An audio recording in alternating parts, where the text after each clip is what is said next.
This program deals with devil worship and satanic beliefs. It contains explicit scenes and descriptions of violent crimes and rituals. Americans are asking, who attacked our country? You have declared a subliminal jihad against the United States. Can you tell us why? Everything pertaining to what's happening has never come to the surface. The world will never know the true facts of what occurred, my motives.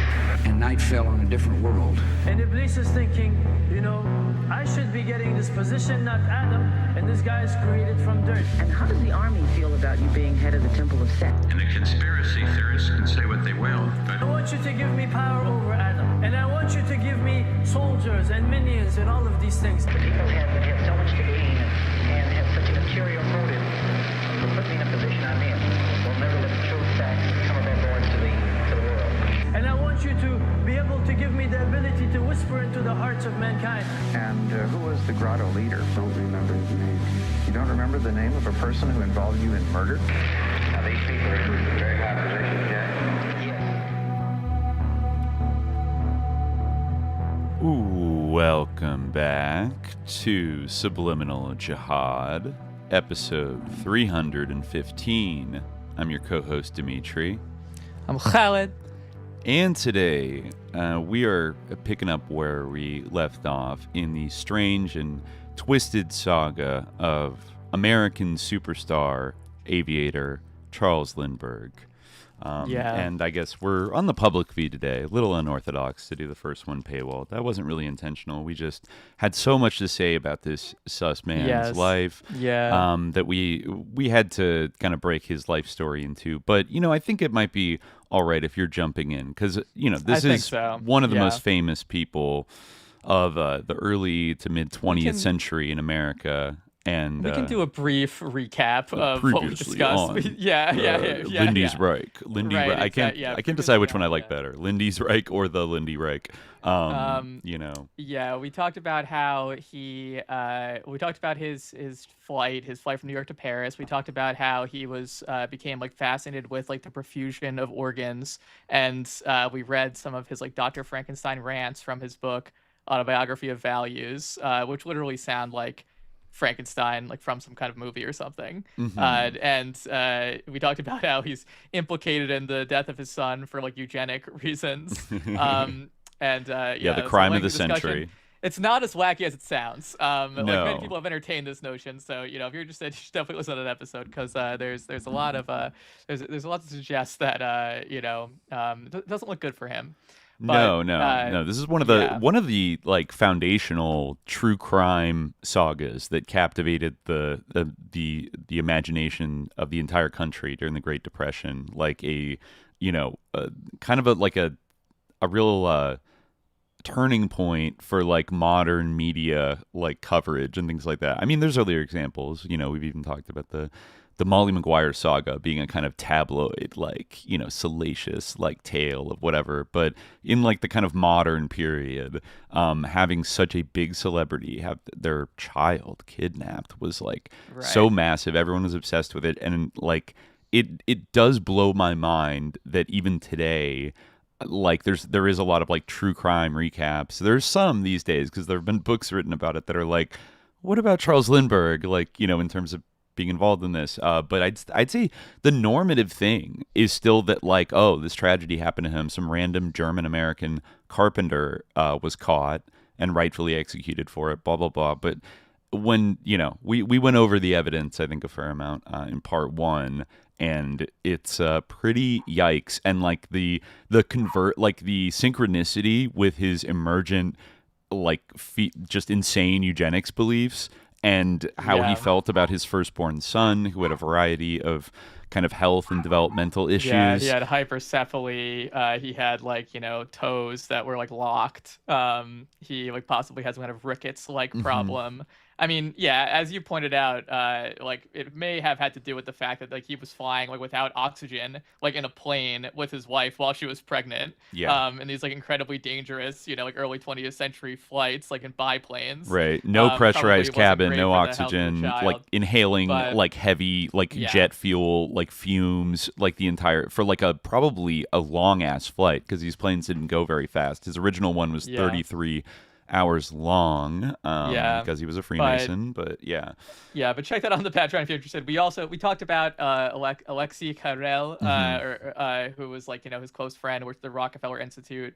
Lindbergh kind of like sponsored him, was a big collaborator with him, and kind of Karel kind of like shepherded Lindbergh into being a scientist, kind of from being more of an aviator. Heavy air quotes, but science, a certain type of science that was popular before World War II, eugenics specifically. Right. Well, yeah, I mean, as we kind of talked about in that episode, like it was all very mainstream, and like Lindbergh's like ideas, which tied into the other big theme we talked about, which is like his sort of aversion to the idea of a European war, right? It was, you know, the idea of like the sort of decline of the race and the endangering, you know, the white race and the sort of the prospects of the white race in the future and the importance of racial solidarity. Those ideas, like, you know, we were reading that essay he published, the deranged essay he wrote in at Reader's Digest, which, you know, that's like Reader's Digest, like a pretty mainstream publication. So like these ideas were like widely entertained. It really was only,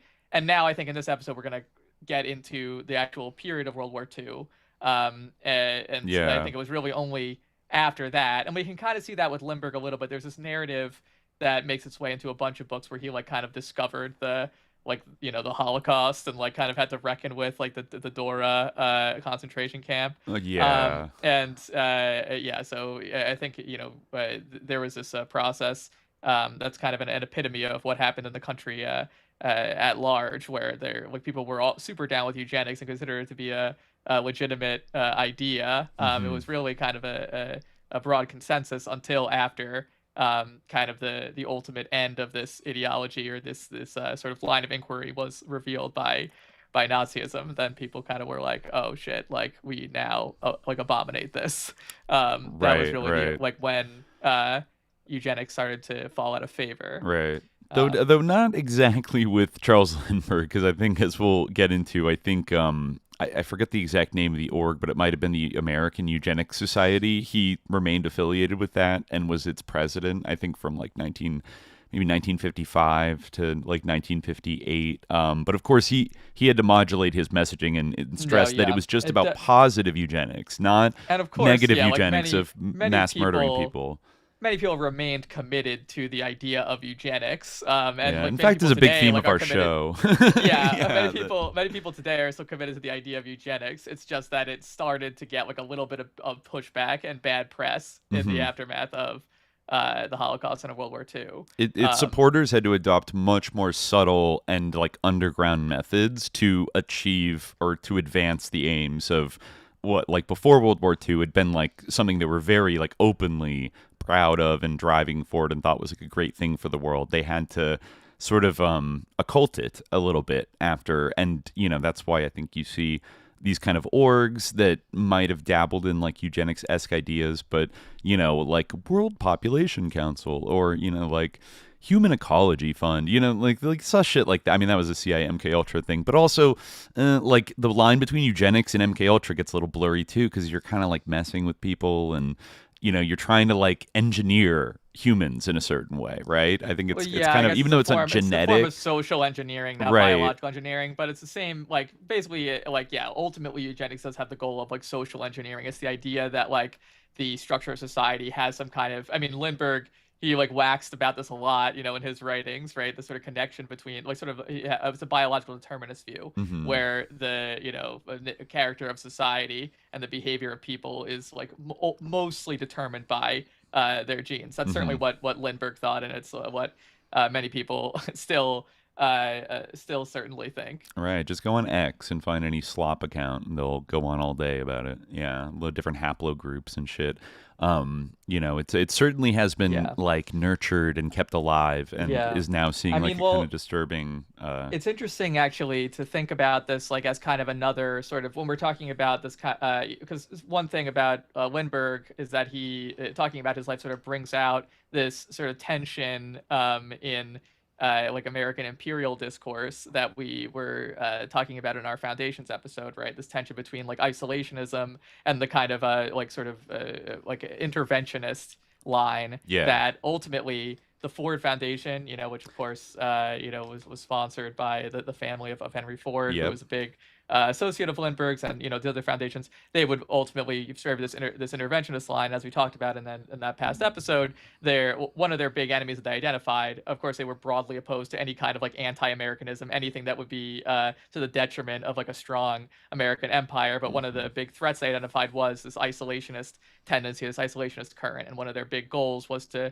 discredit that within like the American discourse. Of course, that isolationist discourse is itself sus in various ways, right? And Lindbergh was certainly a proponent of that. But it's interesting to think of like how you have this kind of like false binary of sus isolationism versus sus interventionism, and you like the sort of management of what is they seem to be like opposed forces, but really they're just, as we were talking about last time, different strategies for like American dominance on the world stage, right? And for like American strength, and for America's ability to subjugate others and to defeat its enemies. You can kind of see that in a way with eugenics, because like on one hand, like certainly like many people within like the American ruling class like believe in eugenics, but you can also see, and like you can maybe draw a parallel with the threat of communism as well. Like there might be some aspects of that, of like communist ideas or like things associated with communism that might have value, right, and might be of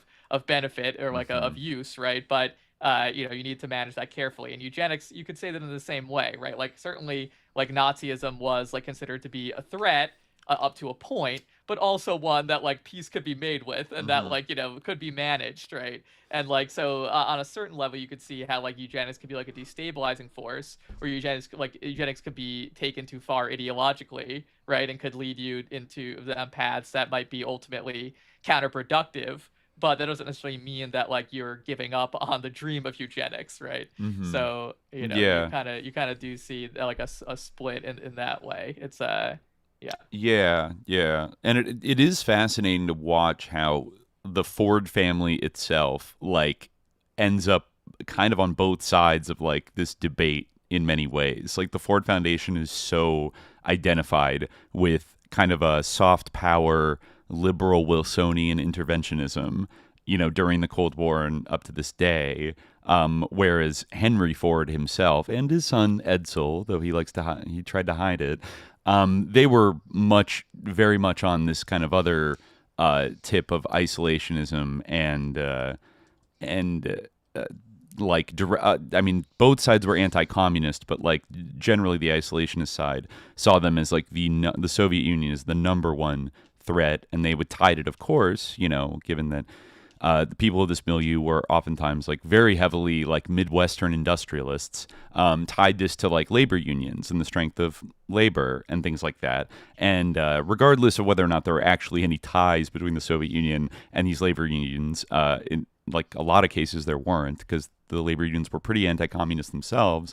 They nonetheless, like especially in the 20s and 30s, like perceived this to be like a sinister menace that had to be confronted. Like, and Hitler, well, like sure, his methods might be a little crazy, but like he does hate communism, and he's never gonna like that was always the excuse, was like he's never gonna invade America. Like, come on, like America's too big, it's got the oceans, like this is a European problem, so like why are we shouldn't get dragged into defending the British, like it's but then the Ford family very cleverly decided to sort of roll with the wave of history, and like pretty late they were pretty much like backed into the corner of it. Yeah, you like both of them in Lindbergh's case as well. Like it was really Pearl Harbor that like forces people to kind of change their tune. Really. Oh yeah, well, like, that was Pearl Harbor, as we'll get into, it pretty much destroyed the America First movement that had been growing up until that point.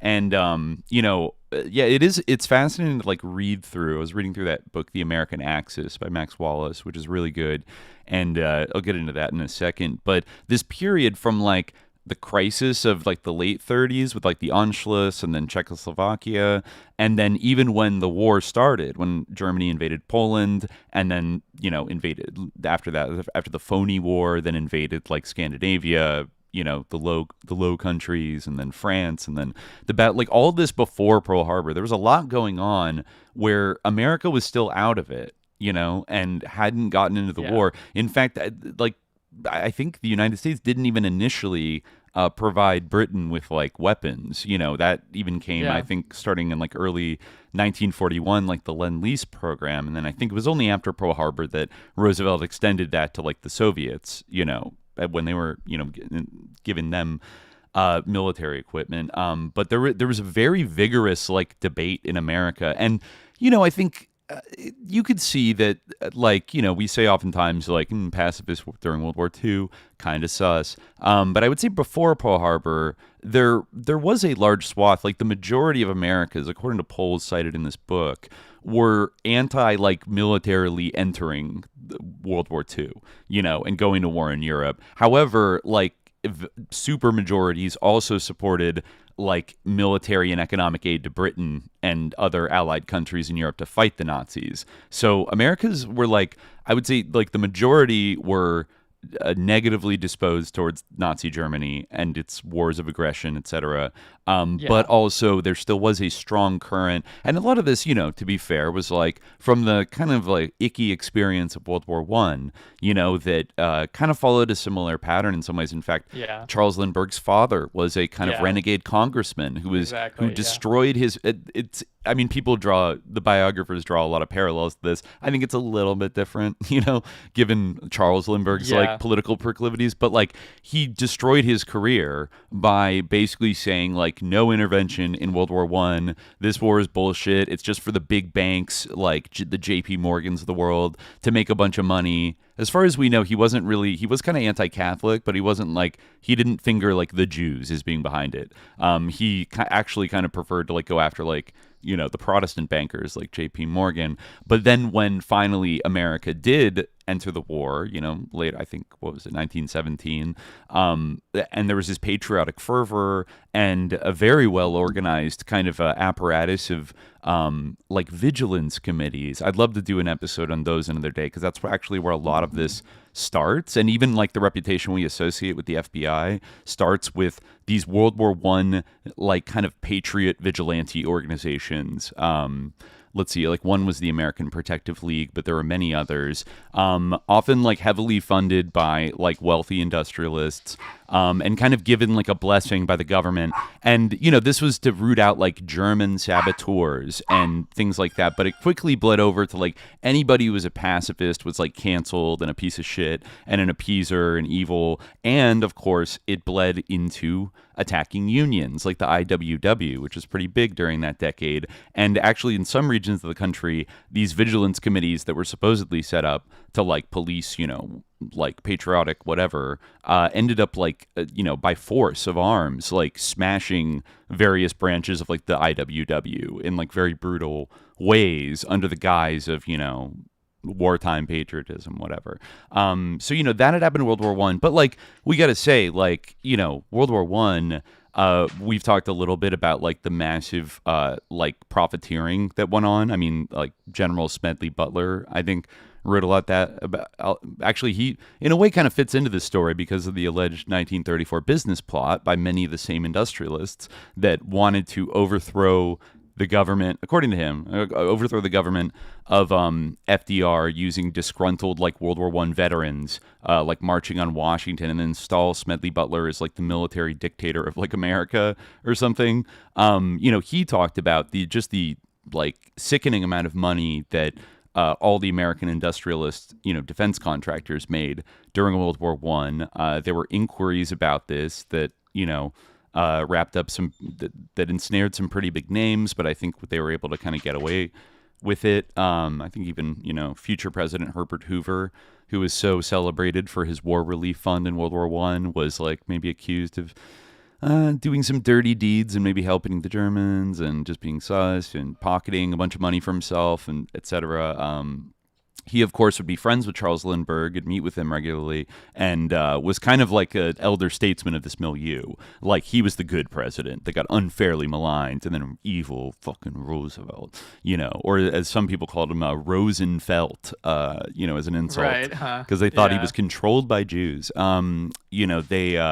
they hated, basically, this New Deal direction that everything was going in. But that's all a long way of saying that, like, I get why the isolationist vibe of, like, America in, like, during the Depression in the 1930s was like, we don't want to get involved with, like, another, like, because World War One, looking back on it, like, I think Lenin was more or less correct that, like, this war is sus, and it's like a bunch of, like, inbred second cousin monarchs, like, fighting with each other, using their, like, poor people to, like, kill each other in this, like, horrific industrial way, to, like, redraw the boundaries of various empires and kind of grab as much as they can. Like, it's all just bullshit. Like, this war, there's no, like, good reason. Like, it's hard to look at one side or the other and be like, wow, those were, like, absolutely the good guys. And, like, those guys. Whereas World War II, right?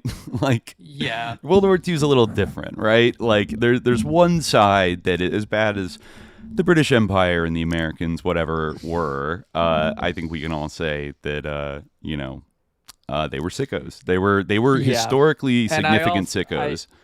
And I really think, like, it wasn't really about, like, I don't think that the problem was an ethical one, even though, like, you can definitely say that, like, yes, ethically, like, maybe there was something that was worse about the Nazis than about, the U.S. and Britain, like, but, and the Soviets, right? Something worse about the Axis and the Allies, particularly Germany. But I think that really the problem that, like, caused, like, the U.S. to enter the war on behalf of the Allies, like, more than anything else, was the fact that, like, they seemed, like, unreasonable. I think that was, like, the sticking point for, like, someone like Lindbergh. Like, he felt that, like, they could be reasoned with, and that, like, it could be, like, if you think about the discourse, like, the Nazi discourse in the U.S., like, it was almost always, like, not really about, like, the racism of the Nazis, or, like, even the cruelty of the Nazis until maybe the war, like, got going. What it really was about, like, the madness of Hitler. Yeah, their thuggishness, and their like brutish kind of, like, abuse of any kind of, like, law or democratic norms. Like, they were just they were just trampling over, like, anybody's liberties. They were as Aquino's grandmother would say, they were rather vulgar. Like, yeah. And I mean, yeah, there's actually a good example of this, like, with Alexei Karel, like, himself. We mentioned it, like, a little bit. We didn't, like, this is from that book, The Immortalist, which is, like, a pretty good, like, chronicle of Lindbergh's friendship with Alexis Carrel, but it's definitely, like, a little bit, like, too sympathetic to Lindbergh, like, for my taste, as common I think theme it's the last with time. a lot of these books. But so, he's talking about Lindbergh's visit to Nazi Germany, and his meeting with Goering, and everything. So at Goering's home in Wilhelmstrasse, where the air minister, wearing a crisply pressed uniform covered with medals, hosted a lunch in Charles's honor. Though Anne had grown up in a large house and lived for a while in the American ambassador's residence in Mexico City, she found herself, to her surprise, feeling small and out of the picture in Goering's home. Not her husband. Goering's focus was directly on him. The air minister, who'd recorded 22 quote-unquote kills as a fighter pilot in World War I, asked Lindbergh about his celebrated flight to Paris, then about what he was doing in England, and then specifically about the scientific work he started in New York with Carrel. Was Lindbergh working on a new perfusion pump? Why don't you work here in Germany, Goering asked. There are better scientists here. Once the remarks were translated, Lindbergh just smiled. After the meal, an aide brought in Goering's pet lion, who sprawled out on his master's lap. Then there was an awkward development. The lion urinated on Goering's leg, but the air minister was the last to notice. Just like a child, Goering said, when he finally did. The aide took the animal away. Goering left as well. When he returned, he was wearing civvies, rouge, and the sweet stink of cologne. Now the Lindberghs and the Goerings moved into the general's office, a room lined with books, paintings, including one by Hitler, and statues, where Goering continued to expound on Germany's scientific superiority to Britain, France, and the United States.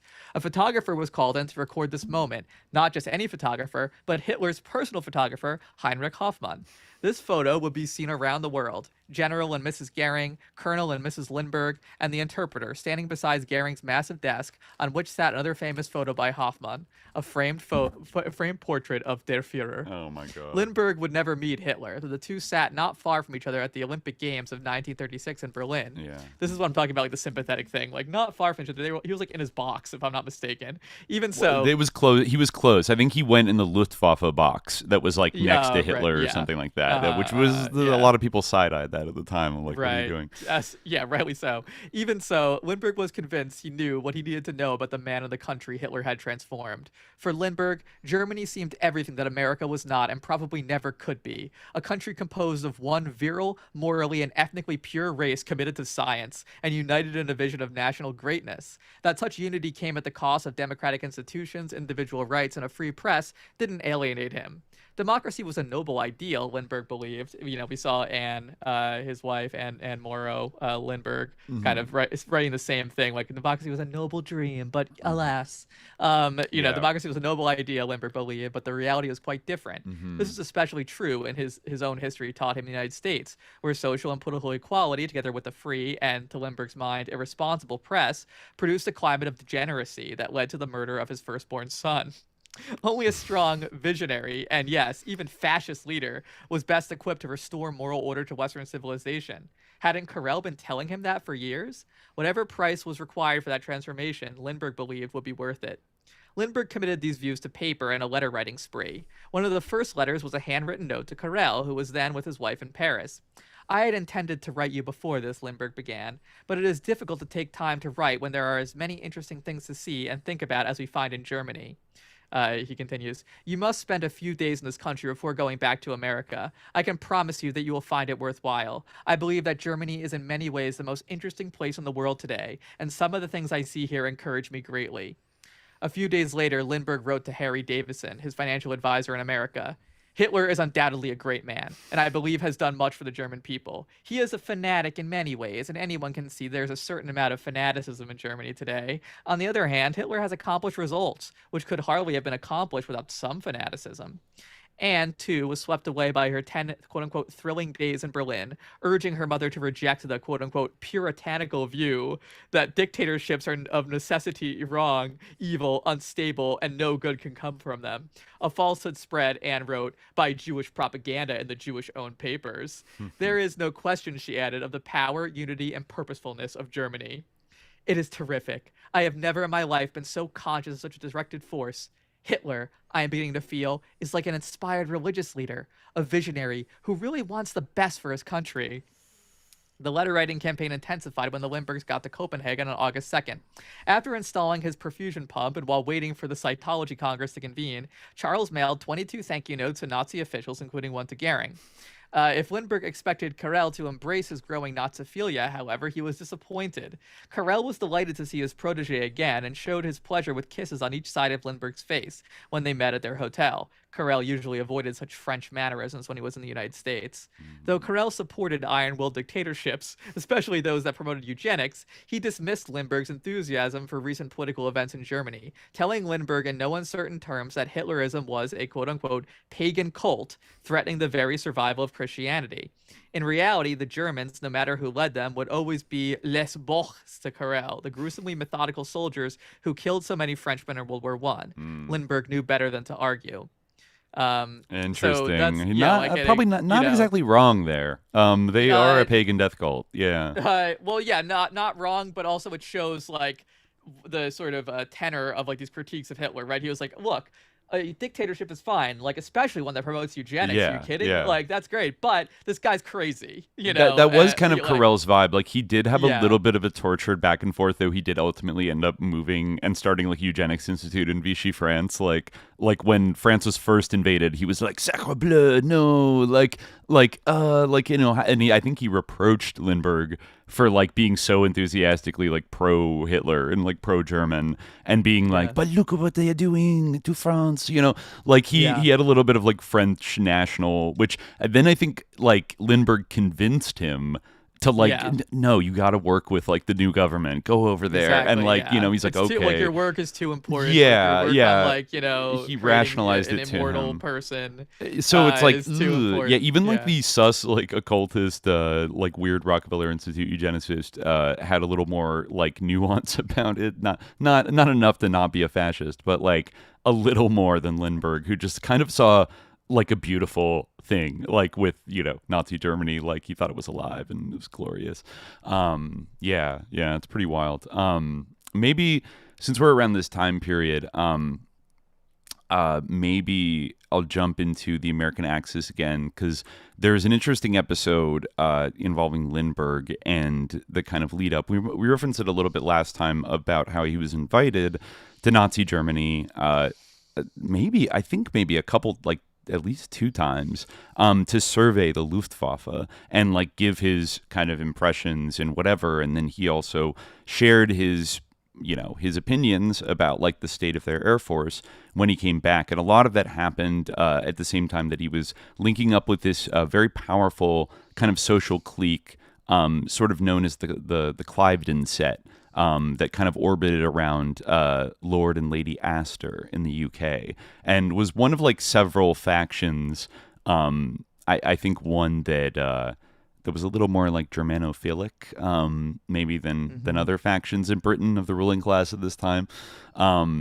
So were more like anti-communist, like first and foremost. So that was their kind of main vibe. But let me just jump in here on like 159. Oh yeah, it does say like by the late 30s, Carrel's own fascist leanings were becoming more pronounced. He was a strong supporter of Francois de la Roque and his right-wing Croix de Feu movement, which is a kind of fascist movement. Yeah, he wrote a letter to a friend, Carrel, in 1938, stating his refusal to condemn the Austrian Anschluss, criticizing instead the enormous Bolshevist and Jewish pressure to start a war. Okay, so I think I read from that last time, but now, on May 9th, 1938, 3 weeks before Hitler vowed to wipe Czechoslovakia off the face of the map, Lindbergh sent a letter to Smith thanking him for a report that updated the German situation. This unspecified report apparently made quite an impression, for the tone of his letter differs markedly from their previous correspondence. This is Smith. This is Truman Smith, the military attaché in Germany, who's very close with Lindbergh and pretty sus, and a Mayflower descendant, a proud Mayflower descendant. All right. So as Lindbergh later described it, quote, Nazi Germany was forcing a reorientation of my thought. In the letter, he has harsh words for Americans and Britons who, quote, blind themselves to all but the worst of German qualities. They are not even willing to recognize that the Germans are our type of people, and that, as such, they will be to us either a powerful friend or a dangerous enemy. From either standpoint, they are entitled to a respect which we do not give them. Midway through the letter, there's a passage that clearly demonstrates the increasing influence of either Carrel or the National Socialists, or both, on Lindbergh's thinking. Describing the recently formed German-Italian Axis, Lindbergh asks Smith if he agrees that, quote, the vulnerable point in this relationship will lie in the difference in race. The assertion appears puzzling at first glance. The Italians, after all, are white Europeans, like the Germans. But the implication is clear. Race, as Carrel and the Nazis defined it, was not color in the traditional sense. Rather, Italians were racially inferior to Germans because they were not Aryan, a distinction made by several Nazi racial theorists at the time. In his letter to Smith, Lindbergh appears to echo this bizarre view. The rambling 18-page letter ends with an epiphany of sorts. I think I read this last time, but I'll read it again. Quote, I have become so greatly interested in Germany, and I regard her as being of such great importance in our lives and in our children's lives, that I am willing to make most other things secondary to anything I can do to learn more about Germany, her people, and her government. I am extremely anxious to understand more about everything German. In fact, I am seriously considering the possibility of making our home in Germany. Okay. So, only a week before he wrote this extraordinary letter, Lindbergh had been invited to spend the weekend at the Cliveden estate of Lord and Lady Astor. It was on this visit that Lindbergh became an unofficial member of the Cliveden set, right? The set referred to a gathering of powerful politicians, bankers, writers, journalists, and aristocrats who regularly assembled at the Astor's Cliveden country estate and at their London mansion in St. James Square. The journalist Cloud Cockburn frequently portrayed the Astor Circle as a pro-German nest of traitors and a Nazi fifth column. An old friend of Anne's mother, Nancy Astor, was Britain's first female member of Parliament and the arch enemy of her fellow Conservative MP, Winston Churchill. She also had a long reputation as an anti-Semite. Once, after a 1938 Foreign Affairs Committee meeting, Conservative MP Alan Graham chided Astor for bad behavior. Her retort was, "Only a Jew like you would dare to be rude to me." Okay, cool. The Astor, and let's not forget Anne Lindbergh, Charles's wife, was from a very wealthy family. Anne Morrow, her father was a partner at J.P. Morgan, so they're very tied into the J.P. Morgan nexus. So the Astors were spectacularly well connected. Nancy's brother-in-law, John Jacob Astor, was the owner of the powerful London Times. Their friends included King Edward VIII, British Prime Minister Neville Chamberlain, and Foreign Secretary Lord Halifax. For a time, it appeared that an inordinate number of visitors to Cliveden shared a common belief that Germany was Europe's best hope to contain the threat of communist expansion. They were called appeasers. Many believed that Germany had legitimate grievances over the harsh terms of the Versailles Treaty. They didn't think they were doing Britain any harm by saying so publicly. As Nancy Astor wrote in a British newspaper at the end of 1937, quote, "I have desired to restore a sense of security in Europe by treating Germany as an equal. I have worked for the reversal of the policy of goading her people and rulers into restlessness by trying to keep them in a state of inferiority." Integral to this approach was a tendency to downplay the excesses of the Nazi regime. According to Cliveden regular Thomas Jones, Lady Astor told him that America misunderstood the British attempt to reach a settlement with Germany because of, quote, "intensive and widespread anti-German propaganda being conducted by those Jews and communists." Newspapers are influenced by those firms. Yeah, I'm kind of doing a half British accent, but it's funny. Yeah. Newspapers are influenced by those firms which advertise so largely in the press and are frequently under Jewish control. One can detect communist inspiration and promptings of which most people are quite oblivious. London Times editor and Cliveden regular Geoffrey Dawson was later accused of censoring any information critical of Germany from articles submitted by his reporters. Times Berlin correspondent Norman Ebbett wrote frequently of Hitler's rearmament plans, but his dispatches rarely found their way into the newspaper. The Astors guessed, they also included a number of left-wing politicians, interestingly. Thomas Jones said, "Such was the variety and individuality of the persons gathered that the notion of their forming a Cliveden set was as grotesque as it would be to expect unity among the passengers of a Cunarder." I don't know what that is. But I would also push back on, you know what? Some leftists went to Sovereign House, all right? So let's not be so tricked. Yeah, well, it's they can't be a set because some left-wing politicians went there. Maybe they were sus left-wing politicians, I think, just because these wealthy people like to gather an eclectic mix of people. In fact, there would be some even more surprising people. Nevertheless, Nancy's preference for visitors who agreed with her political views was undeniable. Her biographer says, "These friends were not traitors, they were not Nazis, but until mid-March 1939, they were believers in and ardent publicists for Chamberlain's appeasement policy. Many were also undeniably sympathetic to Adolf Hitler and his policies." During the weekend in May 1938 that Charles and Anne spent at Cliveden, much of the conversation centered on Germany. At tea that Sunday, Lindbergh sat next to Lady Astor, who, he later wrote, wanted, quote, "a better understanding of Germany. I was encouraged about the feeling of most of the people there in regard to Germany. They understood the situation better than most Englishmen do these days." 4 days later, he and Anne were invited to lunch at the Astors' London home. Lindbergh's acceptance into the Cliveden circle was confirmed. His luncheon companion, this is actually a crazy blunt rotation coming up here.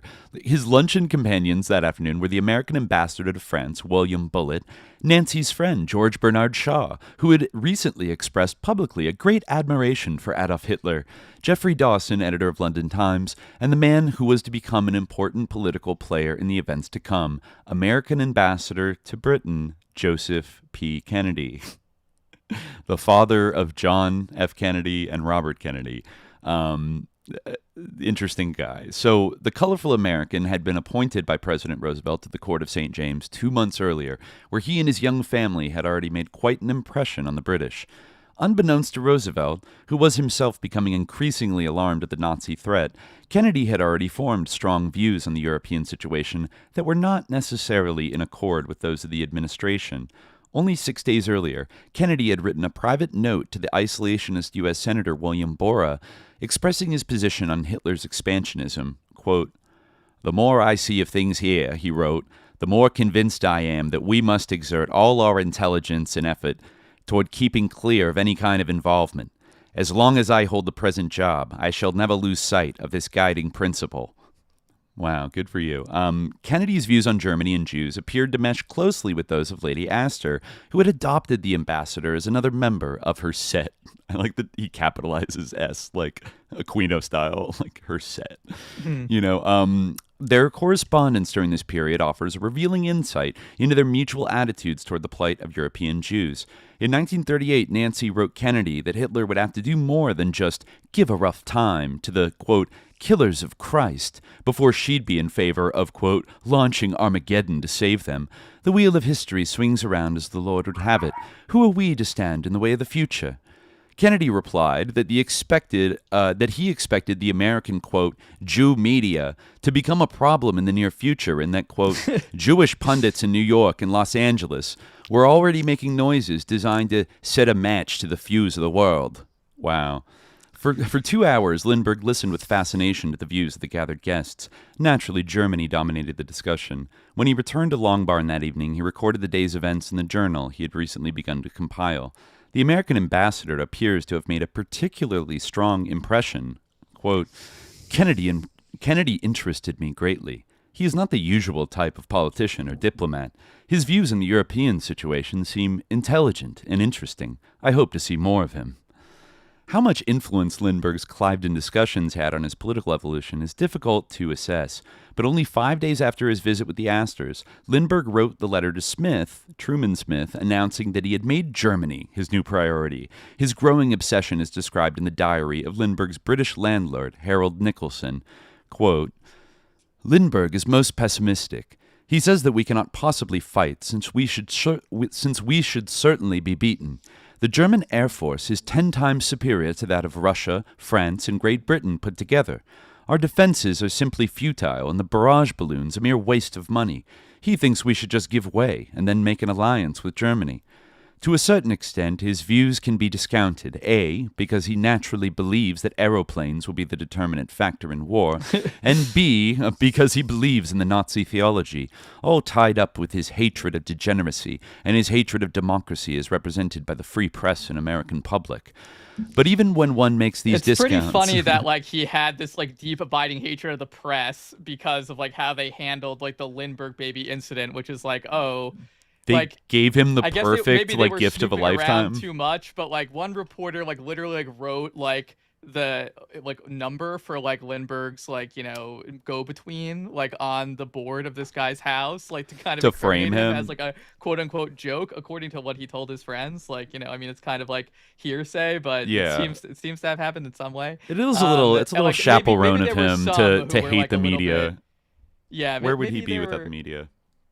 Well, yeah, I mean, maybe some were a little bit, I don't know any examples. Maybe there were some who, were a little bit who pried a little bit too much. A little I don't too know. Much. Yeah, maybe there was some who, I mean, I think there actually were at the time, like rumors, like, about that he had done it or that, he had like thrown the baby. I think they were more kind of like he accidentally killed the baby or salacious, like romance rumors. No, it was like that since he loved Elizabeth Morrow. Like he killed the baby, like so that he and Elizabeth could be together or something. Yeah, right. Whoa. Or something like that, or that Elizabeth had killed it out of like jealousy, like that type of thing. Interesting. Which like maybe is a little bit too close to home, too close to the truth that he experimented on it for eugenics purposes. Right. But yeah, it is weird the hatred because later they would really come after him for his like political stances, and like there was a pretty coordinated campaign to like sort of kneecap him and make him like look bad for being a Nazi, which is like fair enough.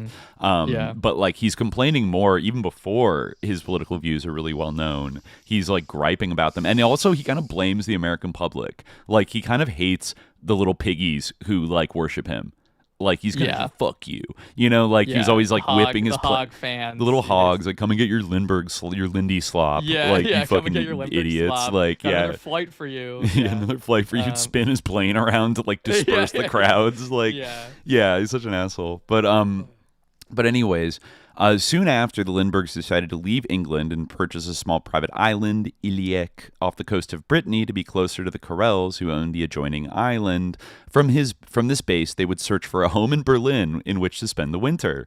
Well, I mean, moving to Berlin just for the winter, that's dedication, I would say, right? Yeah. By the time he actually left England in June 1938, Lindbergh appears to have become completely disillusioned with the British, an attitude that would play no small part in events to come. With the exception of his new friends, the Astors, and other like-minded Englishmen, he had little good to say about the country where he had spent his 3-year self-imposed exile. Quote, I believe the assets in English character lie in confidence rather than ability, tenacity rather than strength, and determination rather than intelligence, he wrote in his journal. It is necessary to realize that England is a country composed of a great mass of slow, somewhat stupid, and indifferent people, and a small group of geniuses. Jesus, bro. These sentiments may reflect the growing influence of Alexis Carrel, who continued to expound his belief that society must be governed by the elite and that democracy was undesirable because of the inferiority of the masses. Lindbergh singled out the British as an example of this phenomenon. But he had been living in England for 3 years when these views began to crystallize. It is possible that he would have come to the same conclusion about Americans if he had been living in the U.S. I mean, he kind of did. Like, he kind of shat on Americans all the time. So in his newly adopted French island home, Lindbergh spent most of his time with Carrel discussing Germany and, quote, race betterment. Their scientific collaboration took a backseat to concerns arising from the growing threat of European war. Why spend time on biological experiments when our very civilization was at stake, when one of history's greatest cataclysms impended, he despaired. In late August, at the behest of the American air attaché in London, Lindbergh agreed to embark on a tour of the Soviet Union to survey its progress in aviation. You mentioned this last time. For 2 weeks, he and Anne toured Kiev, Odessa, Rostov, and Moscow. Their Russian hosts were less inclined to show off their secret Air Force installations than the Germans had been, and Lindbergh was singularly unimpressed by what he had seen. In his journal entries each evening, he had harsh words for almost everything Russian, from the quality of the food, to the art, to their policy of training women in air combat. In stark contrast to his receptive attitude during similar tours of Germany, he dismissed everything the Russians showed him as, quote, Soviet propaganda at its worst. Right, yes. This system, he concluded, quote, will not work. His harshest judgments were reserved for the state of the Russian Air Force, which he declared was in a pitiful condition, even though he had not been shown the Soviets' most modern aircraft. From the Soviet Union, the couple flew to Czechoslovakia in early September, just as the Czech crisis was heating up. It is unclear who arranged the Czech itinerary, but throughout the trip, Lindbergh's journals refer almost exclusively to Czechs who apparently sympathized with German annexation of the Sudetenland. Quote, we were told the Czech army in Sudeten territory had acted more as an army of occupation than protection, he writes on September 4th, echoing the Nazi propaganda that filled the German newspapers each day. On September 8th, the Lindberghs returned to Paris, flying directly into the political storm that was about to engulf the continent. That day, talks between the pro-Nazi Sudeten German party and the Czech government had broken down, leaving the situation on tenterhooks. A day earlier, an editorial in the pro-appeasement London Times advocated cession of the Sudetenland to Germany. But Czech President Eduard Beneš was intransigent and war appeared inevitable. On May 30th, Hitler had issued a secret directive to his generals, Operation Green, preparing for a German invasion of Czechoslovakia in the beginning of October. If Germany did invade, the key question was whether England and France would live up to their treaty obligation and intervene militarily. Both countries were required to come to the rescue of Czechoslovakia, but only by mutual agreement. If either country balked, the Czechs would be left to fend for themselves. Okay, so that is important. We remember this. This is like the Chamberlain moment where I think also in this moment was when Stalin made an offer to the European countries in America that everybody should unite and like make it an allied army and like move in and like crush Hitler. And they were like, you're a communist, shut up, fuck you, blah, blah, blah. And that's why they did the non-aggression pact. They had no choice. You know, but it could have stopped everything. But there's a reason why France and England didn't go for it then, why they chose appeasement. So going on, Lindbergh dined the following evening with the French Air Minister Guy Lechambre at the Paris home of U.S. Ambassador William C. Bullitt. He was well aware that France's decision was critical, and he believed he had to act quickly. He had briefly toured a number of French aircraft factories 2 years earlier and had come away unimpressed with the state of the French Air Force. He was convinced that, like England, France was no military match for Germany. Historian Telford Taylor has noted that until that evening, Lindbergh's pronouncements had been those of an influential but unofficial American. Quote, now, Lindbergh's opinions appeared to become a part, by no means unimportant, of the official voice of America. Conversation at dinner centered almost exclusively on a comparison between French and German aviation. Repeatedly, Lindbergh stressed his belief that the French situation was desperate. He warned that it would be impossible to catch up to Germany's air strength for years, if at all. Germany, he claimed, was building 500 to 800 warplanes per month, while France was producing 45 to 50, and England no more than 70. The only conclusion to be drawn, he told the French minister, is that the German air fleet was stronger than that of all other European countries combined. Lechambre left the dinner shaken. France had already received a number of similarly sensational reports from its own intelligence sources, but had always been inclined to discount them as unreliable. Now, a seemingly unimpeachable eyewitness source was confirming the worst. The French government was well aware of the shortcomings of its own fleet, but had no idea of how it compared to the German Air Force at the time. How could France and England thwart German designs on Czechoslovakia when the two countries were so clearly outpowered? It would surely be military suicide. The following day, Lechambre reported the alarming prognosis to his cabinet colleagues, who were in the midst of a heated debate about the wisdom of defying Hitler. According to Taylor, whose book Munich is considered one of the definitive accounts of the Czech crisis, Lindbergh's warning was the decisive factor in French Foreign Minister Georges Bonnet's sudden turnaround. Bonnet declared that, quote, peace must be preserved at any price, as neither France nor Great Britain were ready for war. No. The Lindberghs returned to Illiec to spend time with the Correls and observe the European developments unfold from a distance. At a Nuremberg rally speech on September 12th, delivered before a full stadium of the delirious Nazi faithful, Hitler demanded that the Czechs accept German claims to the Sudetenland, but he stopped short of a war proclamation. Instead, he declared the Sudeten problem was an internal matter which concerned only the German minority in Bohemia and the Czechoslovak government.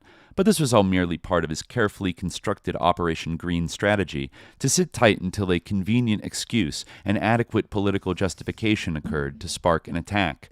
This excuse came the following day when, at Berlin's careful instigation, riots broke out in the disputed territory. Predictably, the Czech army responded with brutal ferocity, and Beneš declared martial law. A divided French cabinet convened and spent hours debating whether the country should honor its obligations in case of a German attack. Lindbergh's warnings of German air superiority weighed heavily over the proceedings. Arguments that the Nazis must be stopped at any price were countered by others adamant that the French and British were no match for Hitler's military.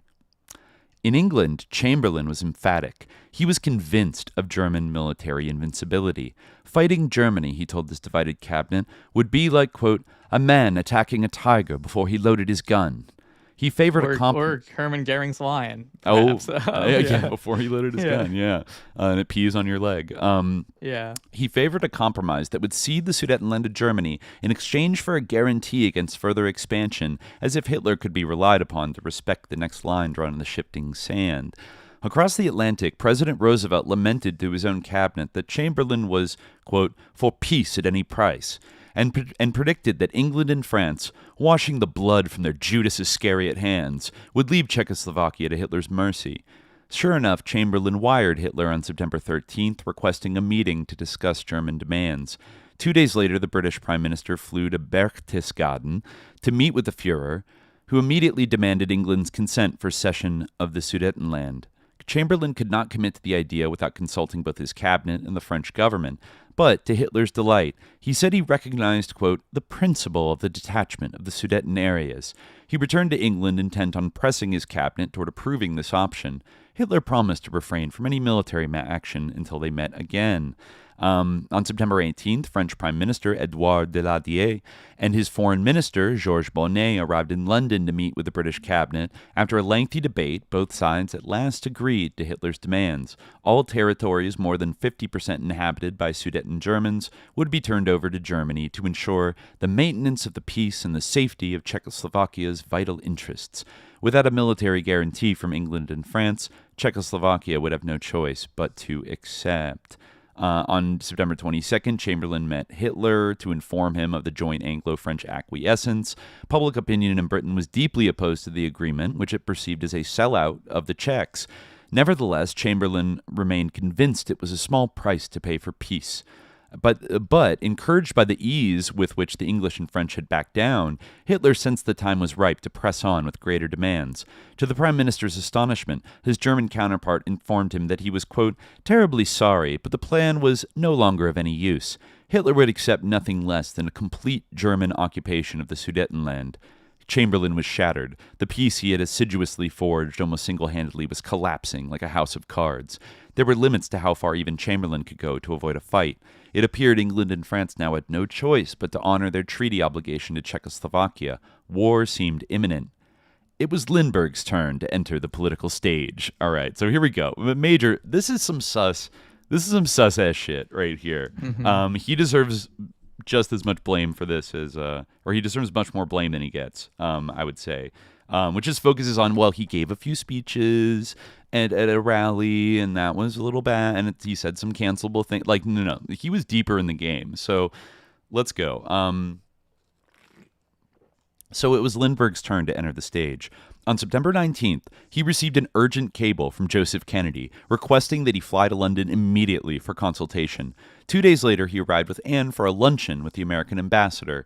In his journal that evening, Lindbergh described the mood. Quote, everyone in embassy is extremely worried. Hitler is apparently ready to invade Czechoslovakia and has his divisions on the border. Hitler told Chamberlain, according to Kennedy, that he would risk a world war if necessary. Kennedy says England is ready to fight, even though not prepared. Chamberlain realizes the disastrous effects of a war with Germany at this time and is making every effort to avoid one. English opinion, says Kennedy, is pushing him towards war. After lunch, Kennedy told Lindbergh why he had been summoned on such short notice. He needed a report, immediately on the state of German aviation. Fuck. This is going to be bad. Documents that have surfaced in recent years reveal that Kennedy's views deviated significantly from U.S. foreign policy. During a visit with German ambassador Herbert von Dirksen 3 months earlier, Kennedy had assured the ambassador that Roosevelt was unflinchingly opposed to the Nazi regime only because his informants were ill-advised and afraid of the Jews. Oh, man. He promised von Dirksen, who subsequently called Kennedy, quote, Germany's best friend in London, that he would enlighten the president himself, a task that would be made easier if only the Nazis would conduct their anti-Jewish measures a little less publicly. When German documents were seized by Allies after the war, the gist of the two diplomats' conversation became clear from a cable von Dirksen had sent to his superiors after meeting Kennedy. On the Jewish question, von Dirksen reported, Kennedy believed that, quote, it was not so much the fact that we wanted to get rid of the Jews that was harmful to us, but rather the loud clamor with which we accompanied this. This is a German guy saying this. It was not so much the fact that we wanted to get rid of the Jews that was harmful to us, but rather the loud clamor with which we accompanied this purpose. There you go. He himself understood our Jewish policy completely. He was from Boston, and there, in one golf club and in other clubs, no Jews had been admitted for the last 50 years. Such pronounced attitudes were quite common, but people avoided making so much outward fuss about it. So he's kind of like, unfortunately, I feel like a classic Irish-American sad story of, Joseph P. Kennedy adopting the views of his WASP betters in order to fit in with them, I think.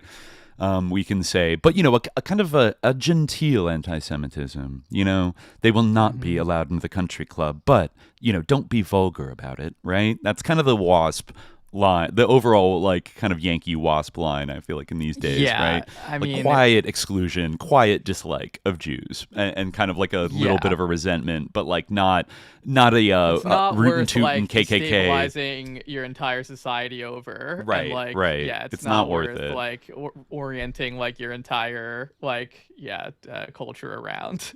It's too like disruptive. Exactly. Like it's the vulgar, the clamor. There's too much clamor, as that guy said.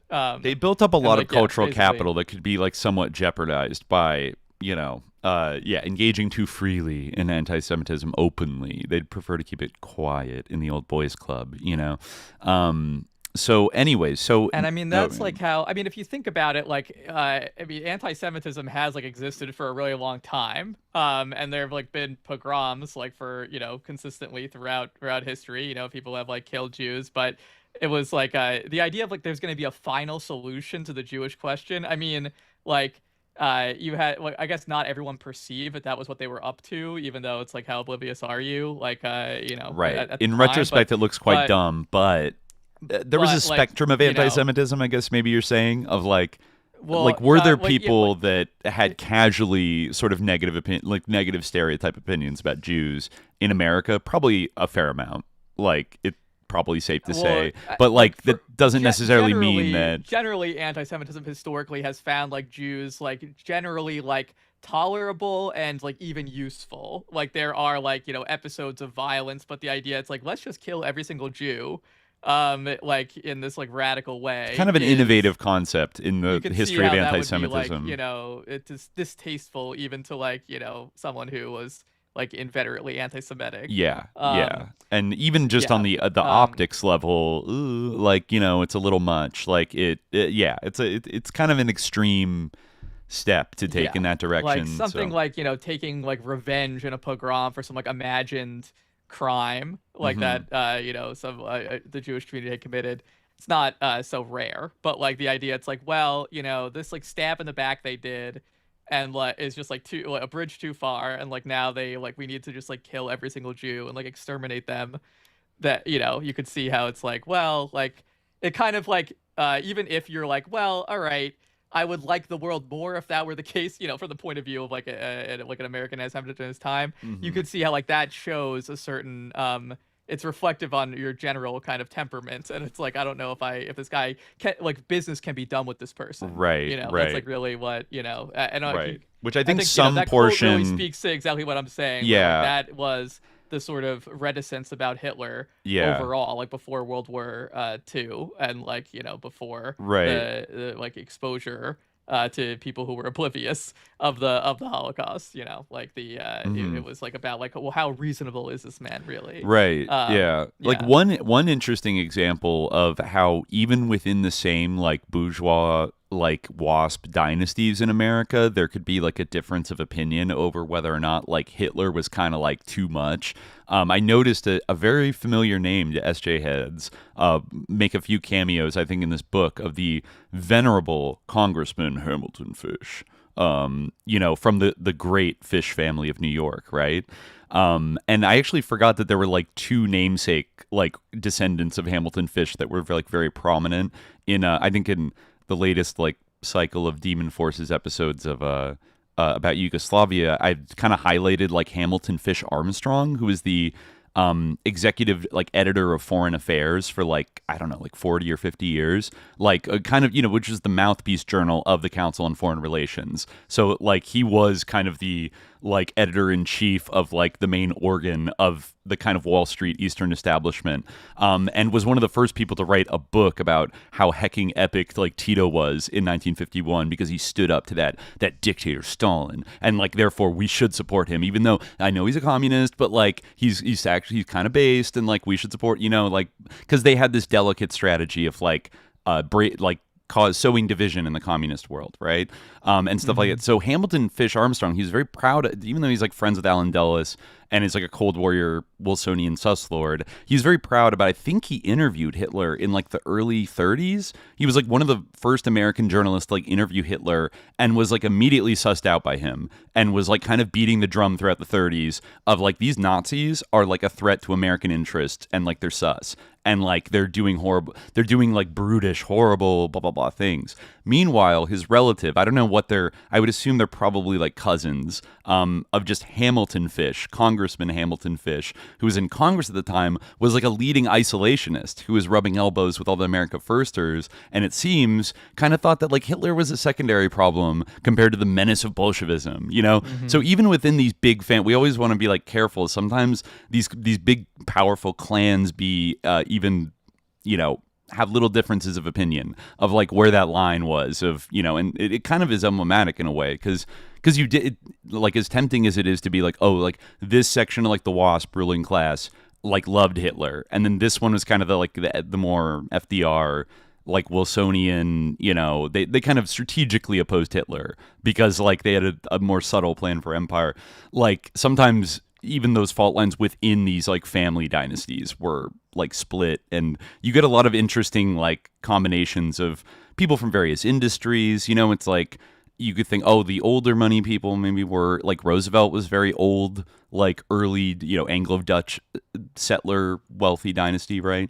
He's like a Delano, a Whitney, etc. But then you had like the DuPont family, which was like bankrolling a lot of like kind of proto-America First, isolationist, anti-New Deal shit. They're also like old, like French Huguenot, you know, super wealthy, like basically, you know, they're not Anglo-Saxon technically, but I think French Huguenots are like a powerful subset of like they're basically WASPs, like, you know, like in spirit, and they're intermarried, so whatever. But anyways, so yeah, so now we're getting this game of like different ruling class factions kind of lining up on either side of like the is Hitler too much kind of question. And Kennedy, Kennedy, you would think like I thought the old WASP deep state like killed his children, you know, like in the 60s, like they murdered him. And he was like this Irish Catholic, you know, power player that was tight with FDR and stuff. But even he's got some weird ass fucking stances that, well, maybe not so weird, because one of the first people I think to sign on like their support for the America First Committee was a young man named John Fitzgerald Kennedy, and Gerald Ford, future President Gerald Ford as well. But we'll get to that in a little bit. Anyways, going further in this sus episode. So now, Joseph Kennedy believed a stark warning by Lindbergh might tip the scales against military action by Britain and France. Lindbergh was eager to comply and spent all night drafting his report, which he delivered to Kennedy the following day. Fully aware of his potential influence over world events, his warnings were even more ominous than before and hit closer to home. So this is a quote from Lindbergh's report at this crucial moment.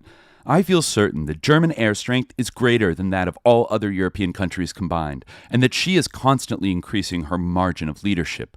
If she wishes to do so, Germany now has the means of destroying London, Paris, and Prague. There are not enough modern warplanes for effective defense or counterattack in England and France combined. In the air, France's condition is pitiful. Although better off, the British air fleet cannot be compared to their German counterparts. I believe that German factories are capable of producing 20,000 aircraft a year. Her actual production is difficult to estimate. The most reliable reports I have obtained vary from 500 to 800 planes per month. Judging by the general conditions in Russia, I would not place great confidence in the Russian air fleet. Germany, on account of her military strength, is now inseparable from the welfare of every civilization. For either to preserve or to destroy it is in her power. To protect themselves in the air, England and France are far too weak. I am convinced that it is wiser to permit Germany's eastward expansion than to throw England and France unprepared into a war at this time. In effect, he was saying that it would be military folly for France and England to stand up to Germany, as they appeared now on the verge of doing. With little effort, Germany would wipe London and Paris off the face of the map and then conquer Czechoslovakia and probably the rest of Europe anyway. Unless the two countries backed off and met Hitler's demands, it would be suicide. Lindbergh's report was just the authority needed to fortify the pro-appeasement forces. After cabling the document to President Roosevelt and the Secretary of State in Washington, Kennedy used his influence to arrange a series of meetings between Lindbergh and some of Britain's most influential policymakers, those likely to have the loudest say in the formation of British policy as the Czech crisis unfolded. Lindbergh's first meeting was with John Slessor, Deputy Air Staff Director of the British Air Ministry. In his notes of the September 22nd encounter, Slessor wrote, quote, "He is convinced that our only sound policy is to avoid war now at almost any cost. He spoke with admiration of Mr. Chamberlain and said he felt he had taken the only possible course. He felt that the present situation was largely the fault of the unwise attitude of France, Great Britain, and the U.S. at Versailles and in the years since the peace treaty, and he said the U.S. was just as much to blame as ourselves in France." When Lindbergh re-emphasized his belief that France and England would lose a war with Germany, doubts began to arise in Slessor's mind as to how much his claims were influenced by German propaganda and carefully staged arrangements designed to impress him. Nevertheless, Slessor later wrote, "It is easy to understand, after talking to him, how he was able to impress the French with the formidable nature of the German threat." Here, Slessor appears in hindsight to be blaming the French for the failure to stand up to Hitler rather than acknowledge Britain's role. Although he later claimed to have viewed much of Lindbergh's pessimism with a grain of salt, he acknowledged that there was much truth in his story. Lindbergh met with a bevy of other high-ranking British officials, including Air Marshal Freeman, Sir Ernest Lemon, and the entire staff of British Air Intelligence. Meanwhile, Kennedy met personally with the Prime Minister and other members of the Chamberlain cabinet, where he frantically relayed Lindbergh's findings. When on September 23rd, London Times editor Geoffrey Dawson called on the ambassador, he found, quote, "Kennedy very vocal and excited and full of strange oaths. He had Lindbergh with him, and he didn't see how we could go to war effectively." An American correspondent covering the crisis in London later recalled that Kennedy kept peddling this Lindbergh story. Goering and his crowd had convinced Lindbergh that they were so powerful, so he would go scare the Chamberlain people. Joe swallowed all of this and kept repeating it to Chamberlain and every other Englishman. In the days following Chamberlain's September 22nd meeting with Hitler, the political situation had changed dramatically. On September 26th, Kennedy reported to U.S. Secretary of State Cordell Hull that sentiment in England and in the cabinet was running against appeasement and toward war. At Westminster Abbey, religious leaders staged a non-stop prayer vigil for peace. Londoners scurried to obtain gas masks and supplies in expectation of a German attack. In his journal, Lindbergh wrote, "If France and England attack Germany at this time, the result will be chaotic and may easily result in the destruction of democracy. I am afraid it may result in the destruction of European civilization." No. Then this is great. 2 days later, he attended a meeting of Oswald Mosley's British Union of Fascists at Hammersmith in London, where Mosley was scheduled to speak against going to war over Czechoslovakia. On his way to the fascist gathering, Lindbergh passed a communist street meeting where protesters held a banner aloft, "Stand by the Czechs." His assessment of this event, recorded in the journal that evening, has been widely ignored, despite the insight it provides into Lindbergh's political evolution at the time of the Czech crisis. He reports that although he did not find Mosley himself very intelligent, quote, "his meeting, and even his speech, was of a much higher quality than that of the communists.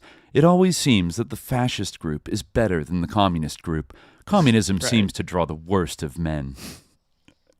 Cool. After the meeting, Charles and Anne took the train to Cliveden, where they had been invited to spend the night with Lord and Lady Astor, along with other guests. In his journal, Lindbergh describes the mood of the gathering, quote, "Everyone greatly depressed. It was as though war had already begun. At 8 o'clock that evening, all present gathered around the radio to listen to a speech by Hitler. All expected him to declare war. 2 German boys translated Hitler's remarks for the Astor's guests." Why do they just have like 2 German boys hanging out with them? That's weird. The Führer spoke for more than an hour, building gradually to a crescendo that William Shirer later described as the worst state of excitement I've ever seen him in. Benesch was determined to exterminate Germany, Hitler bellowed. The Czechs had 2 days to accept his ultimatum and bow to German occupation of the Sudetenland. But Hitler did not declare war. Instead, he heaped praise on Neville Chamberlain's peace efforts and assured French and British listeners that he had no further territorial intentions in Europe once this problem was settled. 15,000 Nazi faithful were packed into the Nazi Party Congress to hear their leader's speech. Now the mob erupted, chanting, "Führer, command, we will follow." Nazi propaganda minister Joseph Goebbels bounded to the microphone and promised that a November 1918 will never be repeated. Shirer described the memorable scene. Hitler looked up to Goebbels, a wild, eager expression in his eyes, leapt to his feet and brought his right hand after a grand sweep, pounding down on the table and yelled, "Ja!" And then he slumped into his chair, exhausted. Okay. The following day, September 27th, Lord Astor, who was heartened by Hitler's peace feeler, arranged for Lindbergh to share his German data with a roster of influential Britons. The evening before, Astor had been inclined to press for military intervention in the crisis, prompting Lindbergh to complain that he had been caught up in the spirit of the Light Brigade. But Lindbergh's bleak assessment of the consequences of such a move for England soon brought Lord Astor back to the appeasement position maintained by his wife and other members of the circle. In the afternoon, Lindbergh warned Thomas Jones and a number of other select mandarins that people are being very badly misled in regard to Great Britain's military situation. From there, he was dispatched in Lord Astor's car to a meeting with former British Prime Minister David Lloyd George, who still possessed considerable influence. As they drove, they saw signs of war panic everywhere. As Lindbergh toured the corridors of power with Lord Astor, Nancy kept busy with her own lobbying efforts. Opposition leader Hugh Dalton later recalled being approached by Lady Astor, who told him, "You really ought to meet Lindbergh. He said the German Air Force is the most terrific thing there ever was. No one can stand up to it. He says we ought to make our peace with Hitler as soon as we can." In Berlin, meanwhile, Hitler appeared resigned to the possibility of impending military conflict. It's a matter of blah, blah, blah.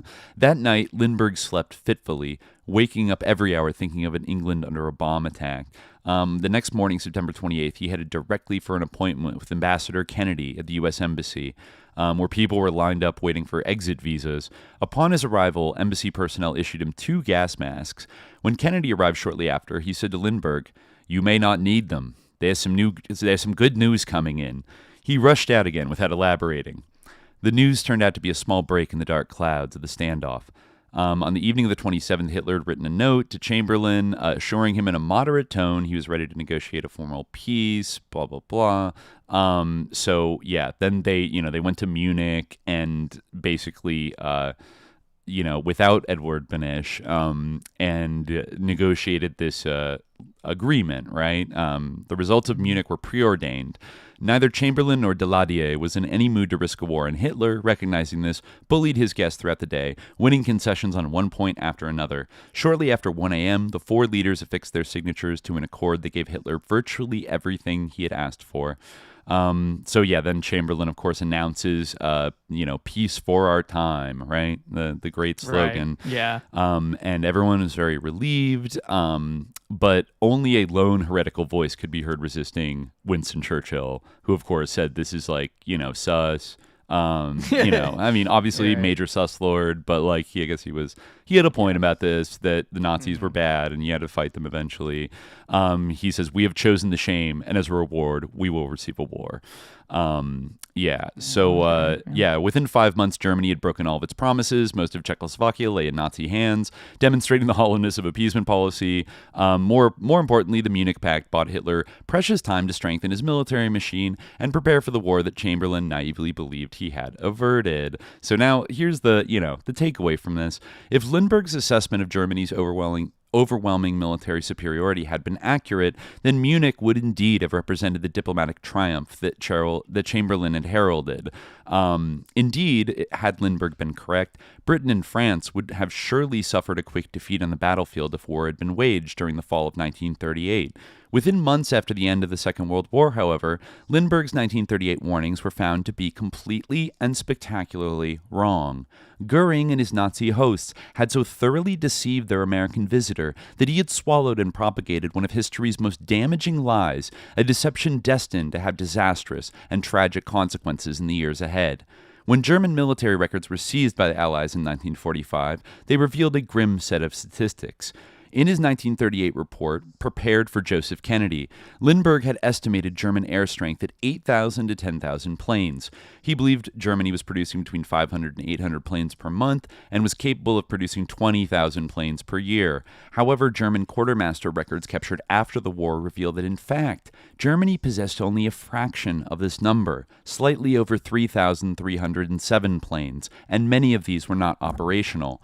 While Germany still boasted the largest individual air arsenal, the combined British and French air forces possessed more than 4,000 planes, so more than Germany did. Lindbergh had reported it would take England, France, and Czechoslovakia many years to catch up to Germany, which he was certain had more planes than all the European countries combined. In reality, they were never behind. Of course, numbers alone don't tell the story.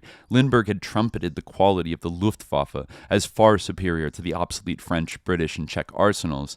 Indeed, officials at the French and British air ministries knew that their fleets were woefully unprepared to wage a war in the fall of 1938. Years of neglect and failure to modernize had reduced their air capabilities to disastrous levels. Against the state-of-the-art arsenal described by Lindbergh, they were convinced that it would be impossible to defend against Luftwaffe bombers. Quote, Germany now has the means of destroying London, Paris, and Prague, Lindbergh wrote Joseph Kennedy in his September memorandum. Again, he turned out to be completely wrong in his assessment. In fact, captured records later revealed the German Air Force was as unprepared in 1938 as its French and British counterparts. In August 1938, the Luftwaffe officer responsible for operations against the British Isles told his superiors that Germany's capability to attack Britain would amount to, quote, pinpricks.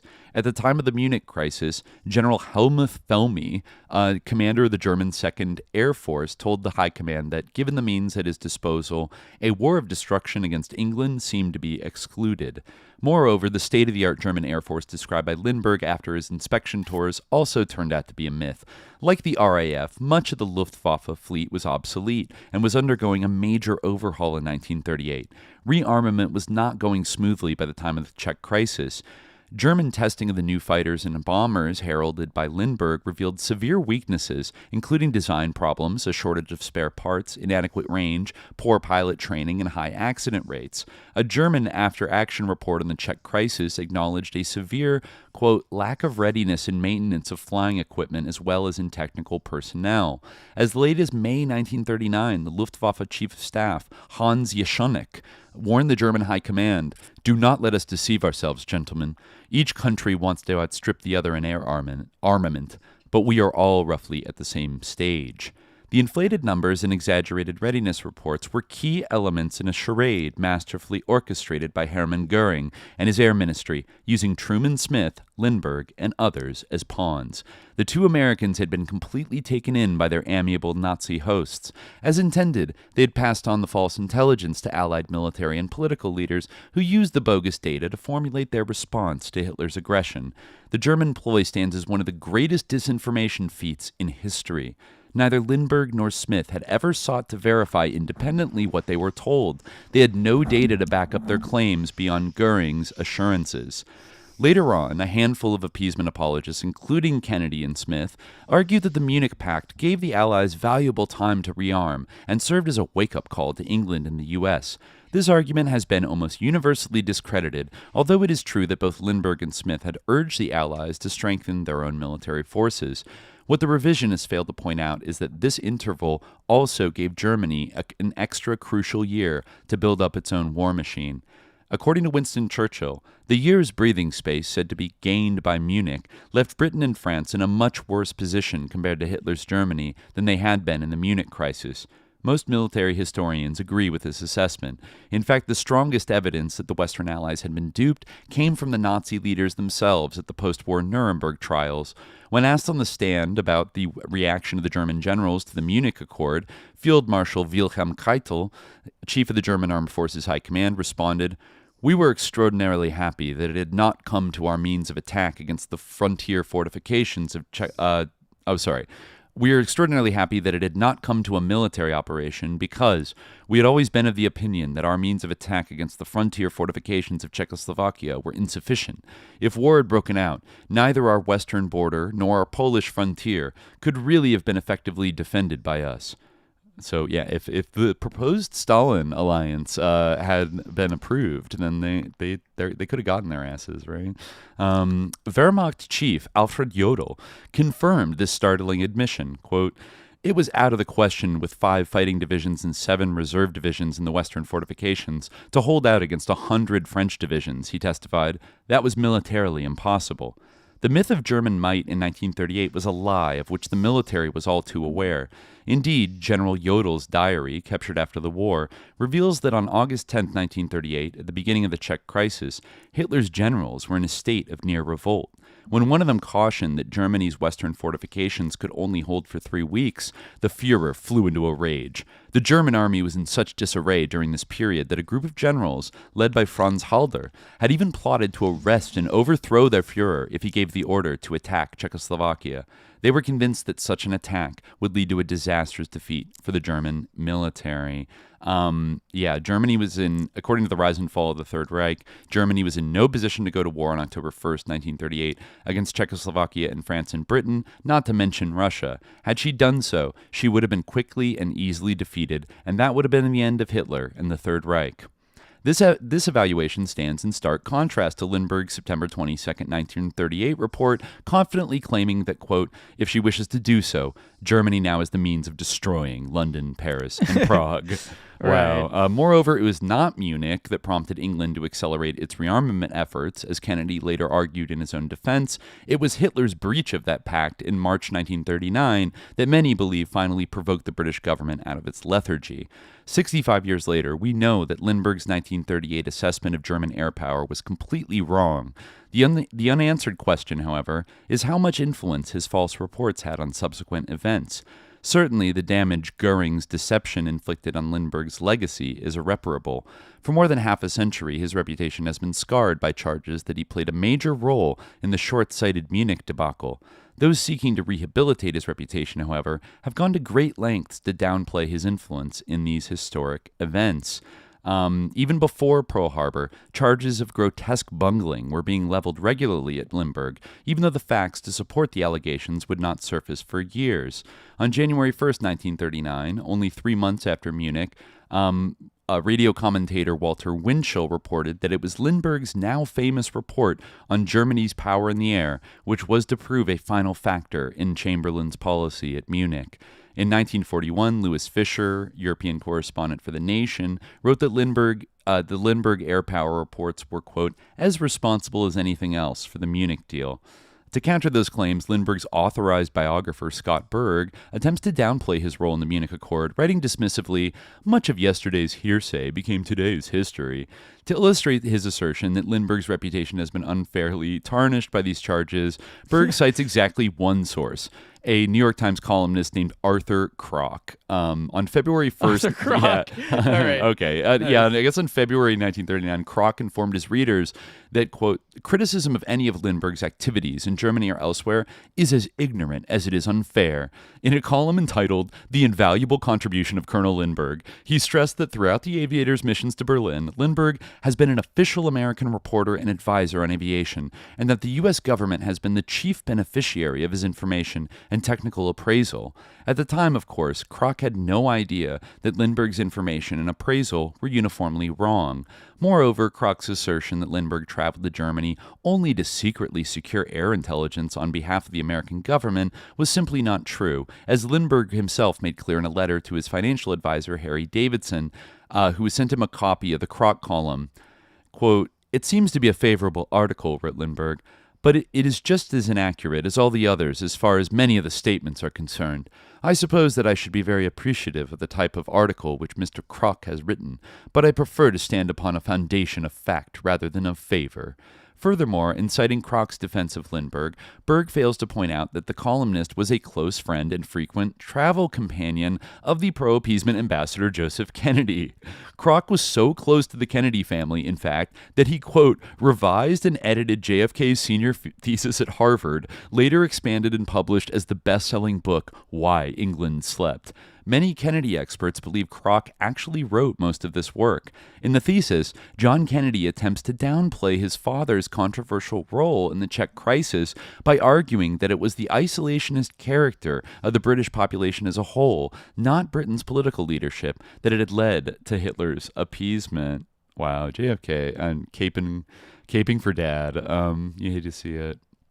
But anyways, more than half a century later, a significant body of evidence has emerged from government archives, seized Nazi files, diaries of participants, and other primary source material that has permitted a substantially more objective assessment. The key to deciphering the importance of Lindbergh's role is to assess how much weight was given to his appraisal of the strength of German air power. Historian Telford Taylor argues it was a crucial factor. He says Munich was a German military triumph, and the prime instrument of that triumph was the German Air Force, the Luftwaffe. It is a remarkable fact that Munich was the only victory of strategic proportions that the Luftwaffe ever won. He goes on to explain that the Luftwaffe was the, quote, psychological spearhead of German power, arguing that the false estimates spread by Lindbergh and others were a major factor in the diplomatic surrender of England and France. Historian John E. Wood describes the profound effect of Lindbergh's phantom Luftwaffe on Chamberlain's cabinet. Quote, Hitler's Luftwaffe possessed neither the operational ability nor the strategic doctrine to attempt the widespread destruction of lives and industry that weighed so heavily on the minds of British leaders. President Roosevelt, in constant contact with the Chamberlain government during the crisis, later told U.S. Ambassador Josephus Daniels that it was a belief in overwhelming Axis air superiority that made Chamberlain capitulate at Munich. Lindbergh himself later credited Joseph Kennedy's diplomacy with the steps that led to Munich, but his biographer Leonard Mosley accuses him of excessive modesty. Quote, without the devastating statistics and predictions with which Lindbergh had provided him, Kennedy never would have been able to convince Chamberlain of the need to appease Adolf Hitler. Moreover, Kennedy's influence had been solely on Chamberlain, whereas Lindbergh had worked on the French as well. Mosley's first argument is questionable, since Chamberlain was inclined toward appeasement well before Lindbergh or Kennedy came on the scene, but there's no question air power and Lindbergh's reports weighed on the mind of the British and French prime ministers leading up to the Munich Agreement. Lindbergh's powers of persuasion appear to have swayed even the most seasoned of politicians. At the time of the Czech crisis, Thomas Jones, Deputy Secretary of the Cabinet from 1916 to 1930 and confidant to 4 successive British leaders, was one of the most influential people in British politics and a supporter of appeasement. Jones, who had met Lindbergh at Cliveden in 1938, was so impressed with Lindbergh's warnings about German air superiority that he had introduced the American, quote, expert to a group of his friends, all influential politicians, at a luncheon on September 28th, at the height of the crisis. So, I mean, you could, make a pretty strong case that this played like a critical role. It's almost, I wonder if it's almost too generous to say that he was psyoped by Hermann Goering, because by all indications, he almost feels like he wants to be psyoped, and he participated, almost out of a, even though he might not have known that he was presented like an inflated, view of the Luftwaffe, that made it look stronger than it was. Really, it almost makes you I feel like reading his statements. I mean, maybe people didn't have the right handle on him at the time, or I don't know. It's honestly, it makes you wonder why people even listen to him. You feel why would you believe what Lindbergh said, because he was so enamored with the Nazis. Yeah, I mean, I guess there's 2 explanations maybe for that. One is that this was not as widely known yet. He hadn't given public statements that would signal an affinity for Nazi Germany, particularly. Even though he was behind the scenes, he was hobnobbing with people who were sympathetic to them. And the other one would be that, I don't know, certain very influential members of the ruling class in Britain were very supportive of appeasement, and even kind of had a soft spot for Nazi Germany, and didn't see why do they have to be a threat? What if we can and especially I think there was a belief that if a war started, remember this is before the Molotov-Ribbentrop Pact, I think a lot of people thought, not without justification, that if a war finally started, that Hitler was going to go after the Soviet Union. He was going to go after the Bolsheviks, for an Eastern Europe. And for that, that's he's doing us a great favor. So, we should like stay out of it and let him cook, right? Because he's we're for people that are most worried about the spread of Bolshevism and communism and whatever as a threat to the British Empire and their ruling class interests. Like that would do them a lot of favors. The Nazis can be the hatchet men for, it's kind of like, you could almost draw a parallel between like the Anglo-American ruling class and like Israel today of like, let them go off the chain and just like, ooh, no, like, but though it's a little different because, they're there very was much on like our side, backlash to the air defense speech though. Like they talked about this in the American Axis, right? Like the New York Times like was like, what the fuck afterwards. When did he give that speech? It was, let me see. He because he submitted reports first that I don't think were public. Like this is all at a high kind of private diplomatic level that that he was submitting these opinions. Yeah, it's kind of like it was still before like Munich, I think. Hold on, let me see if I can find it in this book. Like the PDF of this is like, a high res like scan, so it's hard to flip through. Yeah.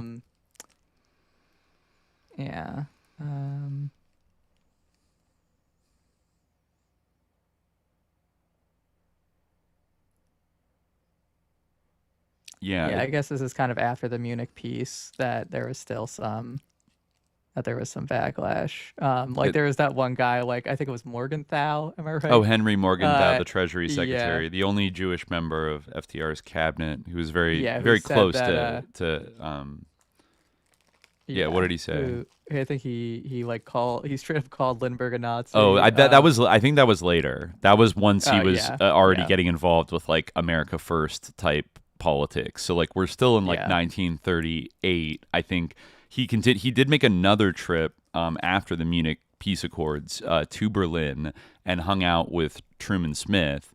Like it says here, he went to his third visit.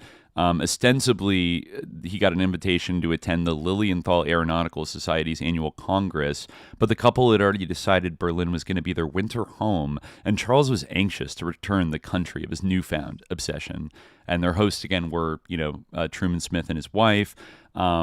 This was, I guess, like Truman Smith, he's another very interesting pivotal figure in all this. It says that Truman Smith made what would later prove to be another fatal intelligence blunder on October 5th when he issued a post-Munich intelligence assessment to the U.S. War Department. Quote, Hitler's wish for the immediate future is clear. This is what he cabled to Washington. He wants peace. Germany wants a period of peace, not a few months, but several years at least, and probably a decade. Like, this guy's so sus. Yeah. Like, he was probably a Nazi spy. Sorry, I made a mistake. It actually was Roosevelt too. Roosevelt told Morgan that I'm absolutely convinced that he's certain that Lindbergh is a Nazi. But that would happen a little late. He hasn't quite gotten. That was in 1939. I think actually one of the first times he got kind of lit up was by Claude Cockburn. I wonder, was Claude Cockburn related to like Alexander Cockburn and like all the boomer Cockburns that were like lefty British journalists? There's a lot of Cockburns. Because I know that they came from a kind of a posh background. Olivia Wilde is a Cockburn too. Oh, you're right. Olivia Wilde is a Cockburn. Yeah.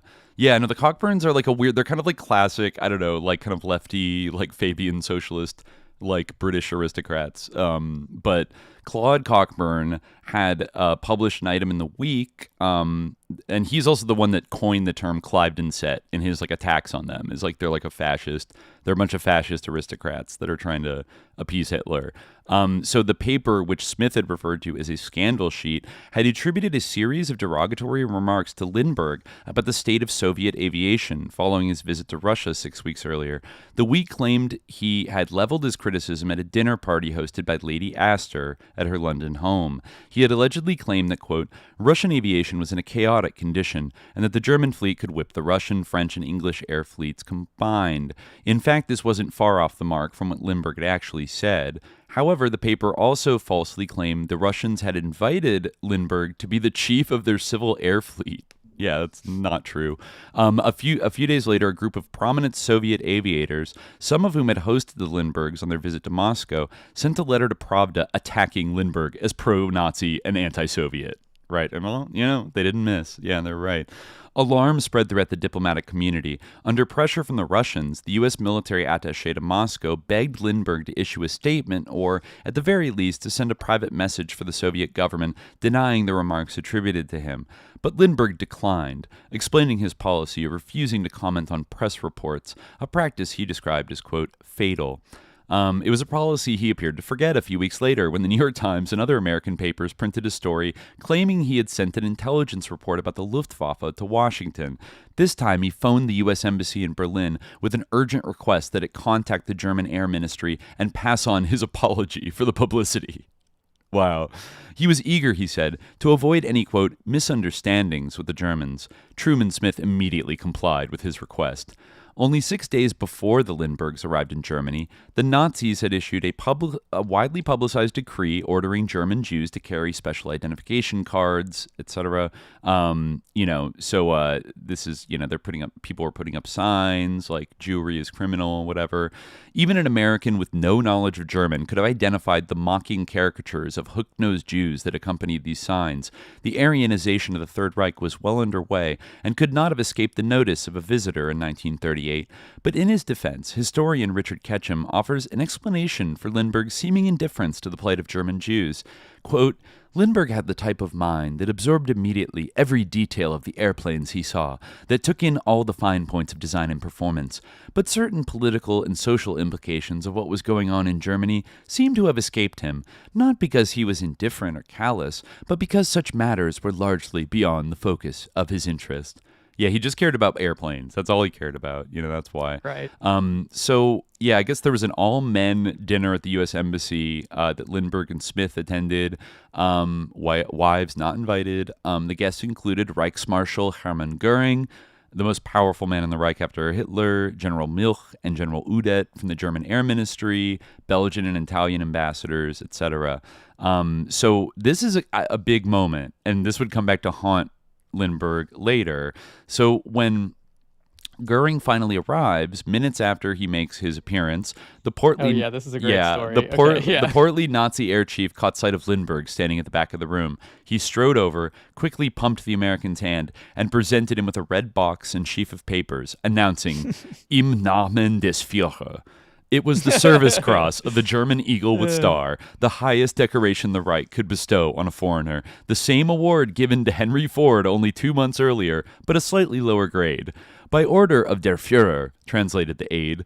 Inside the box gleamed a shiny cross to be worn suspended from a ribbon draped around the neck, along with a 6-pointed silver star adorned with swastikas, meant to be pinned on the chest. This event would become one of the defining moments of Lindbergh's career and would be repeatedly summoned by his adversaries in later years to discredit him and his controversial pre-war activities.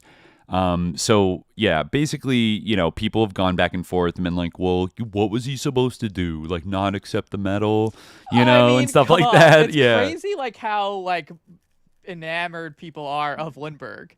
It's crazy how people still cling to the idea that Lindbergh was a complex figure. Oh yeah, who was Even today, there's been a great whitewashing of he's just complex. He was a little bit quixotic and idealistic, and the most you could say about him is he's so pure-hearted and it's he was so a neurodivergent, airplane focused, it's strange because savant that.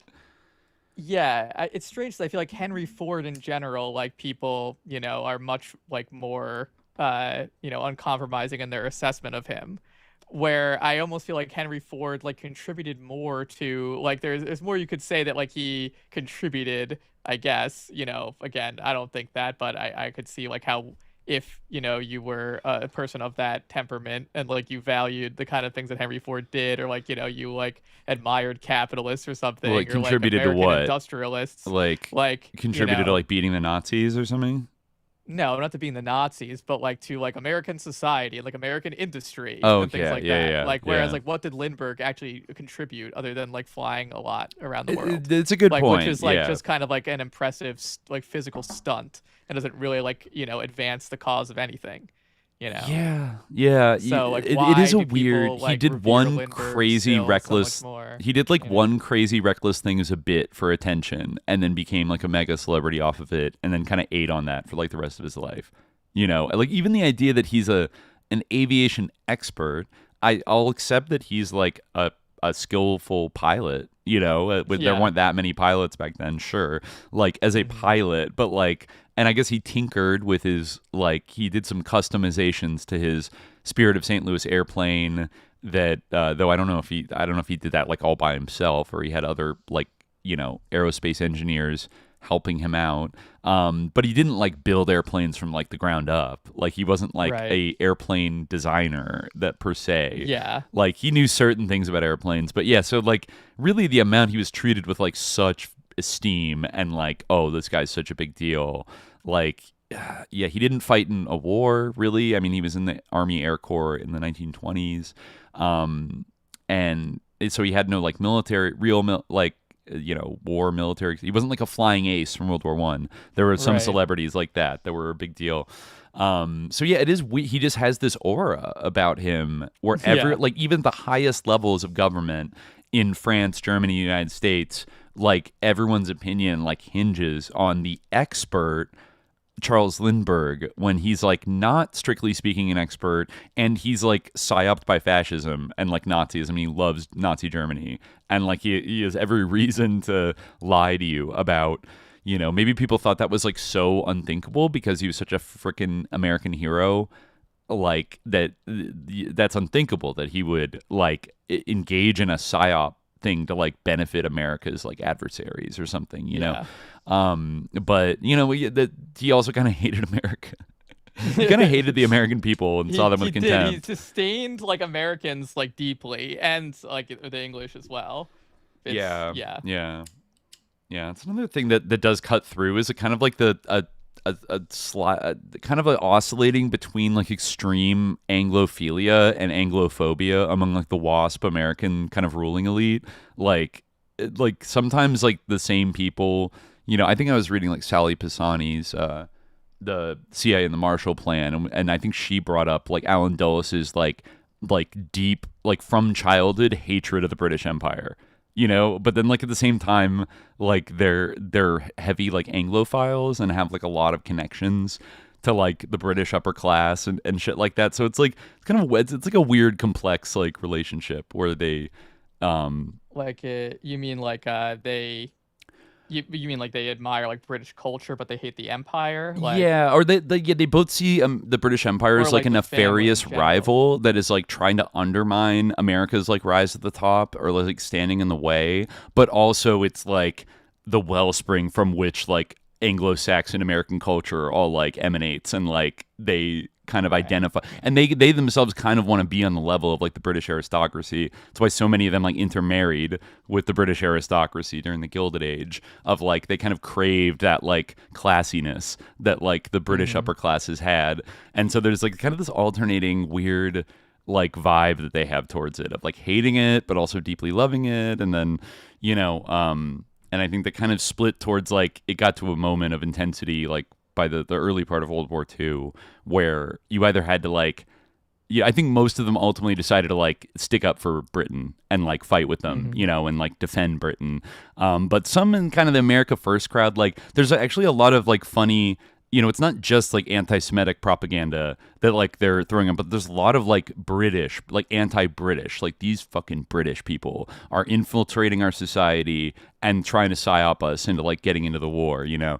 And like they're like nefarious influences, blah blah blah. So Lindbergh said this medal was like a complete surprise to him.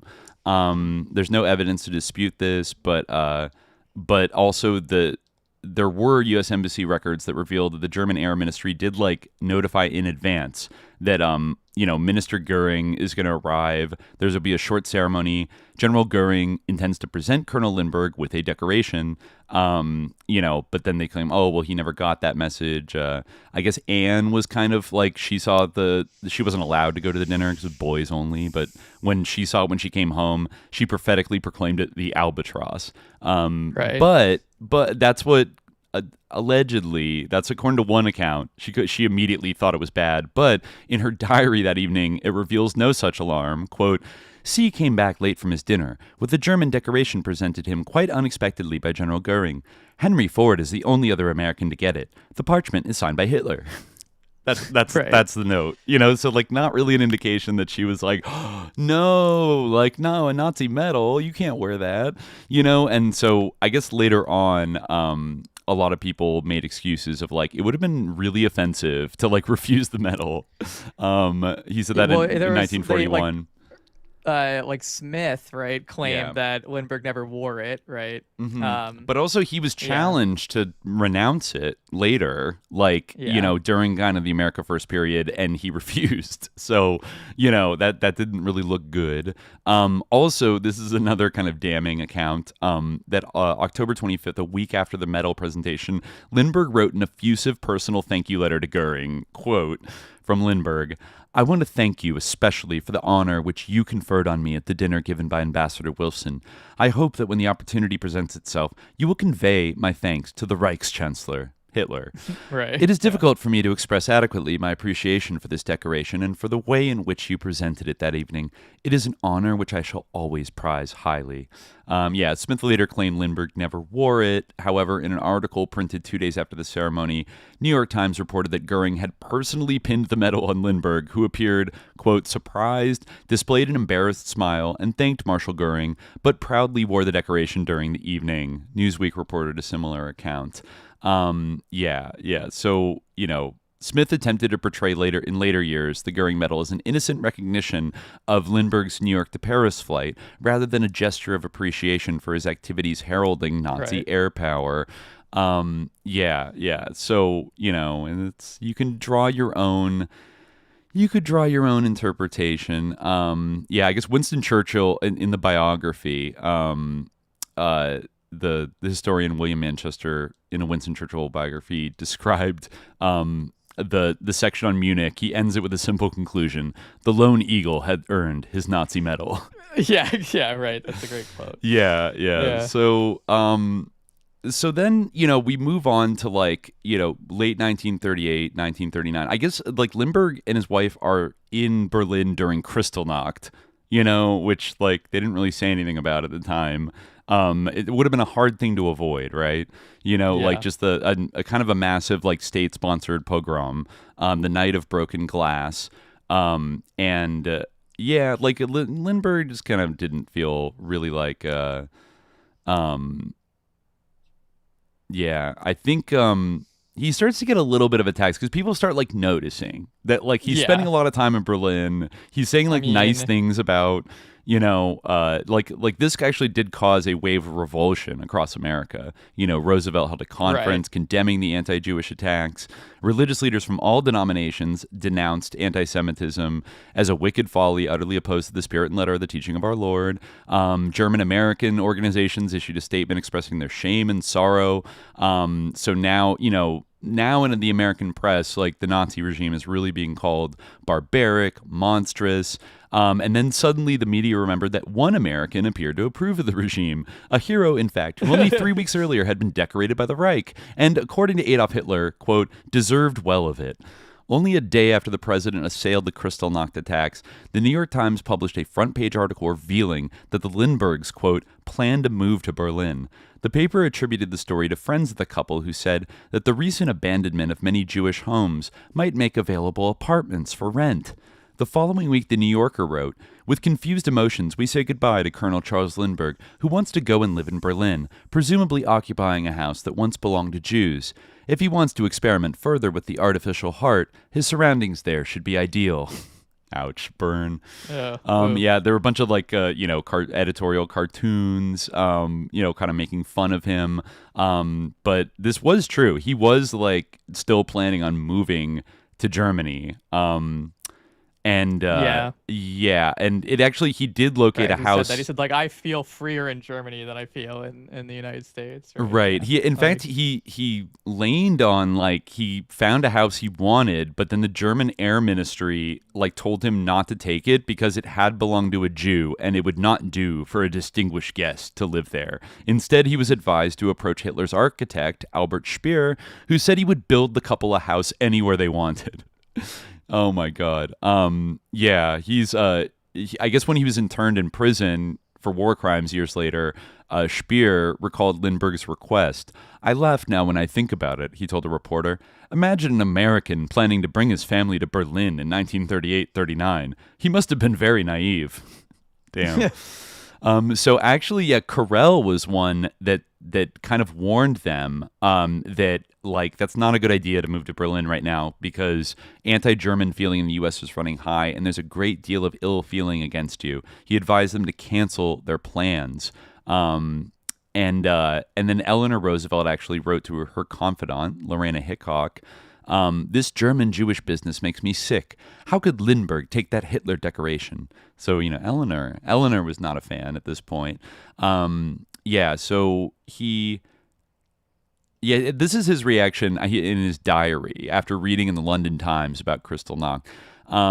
He has consternation, quote, "I do not understand these riots on the part of the Germans. It seems so contrary to their sense of order and their intelligence in other ways. They have undoubtedly had a difficult Jewish problem, but why is it necessary to handle it so unreasonably? My admiration is constantly being dashed against some rock such as this." He heeded his friend's advice and canceled his planned move to Germany. To do so at this time, he wrote Carrel, would be embarrassing to many people and from many standpoints. But his dismay over Kristallnacht did not appear to sour him for long on the Nazi regime. He was about to embark on an odd mission, the motivations for which remain murky to this day. So he gets invited, he gets invited to advise Germans on their air defense, or to advise the French in November 1938 on their air defenses.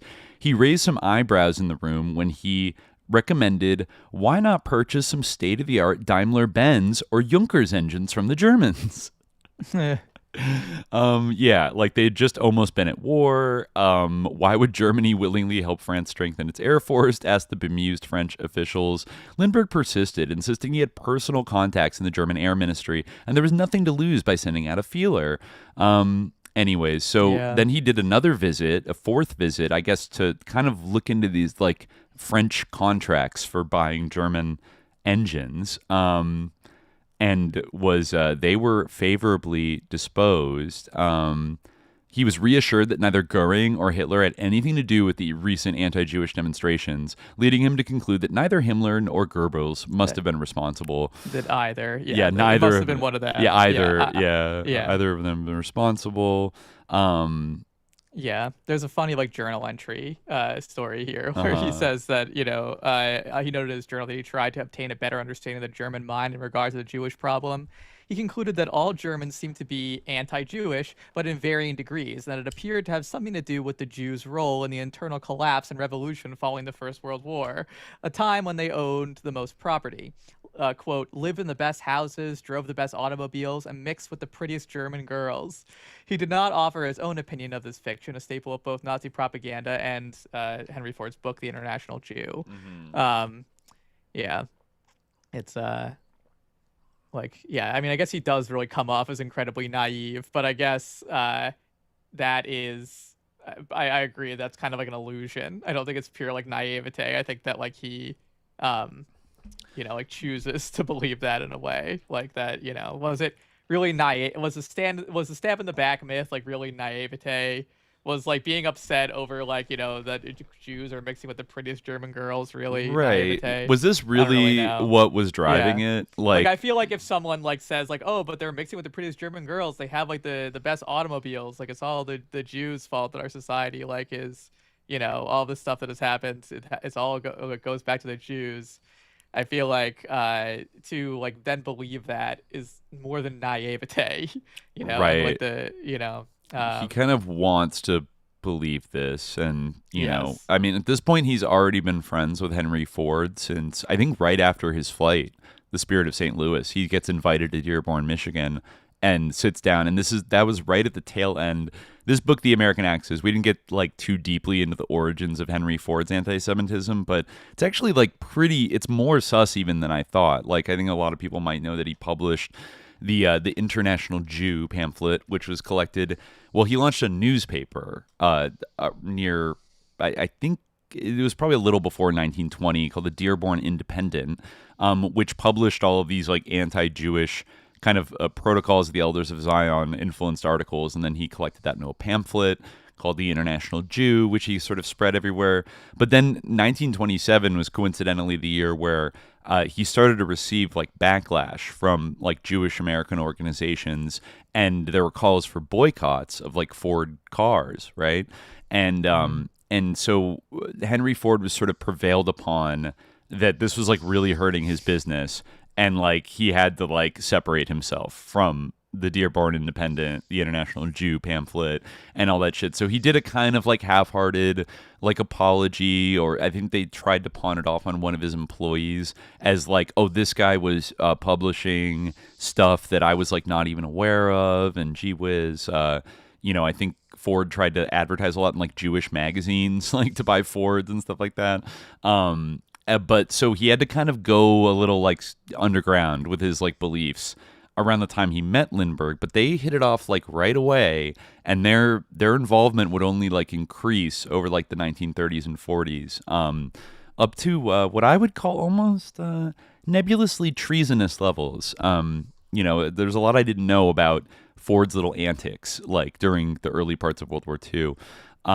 So the last time I think Lindbergh goes to Germany was like December 1938 for this kind of like, January 1939 was the last time he, set foot on German soil until after World War II. Truman Smith actually gets diagnosed with diabetes, and so he gets sent back to Washington in February 1939, and which like really pissed him off because like he was very well placed. The story after that about his visit with the Astors in England is good. And, like, really, it shows like exactly what like we're talking about, where like the he had a conversation with the ambassador to the U.S., like Lord Lothian. Actually, it's a funny paragraph. It is. The same month, the Lindberghs, that Smith had to return to the United States and report to Walter Reed Hospital. Mm-hmm.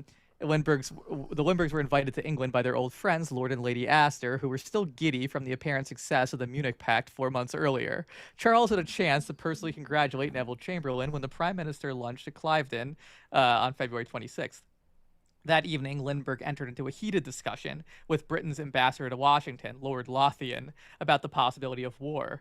Lothian worried that a lasting peace could be achieved only so long as the German leadership, quote, does not go mad with the feeling of power and destiny. Big to if. This, Lindbergh wrote in his journal, I think I have a little more confidence in the sanity of German leadership than he has.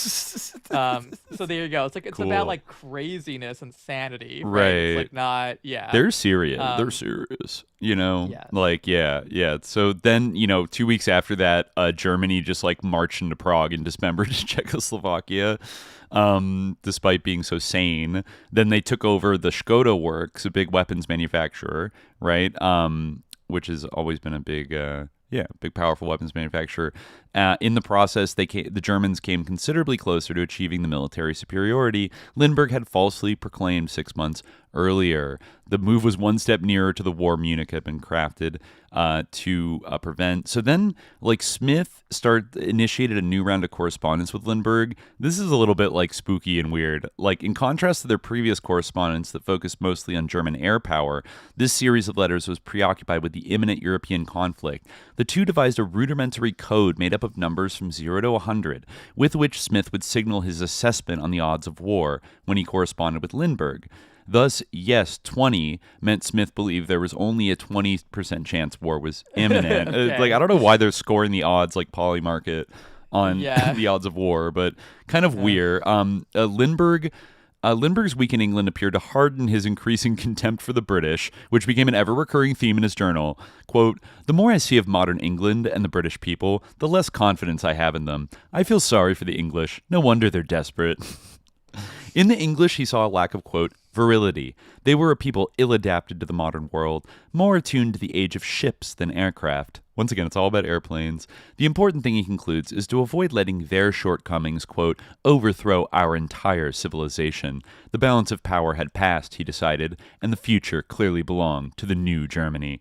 When the number I guess in some ways it makes sense that someone like Lindbergh would inevitably like if you think about like the Futurist Manifesto and like Marinetti and worshipping, stuff, like the sort of like the worship of the machine and the power and the aesthetic like of the sleek and like airplane Zeppelin. Yeah, exactly. Even like Mussolini. Yeah. Mussolini's like overflowing praise of like the spirit of St. Louis. Like this gets me hard. Like this is the most beautiful. Like we're conquering nature. Like they really fucking love it. And he's like Lindbergh is one of these like machine head type people that just like everything's like a sleek airplane, like everything's an engine, like everything's a vehicle, like humans don't matter. Well, except for like the bloodlines, I guess they matter. Yeah. So Lindbergh comes back on April 1939. Ideally, they will become machines. Right, we will become mechanical hearts that will allow them to live forever. Yeah. Yeah. So other than that, yes. Right. So Lindbergh finally comes back to America after like 4 years of exile and was immediately summoned for a meeting with General Hap Arnold, the chief of the U.S. Army Air Corps. And they wanted his advice about how strong, like the Nazi Air Force was and how to build their air defenses, et cetera, et cetera. He had never met FDR. Like FDR, they passed along like a greeting from FDR that he wanted to thank him personally for the service he had provided touring German aviation facilities. But actually there was a political battle between FDR and Lindbergh in 1934 that sort of set their relationship on a bad course. I guess Roosevelt issued a surprise presidential decree announcing the cancellation of all domestic airmail contracts. The Senate committee had discovered a number of irregularities in the awarding of contracts. Remember, Lindbergh's only job before the big flight was working for like a regional airmail kind of route, right? Like between St. Louis and Chicago. So so basically like FDR kind of nationalized this and said the Army Air Corps would deliver the mail instead of the allegedly corrupt private firms which had dominated the industry for years. 3 days later, Lindbergh, who had begun his career in this, sent a telegram to the White House protesting the cancellation. And then he also leaked his communication to the press. The skirmish appeared on the front page of every American newspaper. When it came to aviation issues, even the President of the United States was no match for America's flying hero. Roosevelt was forced to back down in a public and humiliating retreat. Lindbergh, meanwhile, was beginning to understand how his fame could be harnessed to political ends. He and Roosevelt were destined to clash again. They sure were. So I guess they did meet. Yeah, they met for 15 minutes.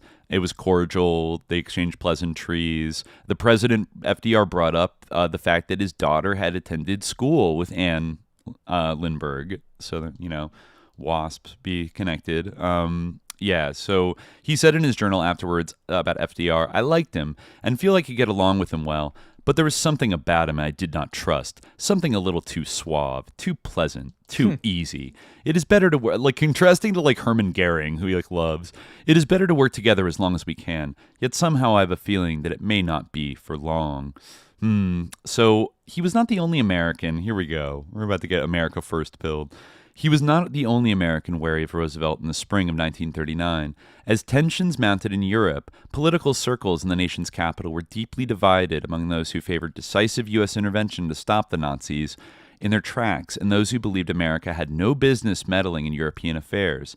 And then there was a smaller clique, anti-communist, anti-Semitic, and very conservative, made up primarily of military officers, intelligence agents, Republican politicians, and former diplomats. I would also add like Midwestern industrialists, really industrialists in general, I would say. This group believed that Hitler could be useful.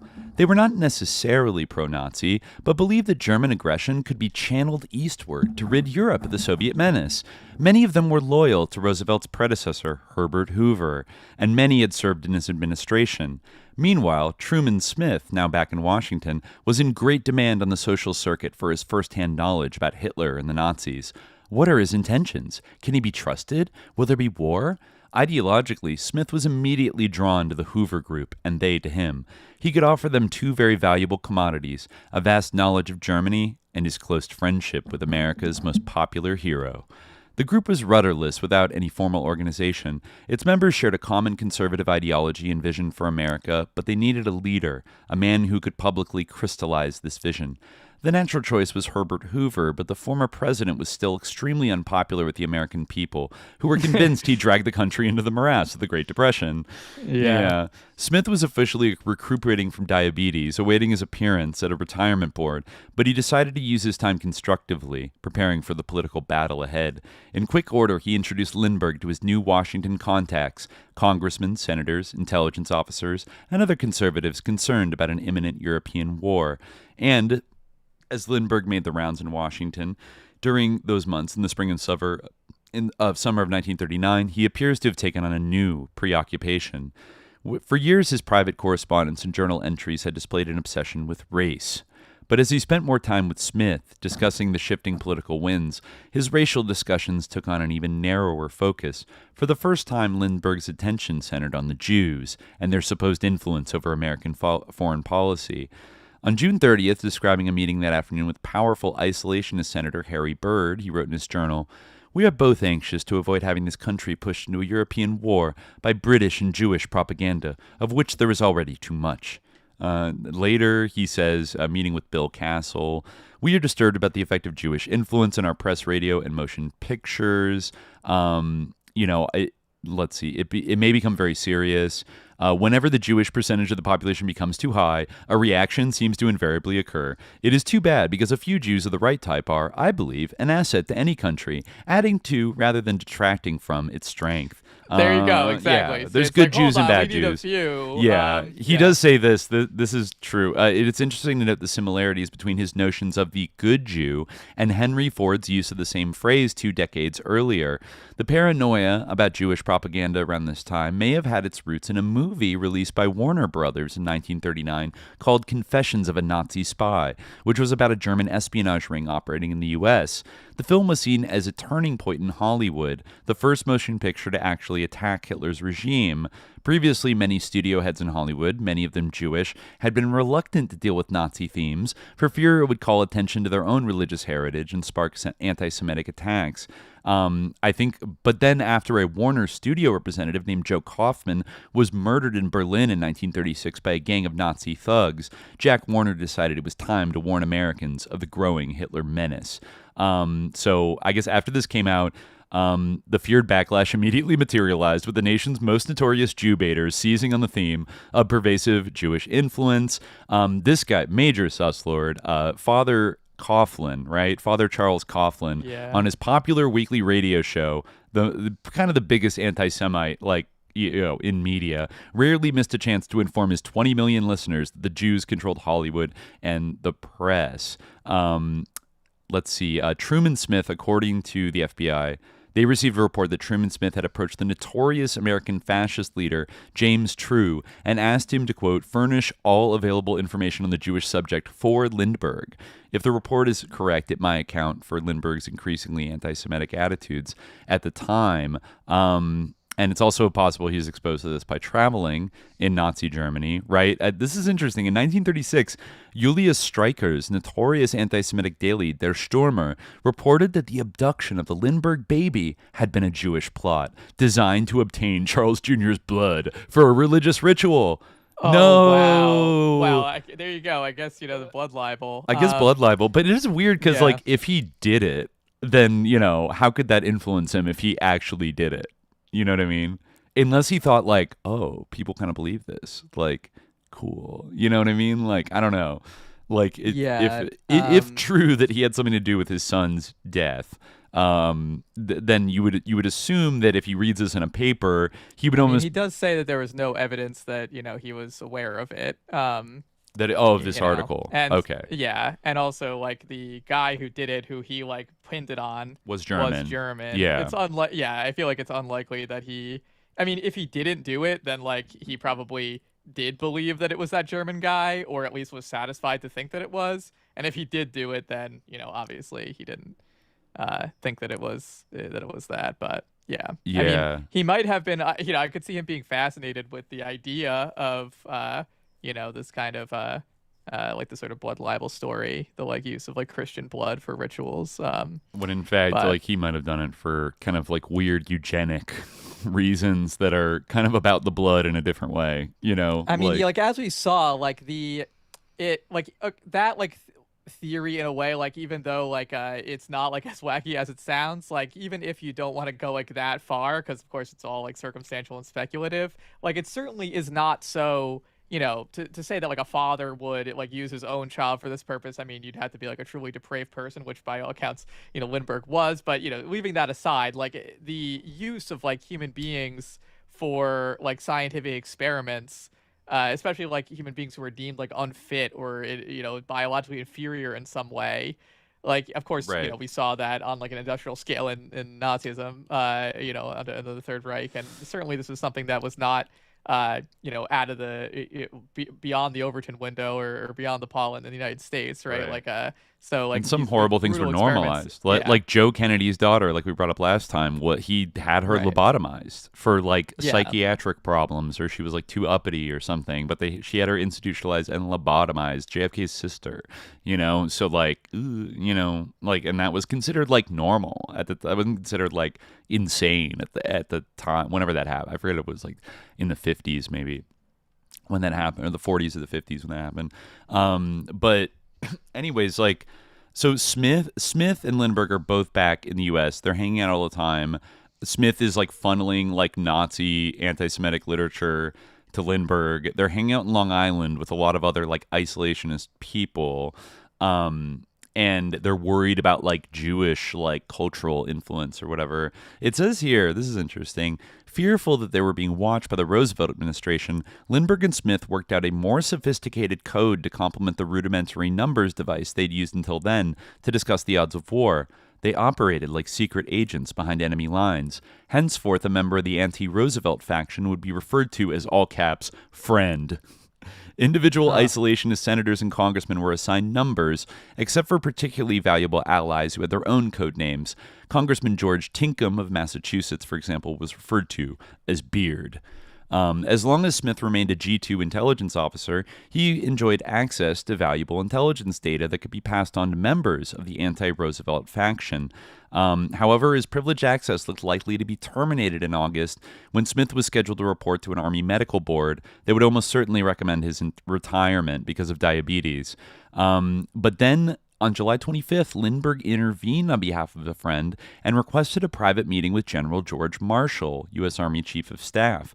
Over lunch, he told the powerful general that it would be inexcusable if the Army failed to make use of Smith's ability and knowledge by discharging him from a distinguished career simply because of his physical problems.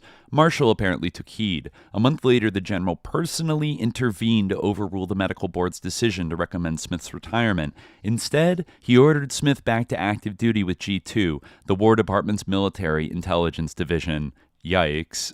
Not a guy you would like want, like a trustworthy person to like have access to like the top levels of military intelligence, right?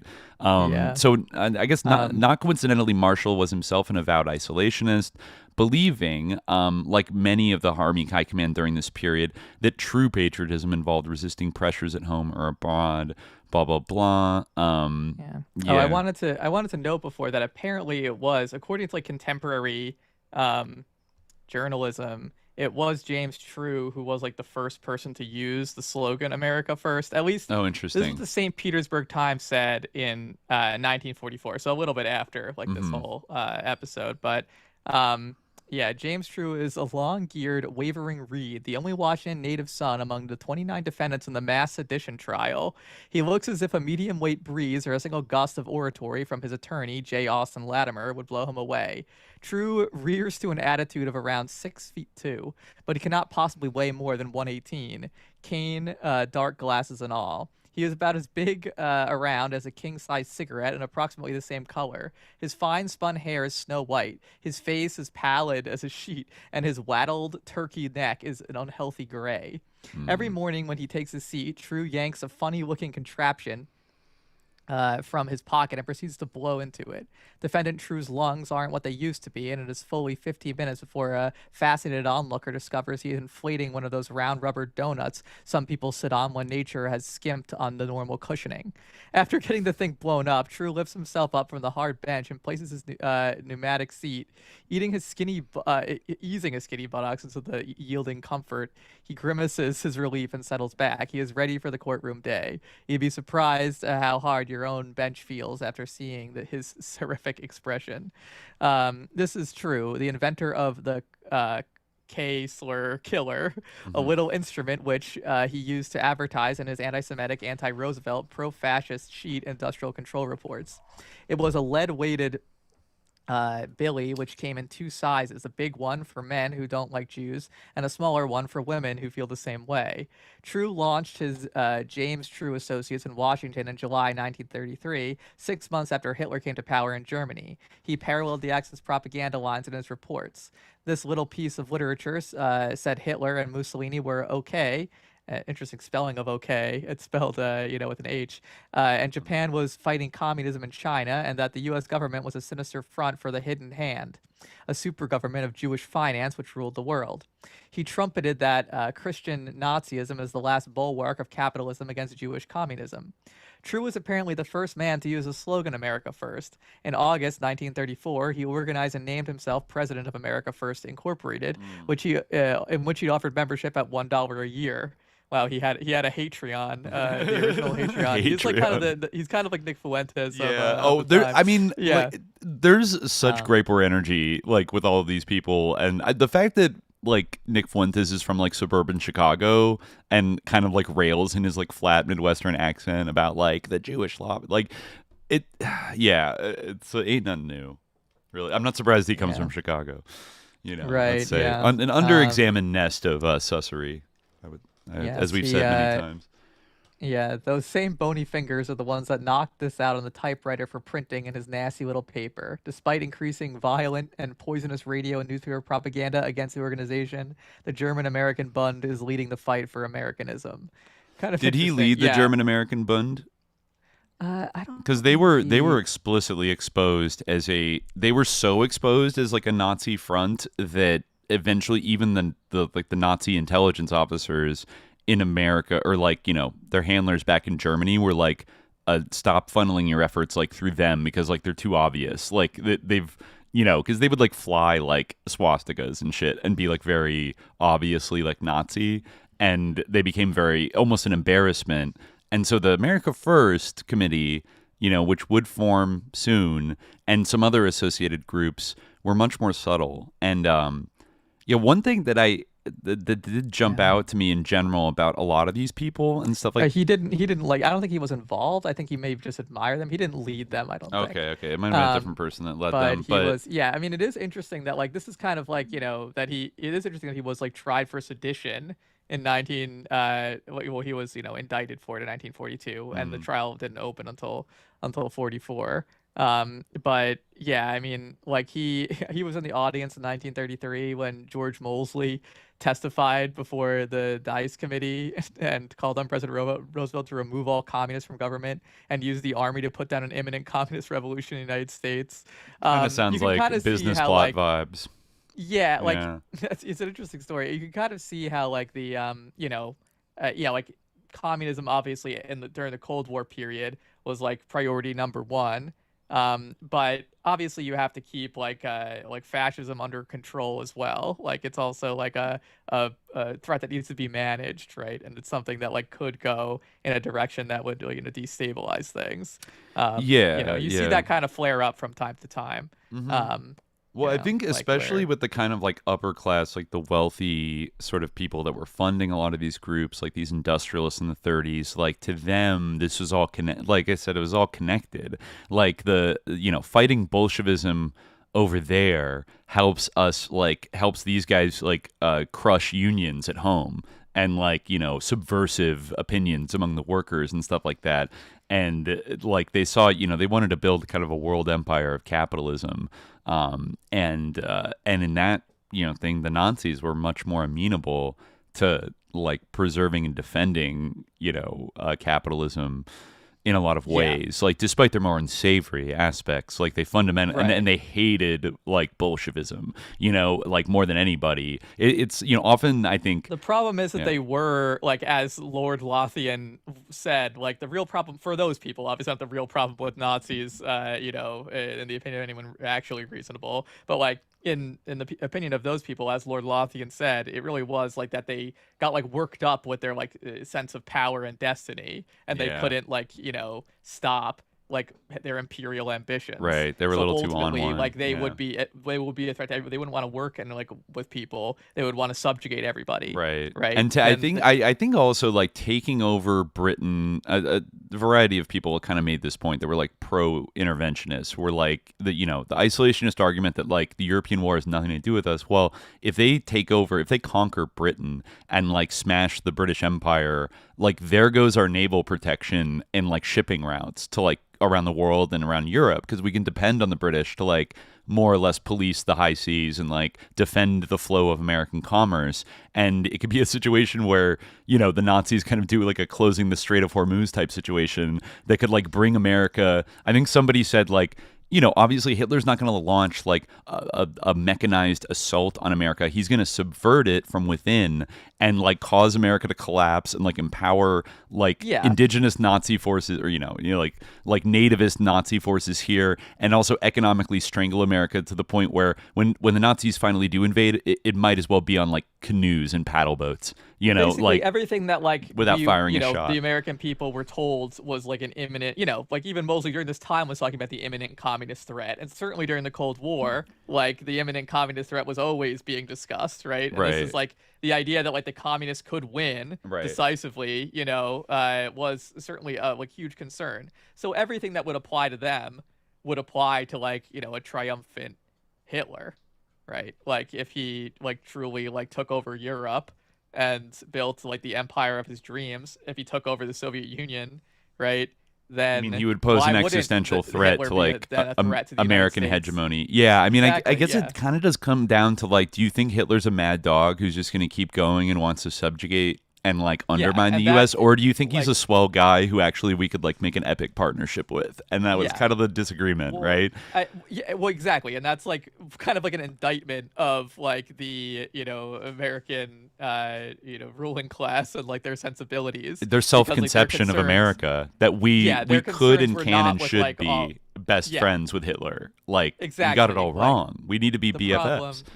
The problem was not like it wasn't having to do with the ideology or even like the anti-Semitism. It was like the exact same thing that we see now with like the Democrats and the Republicans with regard to the war in Iran in the United States, right? It's a process problem. Like it's all about like process and not about the actual goals. Like they actually like agree ideologically. The problem is, you know, the old like he's going about it wrong. And the Wilsonians are kind of up in arms because this is it's not the right way to approach it. But now, you know, I want to get to the founding of like America first, which is coming up here, and all these like powerful people that start like quietly networking throughout. You know, this is right after Germany invades Poland on September 1st. So on September 10th, a week after the declaration of war, Lindbergh received a phone call from his new friend, Fulton Lewis Jr., a well-known conservative podcast or radio commentator, basically, you know, whose broadcasts were carried out over the Mutual Broadcasting System, one of America's largest radio networks. They had met 2 weeks earlier at the home of prominent isolationist Bill Castle, strongly conservative former Undersecretary of State in the Hoover administration, who is currently assistant chairman of the RNC. It was at this dinner that the three men had discussed the pervasive Jewish influence in Hollywood and the media. At the same gathering, Lindbergh had wondered aloud whether, quote, it might not be... Wow, there's the military jet flying over my house right now. It's extremely loud. Yeah, every time we're recording for so long, I'm always like, you know, and like we're reading from these books and like talking to each other and like not looking at like the news. I'm always like, is some kind of insane thing happening? But I guess I would rely on the chat to notify us of this. Please do notify us if it's about to launch happens or whatever. But they do fly jets over LA sometimes. Speaking of the chat, I want to acknowledge Griffin, our chat stalwart, for coming up with a wonderful onomatopoeic representation aestheticization of like the fascist aestheticization of machinery. Boom, boom, pow, pow, crack, crack, shoom, shoom, pow, boom, pow. pop, show. Yeah, it's like a Thomas Pynchon like parody song or something. I mean, the Lindy hop, right? That was in Shadow Ticket a lot. That was what was running all through like Charles Lindbergh's brain. Like, yeah, constantly. Yeah. He just had like pistons like going on boom, in there. Boom, pow, pow. Yeah, exactly. Yeah. They're all little boys at the end of the day. So basically, you know, Lindbergh had wondered aloud whether it might not be wise, should war erupt, to have a small group ready to become active in opposition to American entry in European war. Lewis now believed time had come to activate this group. Unbeknownst to his many radio listeners, Lewis was on extremely friendly terms with the Nazi embassy in Washington, as a 1939 dispatch captured by the Allies after the war later revealed. In this communique, a German press attaché in Washington had cabled the Foreign Office in Berlin, passing along a suggestion from Lewis to Hitler, explaining how the Fuhrer could establish a friendly relationship with Roosevelt and ensure continued American neutrality. Lewis even provided the specific wording for the letter he proposed the Chancellor send to the American president. So, wow, okay, yeah. In a dispatch to Berlin, the German attaché recommends Lewis as a, quote, an admirer of Germany and the Fuhrer and a highly respected American journalist. With Europe at war, Lewis now set his sights on the Lone Eagle as the isolationist New Hope. He used his network connections to arrange radio airtime for Lindbergh to address the American people in a nationwide address with a plea for neutrality. Lindbergh, with his behind-the-scenes shuttle diplomacy during the Czech crisis a year earlier, had maintained a low profile and had thus gone unnoticed by the public. Few Americans were aware of the influential role he played in the events leading up to Munich. In fact, since Bruno Hauptmann's execution in 1936, the American media had devoted little coverage to the man who, was such a celebrity. Now he was about to take center stage again for a role for which his new friends had been grooming him for months. For 5 days, Lindbergh carefully drafted and revised the remarks, which would mark his first formal radio appearance since 1931. The speech would be carried over 3 national radio networks and reach an audience as large as that of Roosevelt's popular fireside chats. But on the afternoon of September 15th, a rather strange incident threatened to derail the address slated for that evening. Truman Smith arrived at Lindbergh's Washington hotel room around 4 p.m. with an urgent message. Smith explained the Roosevelt administration was very much worried about Lindbergh publicizing his opposition to American entry into a European war. If he would agree to cancel his address, the president was willing to offer Lindbergh a newly created cabinet position, Secretary for Air, established just for him. As he relayed Roosevelt's offer, Smith could barely contain his glee. So you see, they're worried, he said, laughing. Oh my God. It's kind of disputed whether or not this actually happened. Apparently, Lindbergh was like, of course, I'll never accept that, or whatever. But he does say in his diary, the offer on Roosevelt's part does not surprise me after what I learned about his administration. It does surprise me, though, that he thinks I might be influenced by such an offer. No evidence has ever been found confirming Roosevelt actually made this offer. We only have Smith's word that it happened. And then it says that evening, millions of Americans gathered around for what would be called the Great Debate. At 9:45 p.m., a thin nasal voice announced, I speak tonight to those people in the United States of America who feel that the destiny of this country does not call for our involvement in European wars.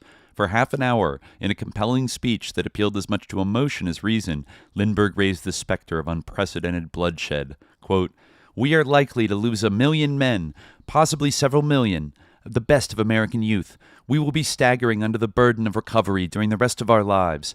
After warning that involvement in European war may lead to the end of Western civilization, the recurring theme of his correspondence for months, he uttered the speech's most memorable line, cautioning his listeners against heeding emotional appeals about the plight of Europeans. We must be impersonal as a surgeon with his knife. It is this cool. Yeah, just like I was. His experiments. My son. No, cutting him up. No. Little attention was given to a cryptid passage buried near the end of his address. In it, he advised his listeners to be wary of the propaganda they were bound to encounter in the months ahead. Quote, we must ask who owns and who influences the newspaper, the news picture, and the radio station. If our people know the truth, this country is not likely to enter the war. We must learn to look behind every article we read and every speech we hear. Yeah, a little bit of a dog whistle. So his reemergence on the national scene was the talk of the nation for days. The Roosevelt administration, sensitive to his popular sway, was initially relieved that he had not explicitly opposed the repeal of the arms embargo that was a cornerstone of the president's new foreign policy, aid short of war. In their predominantly favorable coverage, a lot of newspapers noted he was simply carrying on his father's legacy from World War I, right? Like they would repeatedly invoke that over the next 2 years. But there was a very striking difference between Lindbergh's philosophy toward war and the philosophy of his father, C.A., who was a self-proclaimed pacifist. In one of his journal entries, Lindbergh would underscore the difference when he wrote, quote, "What luck it is to find myself opposing my country's entrance into a war I don't believe in, when I would so much rather be fighting for my country in a war I do believe in."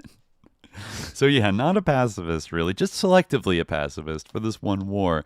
So I guess like editorials of his after the radio address were 90% favorable. And people generally didn't want to just like broadly didn't want to get involved. Like, let's see. It actually, this is kind of a creepy thing. Like there were two people that did not like his speech very much who had been contemplating using him as a go-between to send a message to the White House that would forever change the course of history.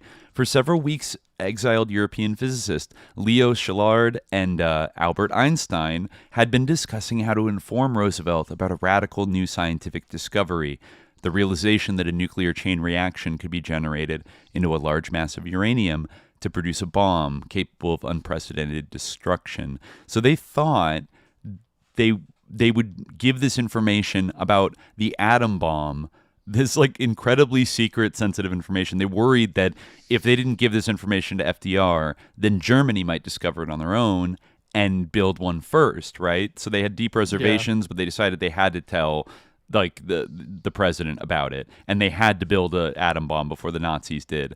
So they desperately sought a way to get the sensitive message directly to the president. They needed an emissary who they believed could place their message directly in Roosevelt's hands.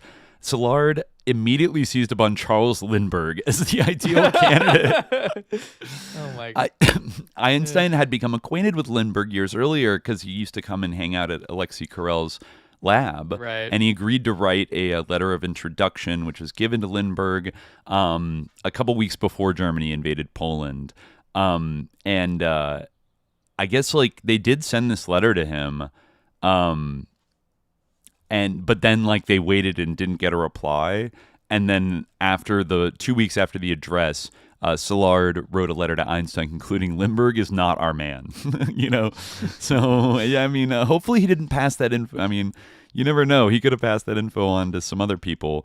But the isolationists love Lindbergh's radio speech. Herbert Hoover sent his congratulations for a really great address and suggested a meeting. So they did meet at the Waldorf Astoria, where the former president shared his view that the British Empire was in decline and that Germany's expansion was inevitable, whether by force or diplomacy. They agreed on one more thing. Roosevelt definitely desires to get us into this conflict. So yeah, I mean, he was thinking that they might have to get involved. Let's see, Churchill was really like kind of, he had started a letter correspondence with Roosevelt, and Churchill was definitely trying to like bring him in closer, right, to like back Britain. But he was pledging publicly a stance of like neutrality, but like maybe some aid. Yeah, let's see. So then, just going down here. On the other side of the Atlantic, this is when, the final solution is kind of like being rolled out as this speech starts. On the other side of the Atlantic, Lindbergh appears to have cemented his credentials as a leader of isolationism at a remarkably rapid pace, considering his political inexperience. He was clearly no mere figurehead. On October 2nd, Herbert Hoover himself called and asked his advice about an upcoming speech he planned to deliver about the military prospects for Britain and France in the new European war. But as Lindbergh was advising ex-presidents, it soon became clear who was shaping his own views. Behind the scenes, Truman Smith was at work steering his political protege to meetings with potentially useful members of Congress and other powerful policymakers. He met with Congressman George Tinkham of Massachusetts. This is a good point here. The most puzzling aspect of Smith's activities at this juncture is why he was permitted by his superiors to pursue such an obvious political agenda while still on active military duty. Like Lindbergh had been removed from active status in the Air Corps by General Hap Arnold the day before his first radio address because he planned to take an active part in politics, yet Smith was permitted to continue planning isolationist strategy in a less than discreet fashion. Clearly, many high-ranking members of the U.S. military sympathized with the isolationist cause and were untroubled by Smith's behind-the-scenes plotting, so long as he kept out of the public eye. So after meeting with Congressman Tinkham, they decided Lindbergh would need to do another address with a more focused message. Roosevelt was trying to repeal the arms embargo, I guess, to arm England. And this would be the first step towards kind of indirectly getting involved. And they were gathering votes. The isolationists wanted to destroy this. So Lindbergh goes back on October 14th and gives a speech called Neutrality and War. Let's see. Yeah, he kind of He outlined a 4-point proposal that would continue the arms embargo on offensive weapons, but offer the European allies all the defensive weapons America could spare. As many later noted, this policy was next to useless against a German army, well stocked with its own extraordinary offensive arsenal. That would basically set everybody up for failure. And also... Yeah, he also, he said something, there's a passage that crystallized his increasing obsession with race. Lindbergh had reunited with Carrel, spending considerable time with him back in America. The two were making plans to establish an Institute for the Betterment of Man at the Lindbergh's old Hopewell estate, where their common ideas about eugenics and spiritual development could be advanced, harnessing what Carrel called the weapons of knowledge and thought, which are so abundantly available. Now, Lindbergh says, kind of related to this, our bond with Europe is a bond of race and not of political ideology. Right. We had to fight a European army to establish democracy in this country. It is the European race we must preserve. Political progress will follow. Racial strength is vital. Politics a luxury. If the white race is ever seriously threatened, it may then be time for us to take part in its protection, to fight side by side with the English, French, and Germans, but not with one against the other for a mutual destruction.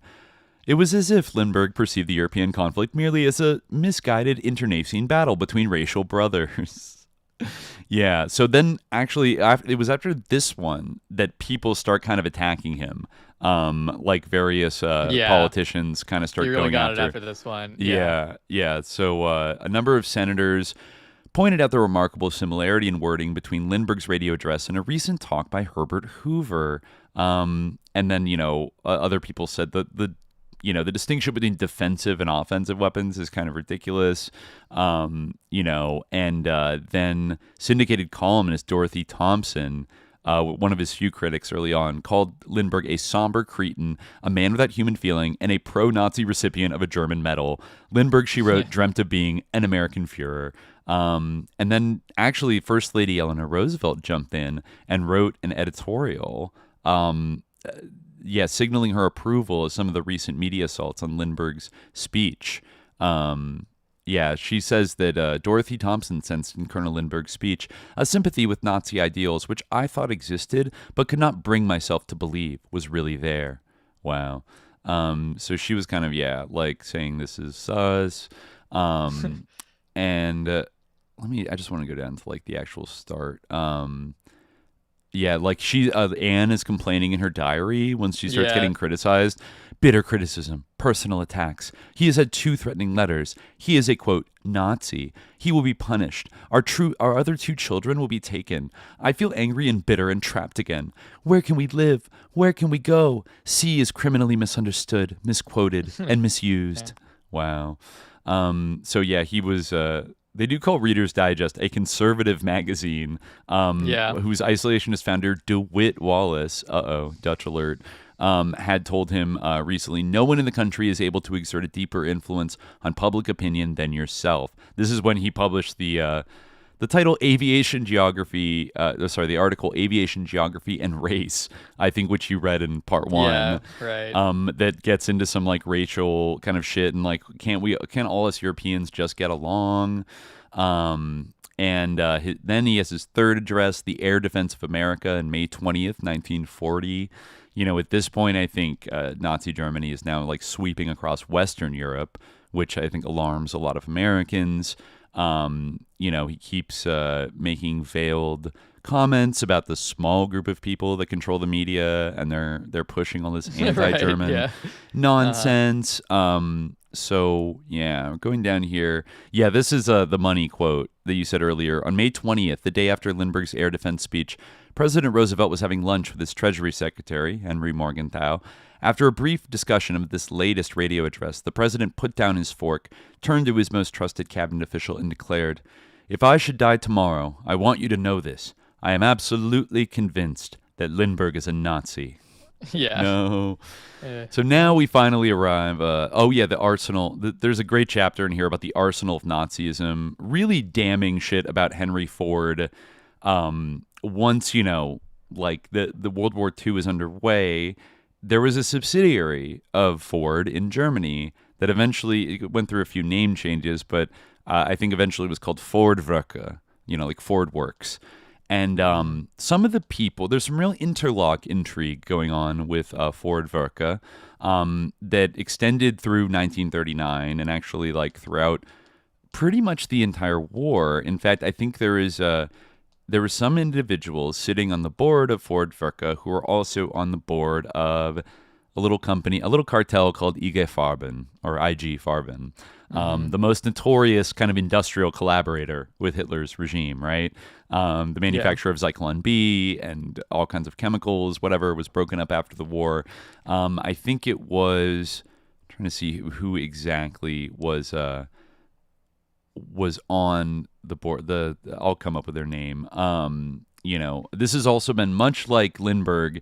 This has been kind of like downplayed and rationalized as like, Ford itself kind of has the official line of like, our Ford company was kind of like taken over by the Nazis when, if not at the very beginning of the war, like after Pearl Harbor, after Germany declared war on the U.S., Dearborn lost control of Fordwerke. And so anything that happened, which was the extensive use of literally buying slaves at an auction, like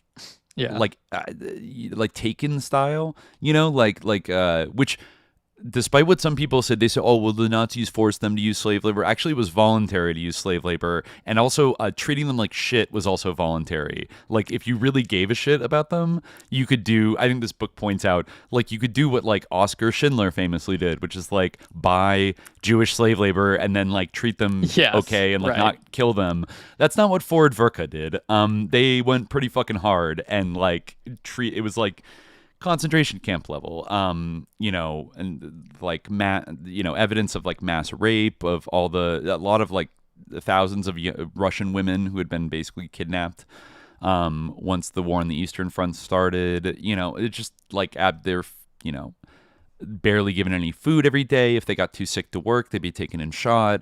Like all this kind of stuff. And meanwhile, actually, the evidence concludes, as this author lays out, that actually there was always American control of the Ford for a variety of different reasons. Like Ford still had a controlling interest and was appraised of like what was going on at Fordwerke. And in fact, they, just in the interest of time, this was in 1925. Ford had established its first German subsidiary in Berlin, a truck and Model T plant called Ford Motor Company Aktiengesellschaft, owned 99.9% by Dearborn.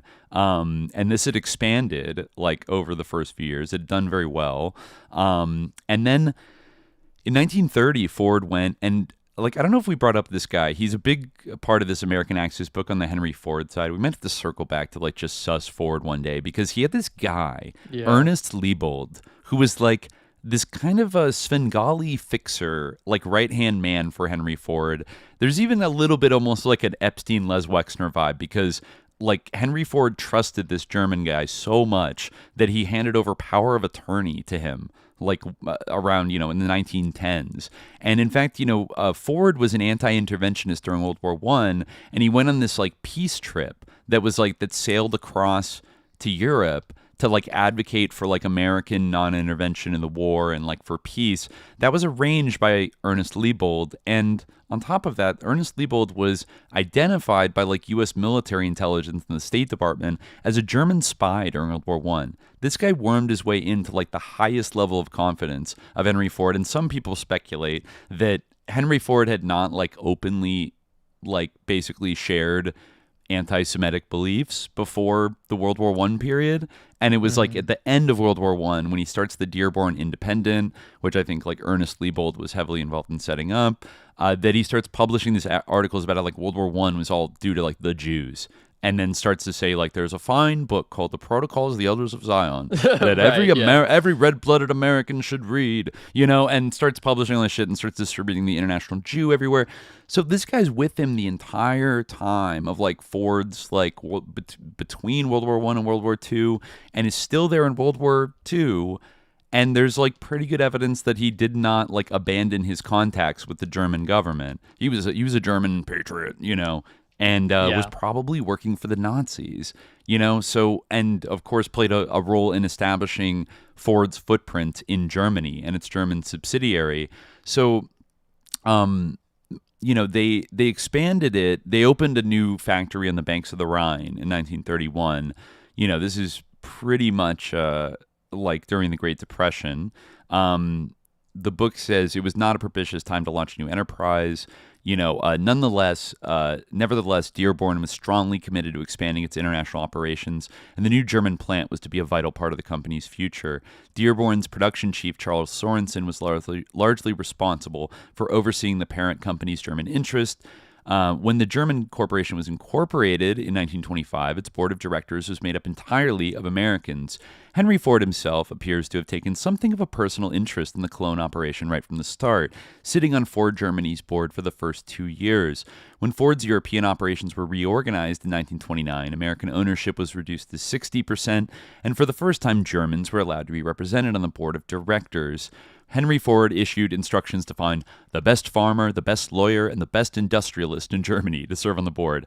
The farmer was Alvin Schurig, the industrialist was Karl Bosch, and the lawyer appointed by Dearborn was none other than Heinrich Albert, the notorious First World War German spy. All right, so another spy on the board of Ford Germany, cool. After the war, Albert had been well rewarded for his clandestine activities on behalf of his country, serving for several years as Secretary of State in the new German government. After he left government in the early 1920s, he made good use of the many contacts he had acquired in the U.S. when he set up a lucrative law practice representing a number of large American firms doing business in Germany. In 1925, shortly after Ford Germany incorporated its first operation in Berlin, the company hired Albert to, deal with the German government. He had represented the company's interests ever since. Joining him on the new Ford Germany board was Sorensen, Edsel Ford, Henry's son, and Albert's fellow German, Karl Bosch, who also happened to be the general manager of a company called IG Farben, the gigantic chemical and pharmaceutical colossus that would soon emerge as the backbone of Hitler's economic base. As part of the new restructuring, IG Farben was awarded 15% ownership in Ford Germany, and Bosch was appointed to the board of directors. In exchange, Edsel was appointed to the board of Farben's U.S. subsidiary, American IG Chemical Corporation, later renamed General Aniline and Film, where he sat until 1941. I actually have a Super 8 film camera. You probably remember that. I have an old Super 8 camera. That's a gaff film. I discovered its Nazi origins after buying it at like a flea market. So sus. The arrangement officially married the world's largest auto company with the world's largest chemical manufacturer. It was a relationship the Ford Motor Company was anxious to downplay in later years, right? Basically like, the industrialists kind of end up backing the Nazis, like when they come to power. They meet with Goering and Himmler, to discuss collabing, the Nazis promised to eliminate trade unions and any other obstacles that interfered with unfettered corporate profits. Soon afterwards, IG Farben contributed 400,000 Reichsmarks to the Nazi Party's political slush fund, the largest contribution to the Nazis by any German company. Thereafter, it remained Hitler's single most important corporate ally. We all know. So like overlapping ownership and interlocks between the two. So let's see.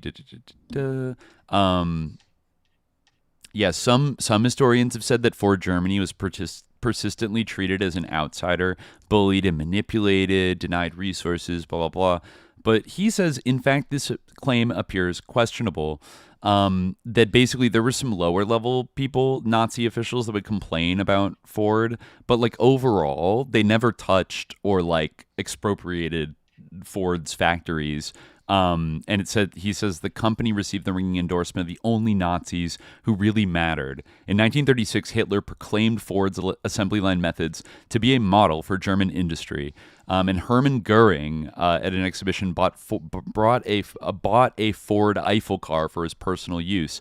Hardly an indication that Ford was out of favor. And they gave him a medal in like 1938, right? Which he proudly accepted. The German subsidiary benefited tangibly from its American ties. During the 3-year period before the war, the U.S. parent company sent Ford Germany crucial shipments of rubber and pig iron, which could only be obtained in the U.S. German industry was desperately short of raw materials during this period, a situation that threatened to derail Hitler's rearmament strategy. They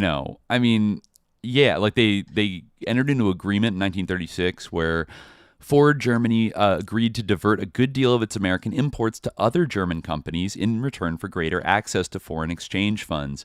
This way, according to subsequent U.S. investigation, Ford Germany was instrumental in the Reich's war preparations.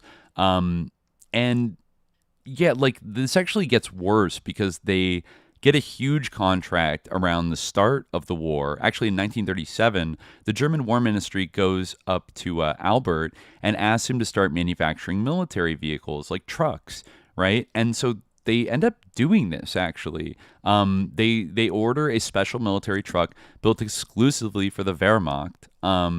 And eventually, they built a new factory in Berlin in 1939, and the plant began turning out thousands of military troop carriers. Soon, additional orders from the Luftwaffe, as well as contracts for other army vehicles and spare parts, began to pour in. There's no record of... eager to keep on the good side of Hitler, the board of directors voted to send Hitler a birthday gift of 35,000 Reichsmarks in April 1939. There is no record that Dearborn registered any objection to this gift. In fact, although not present at the meeting, Edsel Ford and Charles Sorensen were still members of the board when Ford Germany made this decision. So Henry Ford's son is like, I vote yes, give Hitler a birthday gift. So actually in a 1941 letter to the Reich Commissioner for Enemy Property, Albert boasted that the trucks that Ford Germany made were used in the invasion and occupation of Czechoslovakia. Thus, by the time Germany invaded Poland in September 1939, Ford had become a vital cog in Hitler's military machine. So it doesn't seem to have really changed, besides changing the name to a more German name, Fordwerke in 1939, around the time when the war started. And so one of the main figures also operating Fordwerke was this guy Robert Schmidt, who was in charge of the day-to-day operations, while Heinrich Albert was the chairman of the board, overseeing the company's broader overall activities. They were still accountable to Dearborn, but it didn't really become a problem for Henry Ford. And let's see, they wanted to actually diversify their military production after the invasion of Poland. And they needed munitions and armaments, and they asked if Fordwerke could help. So Heinrich Albert, he understood the PR risks of manufacturing under the Ford name. To get around them, he set up a corporate front or cloak company in the name of Walter Arendt, a longtime Ford supplier.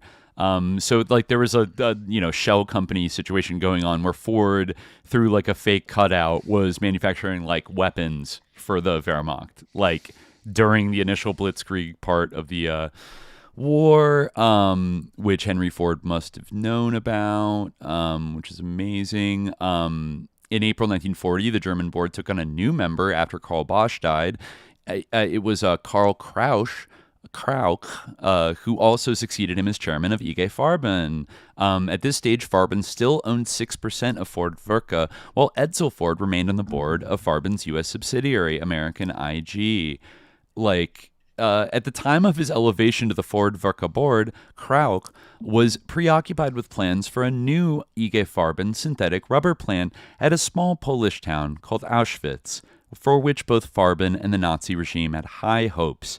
Named IG Auschwitz, Buna, the new plant was meant to lessen the Reich's dependence on foreign rubber imports. Soon the SS would provide Farben with an endless supply of Jewish prisoners at Krauch's request to man the Auschwitz operation. Eventually, IG Farben would build its own corporate concentration camp on the site to eliminate the need to march prisoners several miles to and from the Buna facility. This new plant, known as Monowitz, had an infamous sign over the gate, which of course read, Arbeit macht frei, work shall make you free. So all these guys, yeah, it said only once prior to Pearl Harbor was the relationship threatened. Now, there's an interesting story here, actually. When I think they start the kind of Lend-Lease program, the U.S. government approaches, let me see if I can go down here. They approach Ford for the opportunity to build British airplane engines, to build airplane engines for the British to, strengthen up their air forces in preparation for, the Nazi assault, right? And at first, yeah, let me see. I just want to get, because, what he ends up doing is actually kind of insane. It's kind of wild. Yeah, he was manufacturing engines for the French, but then when the French Ford plant was taken over, they basically switched to just working for redirecting all of their output to Germany instead of shutting it down or whatever. Let's see, French operation. Let me see.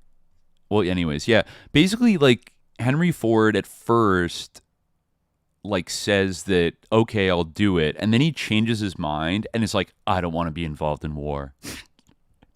Right.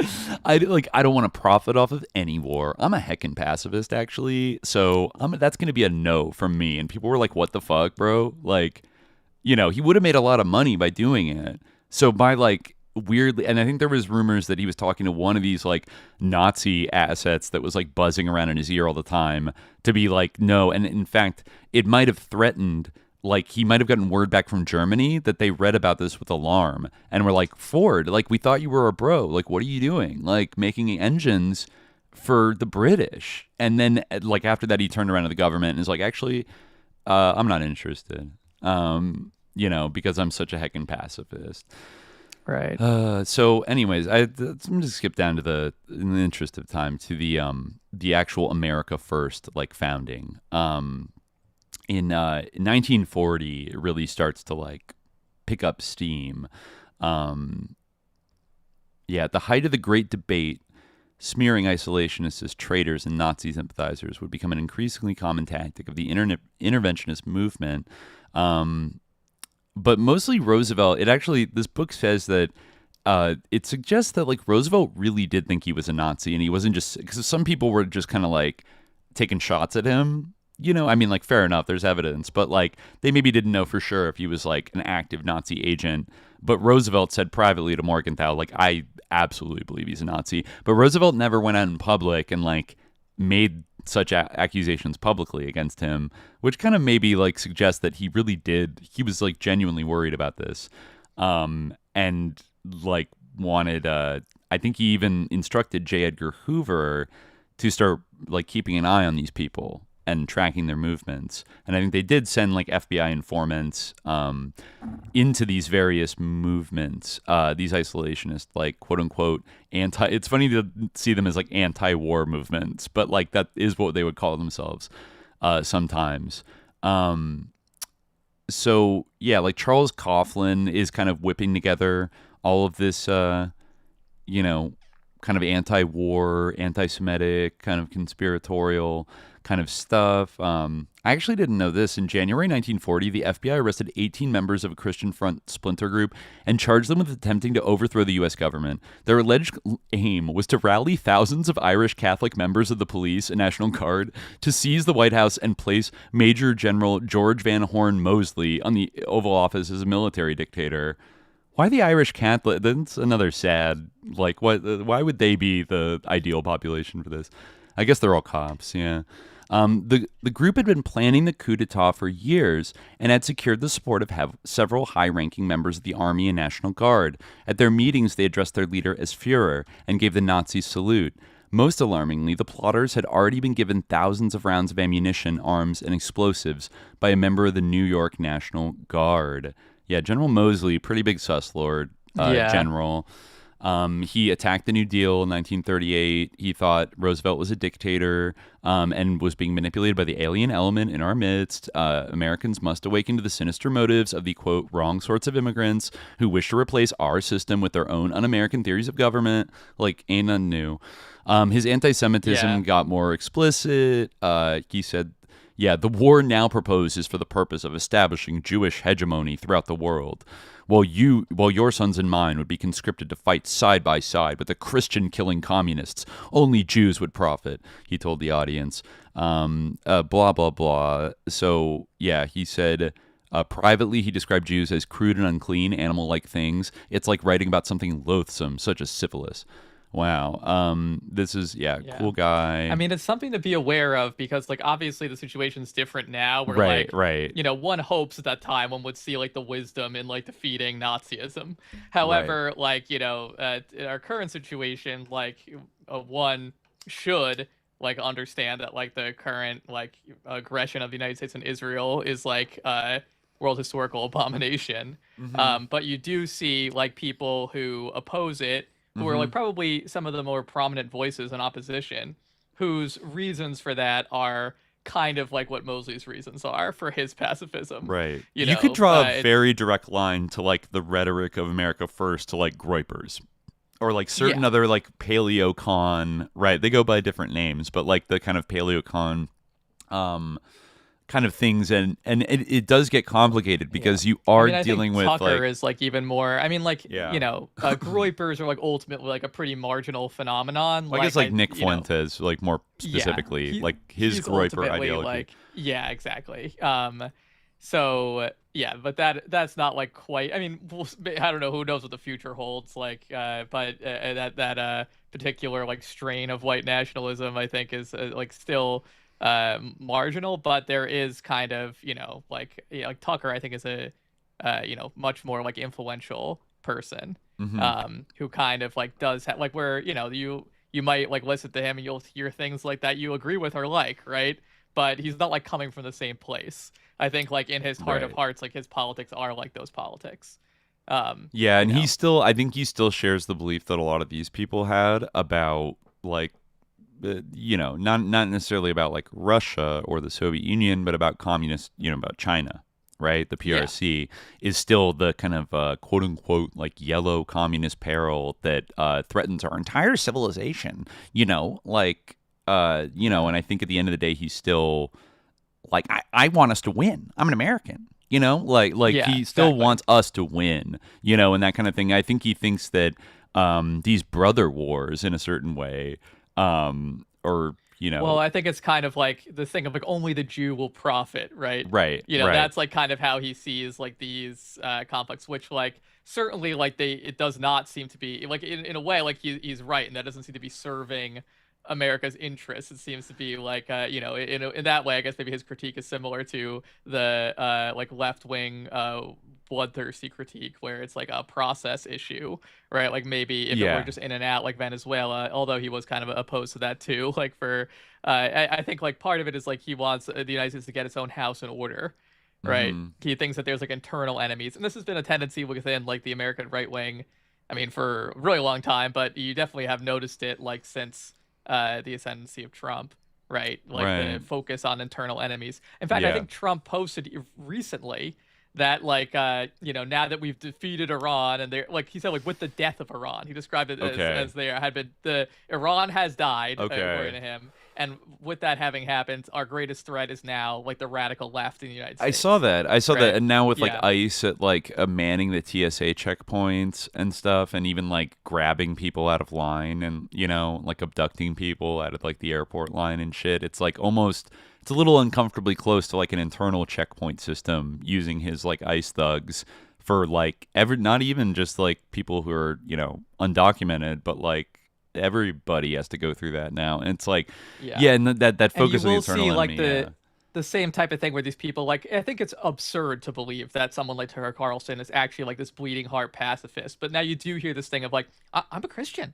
Like I don't believe in killing anybody. I think that's horrible. Like I don't believe in murder. Like it's like, yeah, you do. Like, you kind of do. You still do. Murder under the right circumstances. 100%. And like I'm sure you will be supporting murder in the near future. Well, I do think in his case specifically, because he is a literal like child of kind of like the CIA deep state. His dad basically ran like the governing association of like Voice of America, etc.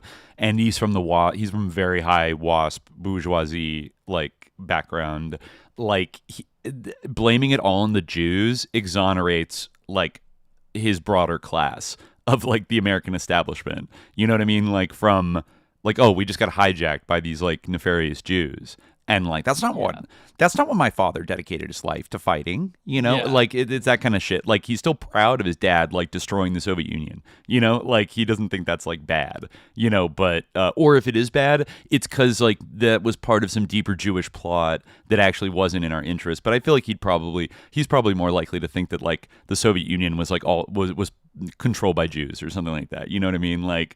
They just been puppet mastering everybody. I don't know exactly how far his power level has gone at one point. I mean, he's kind of had a transformation from being like a bargain basement like standard neocon to being like whatever he is now. But I mean, at one point I saw some clip of him like back in his Fox News like bow tie days being like, I mean.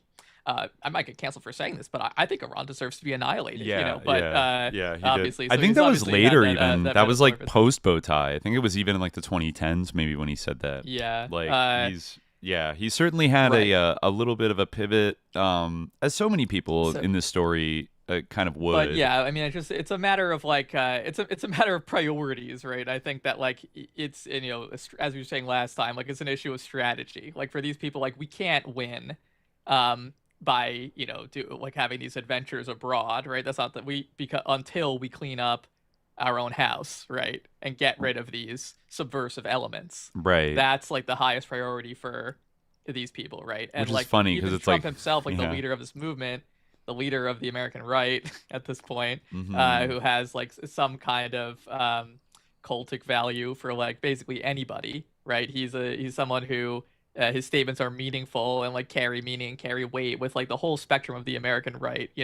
There are those who are like disappointed with him, but still like they like hearken to his words, or they hark to them. And he's gesturing to that actively when he's saying, like now the greatest threat is this, that's the kind of whole thing with Nick Fuentes actually, that like we are doing this instead of having mass deportations, right? That's like what like Tucker and Nick Fuentes are both down with like what the ICE part of what Trump is doing. They're not horrified by that. They think that's like good. Part of their grievance is that they feel that has taken a back seat to like that the mass deportations aren't happening, and in fact that like and it's all part of the same plot, right? Like that they I think Tucker even said something like we're the next, we're next on Israel's list.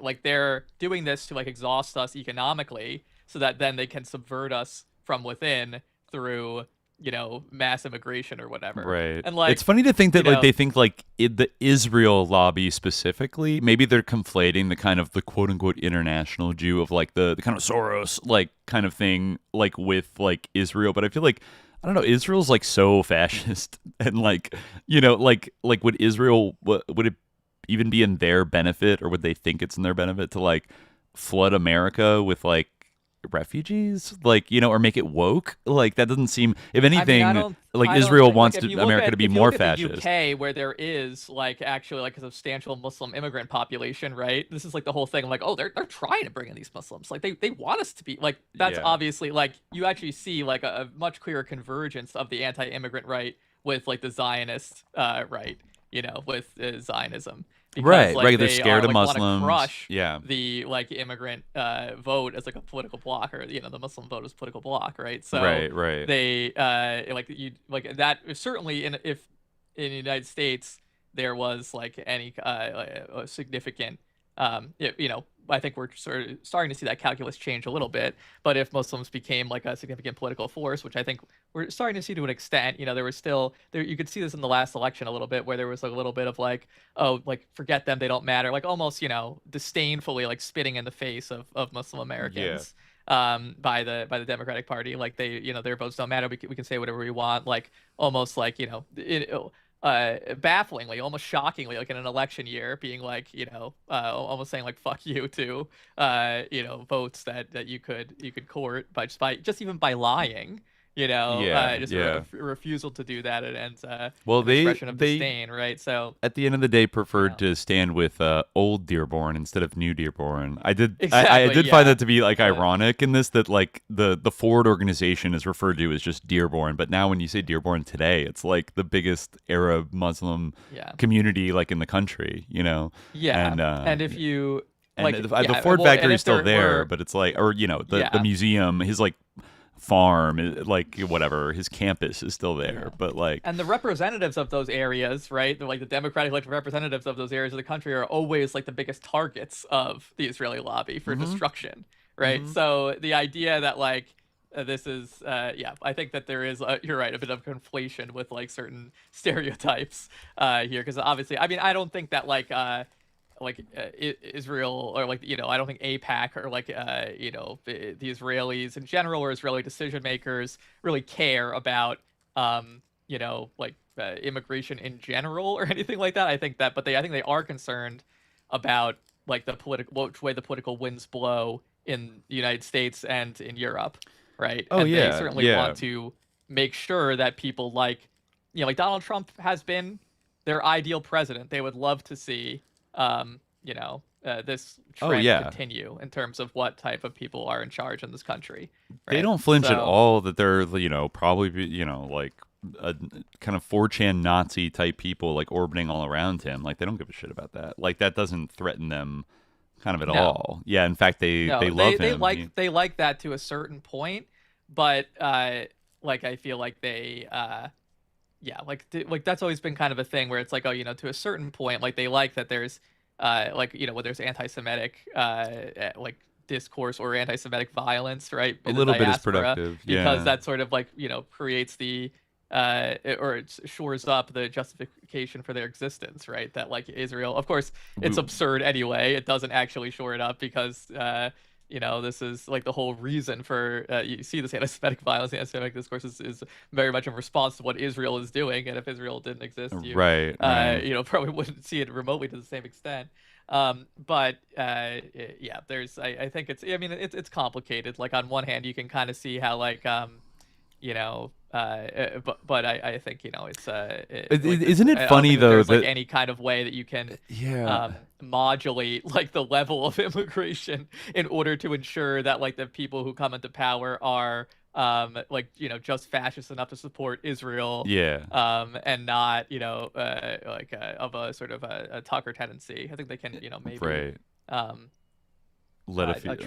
to limit that, but, and again, like, to what extent, like, well, I guess we'll see, you know, I guess we'll see it in the future, like, to what extent are these people, you know, this sort of new wave on the right that's more Israel critical, to what extent are their promises going to actually be realized? Like, are they, or, you know, are their gestures going to actually be realized? Because, you know, it remains to be seen. Is this all just like bloviating and lying and like kind of a sheepdog operation? That's kind of what I think it ultimately will. That ultimately will be the end of this, right? Whether that is like the goal of the people who are driving it or not, or they are conscious that this is what they're doing. I think that's ultimately going to be the result. But yeah. Yeah, definitely. Maybe I just want to read. I want to jump down a number of pages here and just get to the final kind of main event here. Because about America First, and talk about the people who founded it, because it wasn't a collection of chuds. This is some of the most esteemed blue bloods in the country, connected people in the country. So on the morning of Monday, September 16th, 1940, 4 men with a mission gathered in Henry Ford's Dearborn office. Ford was joined by his now frequent advisor, Charles Lindbergh, along with Douglas Stewart and General Robert E. Wood. That's a big name, to discuss a newly formed national organization known as the America First Committee. Stewart, the son of a Quaker Oats vice president, was a 24-year-old Yale law student who, with 5 classmates, had formed a campus-based organization called the Emergency Committee to Defend America First, dedicated to keeping America out of the war. Interviewed in 2003, Stewart, then 86, recalled, "We were very idealistic. We weren't particularly political. We simply believed that this was not America's quarrel." Among the 5 original members were Sergeant Shriver, John F. Kennedy's future brother-in-law, and McGovern's replacement VP pick in 72, and founder of the Special Olympics, kind of a counter eugenics event. Anyways, and Kingman Brewster, who would later become president of Yale University. A few months after the campus group was formed, Stewart received a letter from General Robert E. Wood, chairman of the Sears Roebuck Corporation, offering to help the cause by any means at his disposal.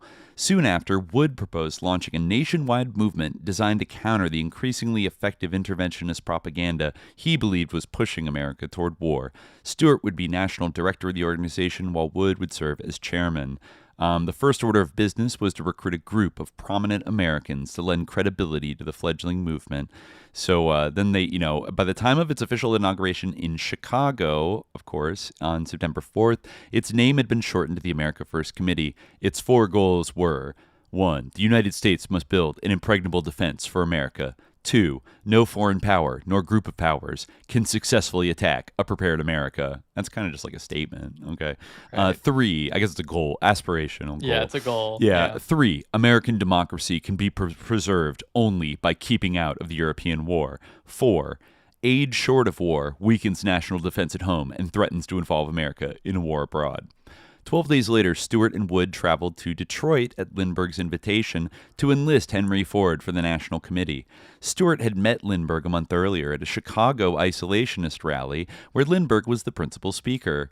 They hit it off immediately, Stewart later describing Lindbergh as a very sincere and courageous American who has the habit of sticking his neck out. Lindbergh offered to put the new organization in touch with Ford, whom he thought might be willing to lend his name and money to the cause. Lindbergh was by then well aware of his friend's opinion on the subject of the European war. As Ford production chief Charles Sorensen later described his boss's views, quote, "His pet peeve was Franklin Roosevelt, but any mention of the war in Europe or this country's involvement upset him almost to incoherence." In June, Lindbergh had persuaded Ford to provide financial backing for the American Legion in its campaign against U.S. military intervention, but until now the isolationists lacked an effective national organization dedicated solely to their cause. They said polls consistently found more than 80% of Americans opposed to intervention, but the movement lacked an organizing force.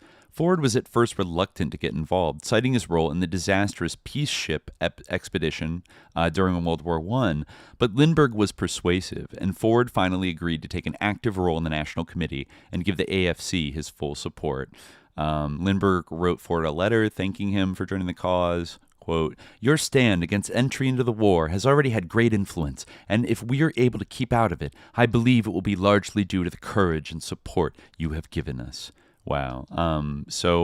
They got criticized, but they forged on. They were determined to make it like a wide cross-section. They vowed to recruit Republicans, Democrats, liberals, and conservatives, even socialists. Wow. The most important criterion for membership was a belief that America should keep out of the European war. And this is funny. Stewart, however, was anxious to offset any possible controversy that might arise from Ford's membership and invited Lessing Rosenwald, a Jewish director of Sears Roebuck, to join the National Committee. The AFC released the announcement of 2 members simultaneously, anxious to avoid accusations of anti-Semitism for including Ford on the committee. They also named the executive committee Henry Avery Brundage, the Chicago businessman who, as head of the U.S. Olympic Committee, had blocked efforts to boycott the 1936 Berlin Games, Alice Roosevelt Longworth, daughter of Teddy Roosevelt, and World War I flying ace Eddie Rickenbacker. Lindbergh himself appeared to be the most logical candidate to lead the newly formed movement and was General Wood's first choice. He was attacked, but he was still a hero to millions. But Stewart vetoed the idea. In a memo to his co-founders, he warned that if the committee were to publicly identify with Lindbergh, it would invite attacks and smears on the organization. A moderate, well, asterisk, Stewart was particularly concerned with some of the extremist political figures milling around Lindbergh in recent months. Yeah, so actually, like biographers of Lindbergh will say that like he decided to stay aloof from them because he was so independent. But the truth is that Stewart actively blocked his membership in the beginning, and at first, like Lindbergh did not actually join any. Whatever. He says it was a gauge of Lindbergh's stigma that he was believed too controversial for the committee, while Ford, a notorious anti-Semite, was welcomed in. And he says among the extremist figures surrounding Lindbergh during this time were two men openly aligned with fascism. One was Merwin K. Hart, head of the right-wing National Economic Council. And Hart's support for fascism began in the mid-1930s when he set up an organization to rally Americans behind the cause of Spanish fascist leader Francisco Franco. Cool. And the other one was this kind of really sus dude, Reverend Gerald L.K. Smith, who, basically was a friend of Henry Ford and was a big kind of like bully pulpit, kind of anti-Semitic, paranoid, anti-communist kind of guy. It says it's funny that what Douglas Stewart did not know when he expressed concern about Lindbergh's involvement with such characters is that AFC's own chairman, General Robert Wood, was an avowed admirer and financial backer of Hart's Economic Council. In a private letter to Hart, Wood praised the council's work, writing, quote, "I admire you for your courage in speaking out on the Jewish question." We're gonna come back to, I think at a later point we're gonna explore the exploits of General Robert E. Wood of Sears, like going on after, because this is just like an opening kind of salvo of sus fascist, like right-wing intrigue for him. He would go on to be one of the primary movers and shakers of an organization called the American Security Council, also founded in Chicago in the early 1950s, and set up and funded by some of the, I guess most right-wing Chicago like industrial concerns and industrialists of the early Cold War period, and was kind of seen as like the voice of like the emergent military industrial complex, but actually has a lot of like shared DNA, both with Robert E. Wood being a leader like of America First going into the ASC, and a lot of other people as well, and even going back to like anti-communist kind of like strike breaking and like labor surveillance things going back to like World War I in Chicago. But that's a thing for another day. Just know that Robert Wood, Sears chairman, which was a Jewish company, by the way, which is kind of funny. Like that was founded by like a Jewish family, and they were on the board, but they had this like sus, like super right-wing anti-Semitic general as the chairman of the board for Sears. So they were sus. Truman Smith continues to be sus. Lawrence Dennis. What were we gonna say? I was gonna say like I'm thinking like I was kind of wanted to read like a little bit more from the autobiography of Values, like some of his like stuff that like spans like it goes from like the beginning of the war, talking about its kind of relationship with Goddard and his interest in rocketry, and it goes from there to like kind of the end of World War II. When did that start? When did that start?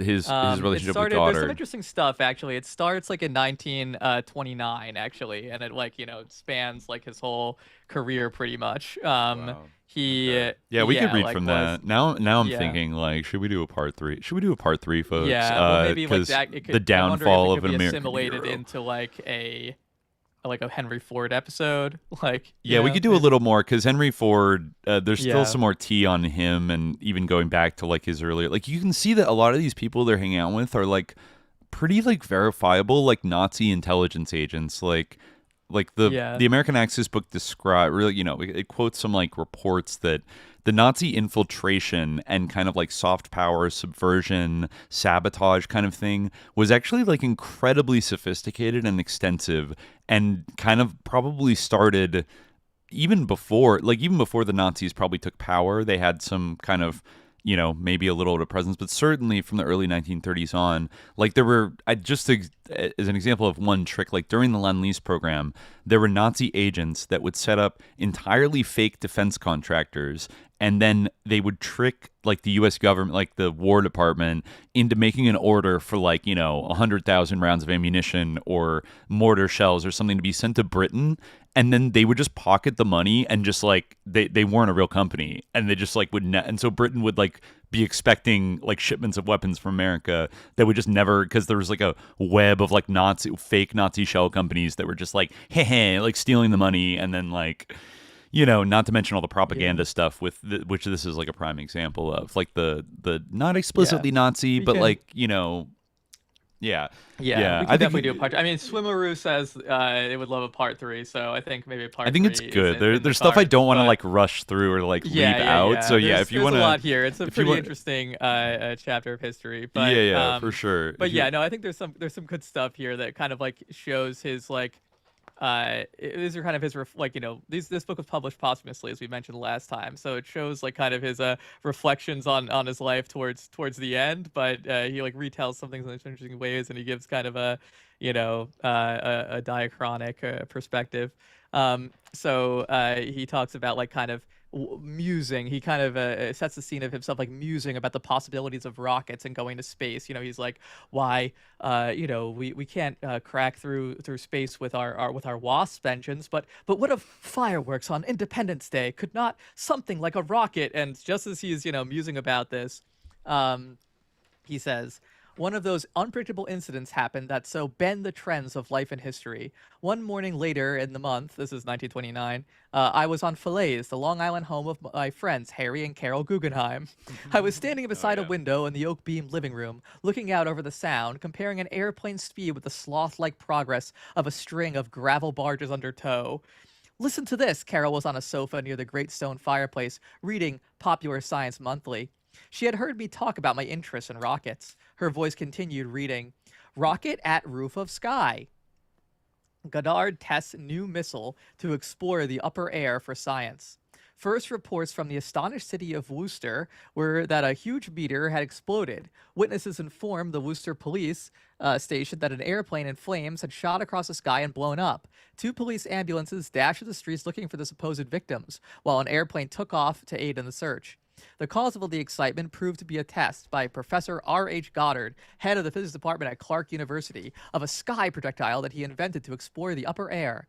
A liquid propellant never before used in any rocket drove the latest model, which is the climax of experiments costing $12,000. With the new explosive, Professor Goddard expects to shoot a rocket to heights never before attained. If one could reach a height of 200 miles above the Earth, it might obtain data of great value to science. Even a 20-mile rocket would be an invaluable aid in answering the mystery of what is at the top of the sky.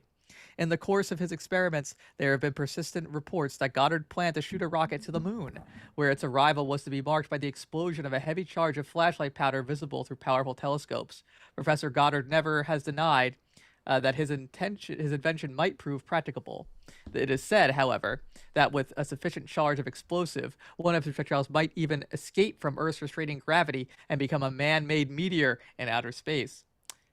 So this is Lindbergh again. I inquired about Goddard's reputation. On finding that he was indeed not a showman but a respected university physicist, I telephoned to arrange for a meeting at Worcester, Massachusetts. It took place on Saturday, November 23rd, 1929. He had been studying rocket propulsion for close to a quarter century, Dr. Goddard told me. Progress had been slow because most of his time had been devoted to duties as an instructor of physics at the university. Both the Smithsonian Institution and Clark University had helped him with small grants of money, but funds for development work had been difficult to obtain. As to his rockets, yes, the fuel consumed was great, but the speed theoretically attainable was tremendous. In the beginning, he used a solid fuel, blah, blah, blah, like, spurting out over rockets. So Then he says, we sat and talked in the Goddard home at number 1 Talawanda Drive, the professor, his young blonde wife, and I. I had driven to Worcester from New York in my Franklin car over traffic-crowded highways. It was late afternoon. Goddard had already spent considerable time showing me his university workroom and laboratory. Were his experiments leading to any practical objective, I asked. He said there were many uses to which rockets could be put, but that his greatest interest lay in developing one to carry scientific instruments into the upper atmosphere. What height could a rocket attain with known fuels? Theoretically, a multi-stage rocket could reach the moon, but the cost of building it was probably far beyond the value of foreseeable results. A rocket flight to an altitude of, say, 100 miles seemed practical, however, and at that height, much important data could be recorded. I am sure Professor Goddard had no idea how his words set my mind spinning. A flight to the moon? Theoretically possible? An altitude of 100 miles predictable within a few more years? Then space was to be an extension of, not a limit to, the works of man. The rocket, like the wheel, the hull, and the wing, would throw back old horizons. What did it matter that the cautious professor mentioned restrictions of practicability and cost? My imagination was not bound by the thoroughness of his knowledge of physics. I had no learned reputation to uphold. A few weeks before, I had been told that a rocket was not suitable for an airplane to add a single minute's emergency power. Now, I had discovered a scientist who said one could be built capable of passing entirely out of the Earth's gravitational field. Maybe a more concentrated form of energy would be discovered. Maybe it would let us land on other planets and explore space around distant stars. Earlier, I had read an article claiming that if the atom could be harnessed, a water glass would hold enough energy to propel a battleship across an ocean. Maybe the pilot of the future would accelerate his rocket halfway to his destination and decelerate the other half. Maybe man would learn how to travel faster than the speed of light. Impossible? Who dared now to say anything was impossible? When I asked Goddard what he needed most in carrying on his experiments, he replied that he wanted to be free of the classroom. He hates teaching. Wow. Then he would look for a place, probably in the southwestern part of the United States, where he could set up a laboratory and launching tower and test rockets without worrying his neighbors or being restricted by the police. How much money would be required? Well, if he could obtain a grant of $25,000 a year for 4 years, he thought it would cover all expenses. His own salary, 1 or 2 assistants, transportation, material, rental, and equipment. Under such circumstances, he felt he could accomplish within 48 months what might otherwise take a lifetime. He spoke as though such an amount was beyond practical realization. He was kind of like an Epstein in a way, Lindbergh, He's going around like just throwing money at like weird people. Yeah, Driving back to New York that evening, I considered ways in which I might help Goddard obtain the $100,000. It was almost 7 times as much as I had raised to finance just 3 years earlier the Spirit of St. Louis on the flight to Paris. I decided to approach the DuPont executives again. If rockets had the future I envisioned, it would be a minute investment in proportion to eventual results and profits. On the other hand, if the Goddard project proves successful, the DuPont company was large enough to write the investment off against research costs. Whether or not the risk was worth taking, company executives would have to decide. At least they should be interested in the fact that Goddard was using a thin sheet of duralumin to withstand temperatures or engineers had said it necessitated fire brick. All right, I don't know what duralumin is, but I guess it's like, some kind of fire brick replacement. Professor Goddard was with me in Wilmington at the next conference, again promptly and considerately arranged by officers of the DuPont company. Engineers and executives listened intently and asked many questions, but they made no offer of financial assistance. Apparently, rocket propulsion was thought to have insufficient commercial value to warrant the investment of company funds. My next approach was to the Carnegie Institution of Washington. It was a well-endowed scientific organization, which did not have to relate the investment of its funds to eventual financial profits. In scientific fields, the statement was often made that knowledge itself justified expense. I felt sure the Carnegie executives and scientists would realize what great possibilities lay in the development of rockets. On November 10th, 1929, Goddard and I met with a group of scientists at the Washington home of Dr. John C. Merriam, president of the Carnegie Institution. Present were W.S. Adams and Dr. Harold D. Babcock of the Mount Wilson Observatory, Dr. Charles G. Abbott of the Smithsonian Institution, Dr. C.F. Marvin of the U.S. Weather Bureau, and Dr. John A. Fleming, another Carnegie Institution executive. I called attention to the fact that the airplane and its propeller were limited to the environment of the air, and that if man was ever to reach beyond the atmosphere or even to its higher levels, rockets seemed to be the only vehicles which he could do so.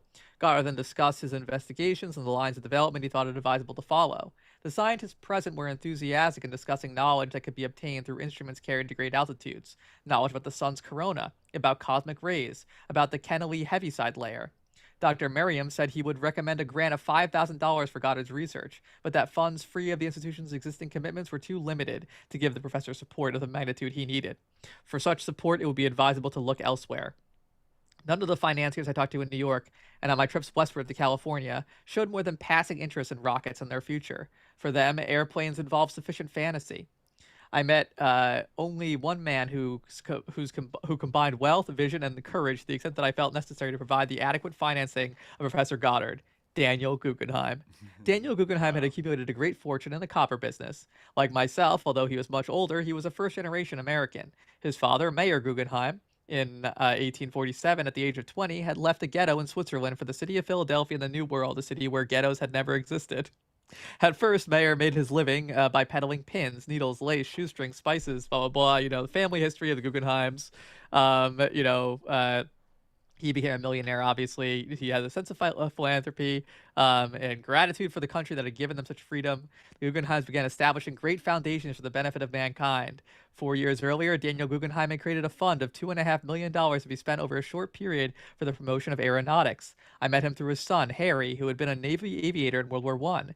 Harry I met on Curtis Field, Long Island in 1927, while I was preparing the Spirit of St. Louis for the flight to Paris. Thereafter, we became close friends. Harry was president of the Daniel Guggenheim Fund for the promotion of aeronautics and appointed me an advisor to it. He was hesitant to approach Guggenheim to finance the Goddard project because I did not want to impose on his friendship. He'd already done so much for aviation. But by 1929, Germany was taking the lead in rocket research with little competition from other countries. In particular, the experiments of Fritz von Opel with rocket cars and planes have been widely reported. Germany's major position had already been attacked by Goddard's development of liquid fuel and his definition of the need for a lightweight, thin-skinned metal projectile. If Daniel Guggenheim did not wish to finance it himself, he could certainly give me excellent advice. Harry Guggenheim had recently been appointed ambassador to Cuba by President Hoover. I wrote to Harry in Havana asking if he had any objection to my talking to his father about the Goddard project. His approval was immediate. Daniel Guggenheim's Hempstead House near Falaise on the north shore of Long Island was a castle of gray stone. We met inside the doorway through which a butler had admitted me. Guggenheim characteristically greeted me at the door, rather than expect his servant to usher me in. He was a man in his early 70s, short in stature, quick of eye, sharp in thought, intuitive, patriotic, and far-sighted. I outlined my interest in rockets in my discussions with Professor Goddard. "Then you believe rockets have an important future?" he asked. "Probably. Of course, one is never certain. But you think so. And this professor, he looks like a pretty capable man. As far as I can find out, he knows more about rockets than anybody else in the country. How much money does he need?" "He'd like to have $25,000 a year for a 4-year project. Do you think he can accomplish enough to make it worth a $100,000 investment?" "Well, it's taking a chance, but if we're ever going to get beyond the limits of airplanes and propellers, we'll probably have to go to rockets. It's taking a chance, but yes, I think it's worth taking." I love it when these people write dialogue. It's like no one cares like that. But anyway, it was a short conversation in 10 minutes perhaps, and most of it took place as we stood and walked in the hallway. Yet it sent Robert and Esther Goddard to the little city of Roswell on New Mexico's desolate southwestern plains. Oh my God! No. Yeah, that's where they they tested these rockets. On $25,000 a year, an extraordinary generous grant according to the standards of that time, Goddard moved his family, his assistants, household furnishings, and laboratory equipment 2,000 miles to Roswell. From the same grant, he paid his own salary and his assistants the cost of setting up his laboratory and the purchase of duralumin, steel tubing, liquid oxygen, and other components, and some 20 miles away built a test stand and rocket launching tower. That tower, made out of the galvanized iron framework of a windmill and pointing skyward from its concrete corner blocks, seemed to me like a huge cannon aimed at an unwary moon. Someday, I felt, a rocket launched from Earth would strike the distant satellite.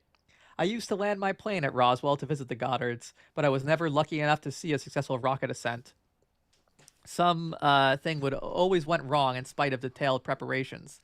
15-foot-long, 9-inch diameter rocket named Little Nell would be hauled carefully from the prairie on its specially constructed trailer and installed upright in the tower with meticulous care. We would evacuate tarantulas and orange-spotted black widows from the nearby dugout observation post. An assistant would pour sub-zero liquid oxygen from a big thermos bottle into one of the rocket's tanks. Stations would be taken. One man in the dugout, blah, blah, I had a word from the professor there would be a flame, a roar, and, on other occasions, when I was not there, a slender object streaking skyward. But for me, there was only a puff of smoke and a fire. I always left with an invitation to return to Roswell to watch the next attempt, for which more reliable techniques would be developed. What did the future hold for rocket flight? It was in 1945 that I had my next close contact with rockets, at the underground factory of Nordhausen in the devastated countryside of Germany. There I began to realize the terrible effect that the missiles and explosives of science could have on our civilization. What a contrast it was to the scientific dreams I had listened to at the Goddard home in Worcester 16 years before. Professor Goddard was dead. World War II had placed a nightmare of time between me and the hours we spent together while he was carrying on his pioneering work. Acting as a consultant to the United Aircraft Corporation, I had gone to Europe with a Navy mission in May 1945, immediately after the surrender of Hitler's forces. The purpose of my trip was to study the enemy's developments in high-speed aircraft. From the beginning, it was a fantastic trip through the countries dazed and wasted by 6 years of modern war. At Paris, at the headquarters of the Navy Technical Mission Europe, we had loaded a jeep and trailer into an army transport plane and set out for the heavily bombed city of Munich. We were all dressed in GI uniforms and armed with pistols, for werewolf resistance activity had been reported in most of the areas we were to enter. 2 members of our mission sat or slouched in the lashed down jeep, trying to make up for sleep lost the night before. The rest of us found what comfortable spots we could in the crowded Dakota fuselage. I wedged myself between a dust-covered window and one of the trailer's wheels, using my sleeping bag for a cushion. Our route was plotted via Mannheim. The plane flew low against the headwind, and I could read the history of the 3 great wars from marks on the ground: the mass graves of 1870, rectangular brick-edged, bush-grown, the faint zigzag trenches of our father's generation, the fresh tank tracks and foxholes of the past 6 years. There were the shell-shattered villages of Lorraine and the blown-up concrete bastions of the Siegfried Line. Landing in Germany, we were divided into teams to question enemy personnel and to search for key material and documents. Taking turns at the wheel, several of us drove the jeep and trailer through bomb-leveled cities and along roads lined with hundreds of wrecked vehicles and thousands of plotting refugees. White cloths hung out of the windows in the villages we passed. Sometimes our route took us through areas still occupied by the German army itself. An army surrendered, but with its guns and its discipline intact. I remember approaching a crossroad that held an entire Wehrmacht regiment on the march. Trucks, cannon, and thousands of rifled infantrymen strung out at right angles to our line of travel. A seemingly endless column of green-clad German soldiers moving in one direction. A single American jeep rolling up against it, like a fly buzzing at the body of a serpent. A few days before, any one of those soldiers whose mission for years was to kill Americans in uniform would have brought gun to shoulder at the sight of us. Words of surrender, transmitted from a distant source, seemed intangible protection at that moment. But the green body severed as if by magic when we reached it, and enemy officers saluted stiffly when we cut across. We stopped at demobilization centers. We confiscated documents, interrogated engineers and scientists, and picked our way through litter and looted laboratories. He's kind of like establishing paperclip like right now, like he's basically actually like, in a quite literal way, Yeah. given what he would end up doing in the 50s, which I guess we'll get to next time. Like, despite his slight revulsion at what rockets ended up doing in the Second World War, it didn't disturb him too much, especially when think Nazis were still making rockets. I think the disgust is kind of performative. You kind of see as he goes on. I mean, we sort of jumped ahead a little bit to like the end of World War II, but a lot. Like and this is the 70s, I guess, where he's writing this. So he had to retcon a lot of stuff of it's like the nature of like his reminiscences. They like jump around, but he talks like a little bit about the V2 and stuff. Like he says that let me see, he reached the underground tunnels of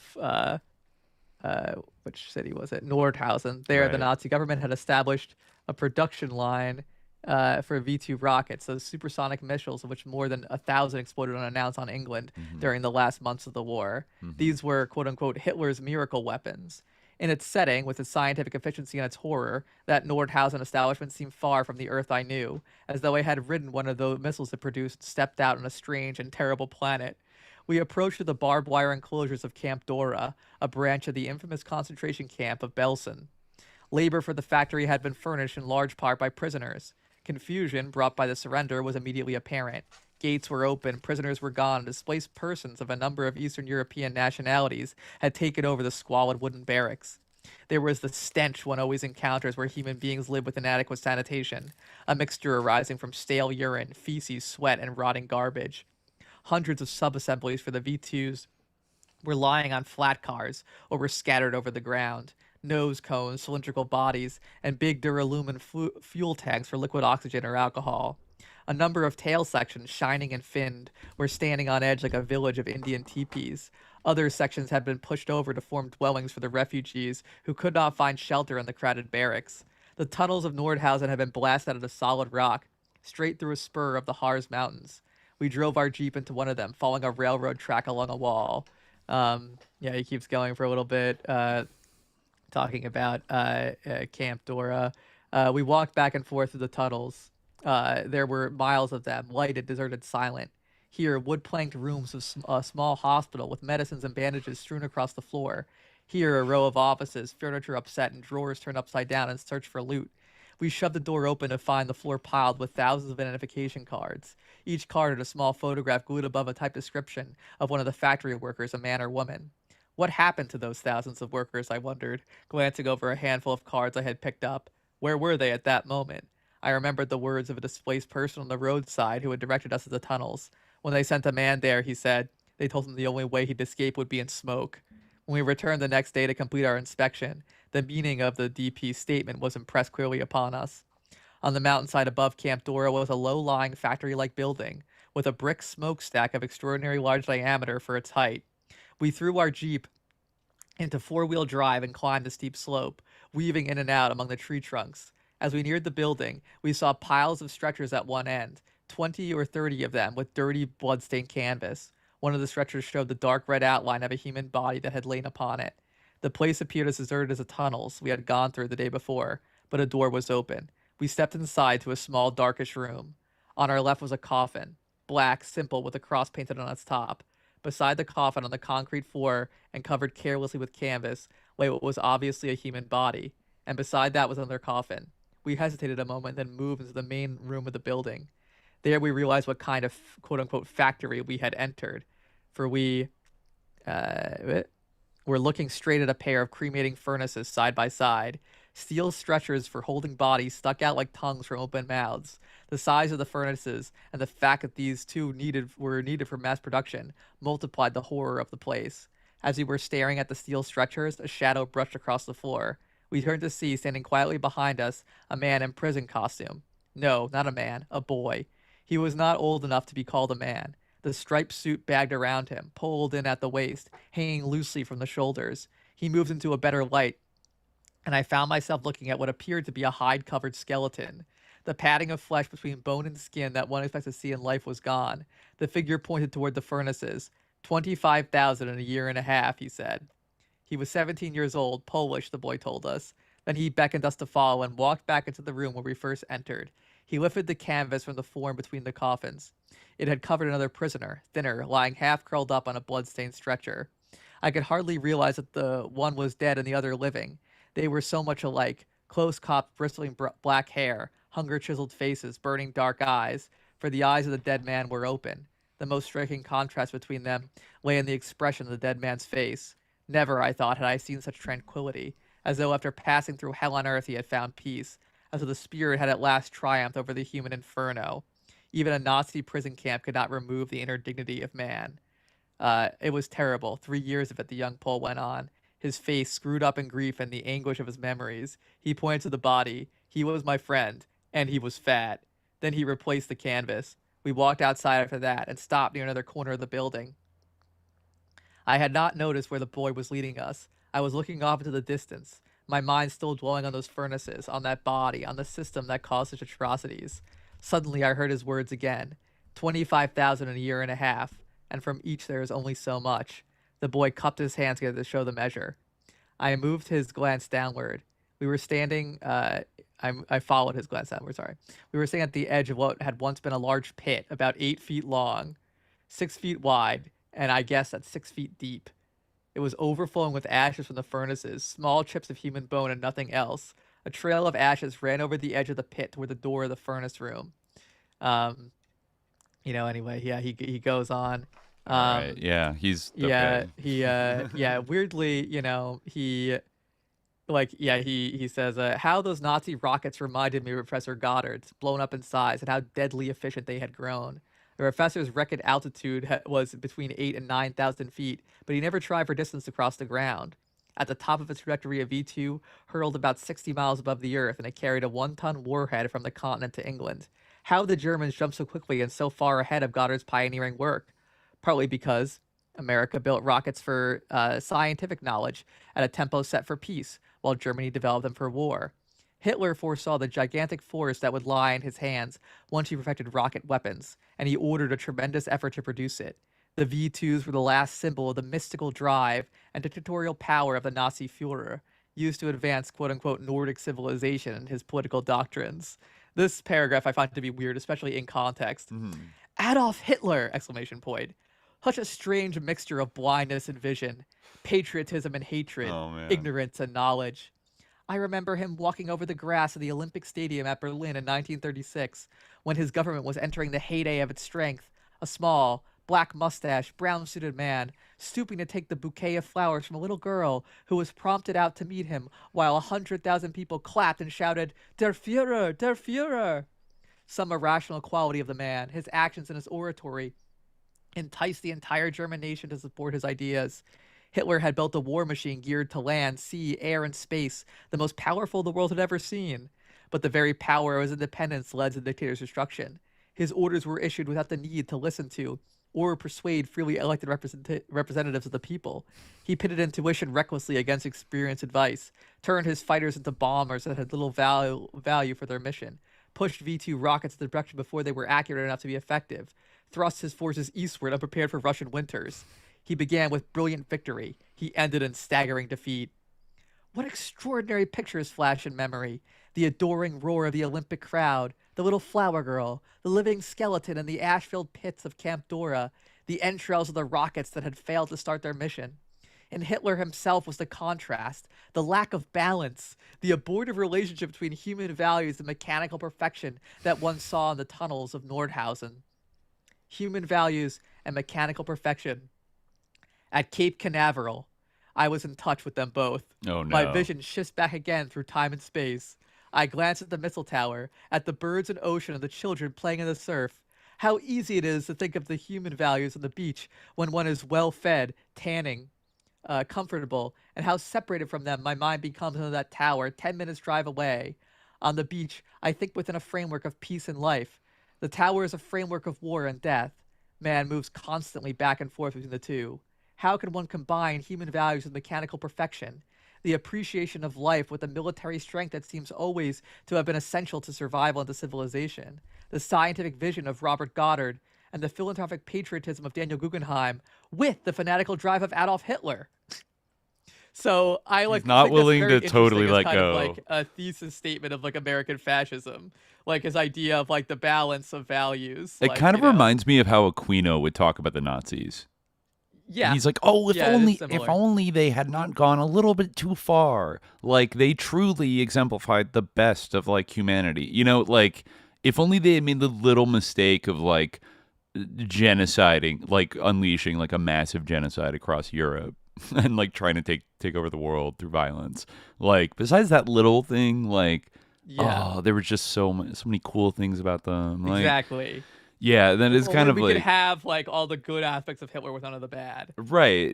Yeah. Which, like, unfortunately, I feel like everything about... It reminds me of, like, that episode of Star Trek, actually, like, which had, like which I always thought was, like, such a dumb premise, like, where, like, some guy, like, some spaceman, some, like, Starfleet Academy, like, Starfleet, guy...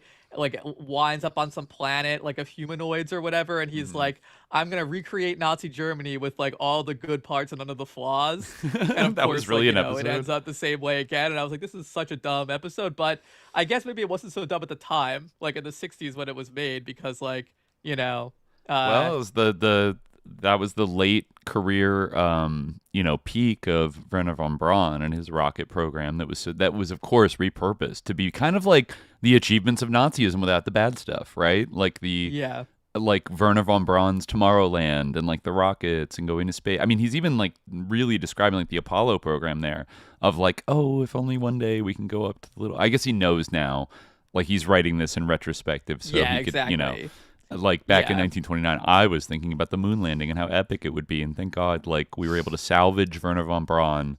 Yeah, exactly. You know. I mean, like it is true. Like he's kind of like weaving it in this like metaphorical way, like around the power of rockets, but like there is like an actual like material, like really material, like direct relationship between like lineage for these things between Robert Goddard, like Hitler's rocket program, and then back to NASA, American space program. Yeah, exactly. I would like to talk, like a little bit next time, and it will come up in the kind of World War II, both with like the later America First and afterwards, but like the cult of air power that, I mean, I think we see the end, like the fruits of it today, right? With like the way that the U.S. empire has approached this war with Iran. But interestingly enough, regarding rockets, like sometimes the only way to stop a bad guy with a rocket is a good guy with a rocket, and like rockets go both ways actually. So, it's not like the glorious Germanic Anglo-Saxon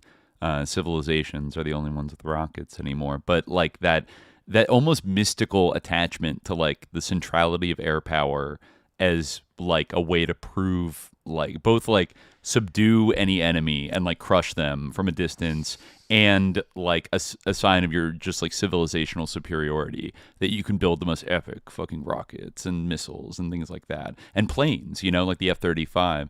Like I think it's interesting that there's still no confirmation if like an F-35 was really hit by a missile, but it's almost like you could see the very deep, strong impulse to like never admit that, because like the F-35 is like the great, like Charles Lindbergh would just like soy face at like the F-35 and be like, oh my God, it's so epic. I mean, that's like actually one of the most interesting things about me is like, most interesting things about to me about doing this episode, like it was like sort of like the opportunity to reflect on like the sort of paradigm shift of aviation. Like you don't really like, because we've grown up our whole lives with like planes being a reality. Yeah. Like we never experienced a world where there like were no planes, and of course we know that it was like a huge revolution when human flight was achieved. Yeah. But it's we know that on an intellectual level. But like I think Lindbergh's writing does help you to kind of appreciate like how like the sort of mystical numinous quality that aviation had. Like it reminds me a lot of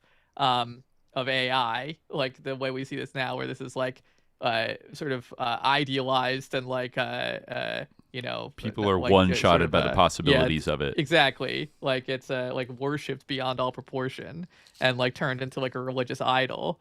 And you see the exact same thing like repeating again, and like in time probably like we'll just see this as like a very mundane thing that's like not as transformative as perhaps it appeared at the time, or like not something that's going to unlock, because really we if you read further in an autobiography of values, including what we read last time, and read to the end, like a big part of this is about like you can really see the same kind of ideology like at play like in Lindbergh's writings that is like very ascendant now. Like, I mean, I think someone in the chat in the Patreon episode we did on Monday even said the same thing about like the direct line from like Lindbergh to Elon. They're extremely similar. Oh yeah, and they have the same kind of like vision of the future, like where people are going to live forever and we're going to go colonize space, right? Yep. Like, and these are the people who were actually sort of shaping and creating that meta narrative that like we're still circumscribed by now. Yeah, which is it's similar to like that Italian futurism / fascism thing of like the sleek machine just kind of being an object of like libidinal attraction and worship. And I pulled this quote from the American Axis book that I thought was pretty vindicating to what we've been kind of like speculating throughout these two episodes. This is from Lindbergh's like, I guess, former friend, Harry Bruno, who was buddies with him, but then I think broke during the America First period. He said about Charles, he never learned that people do not act like machines.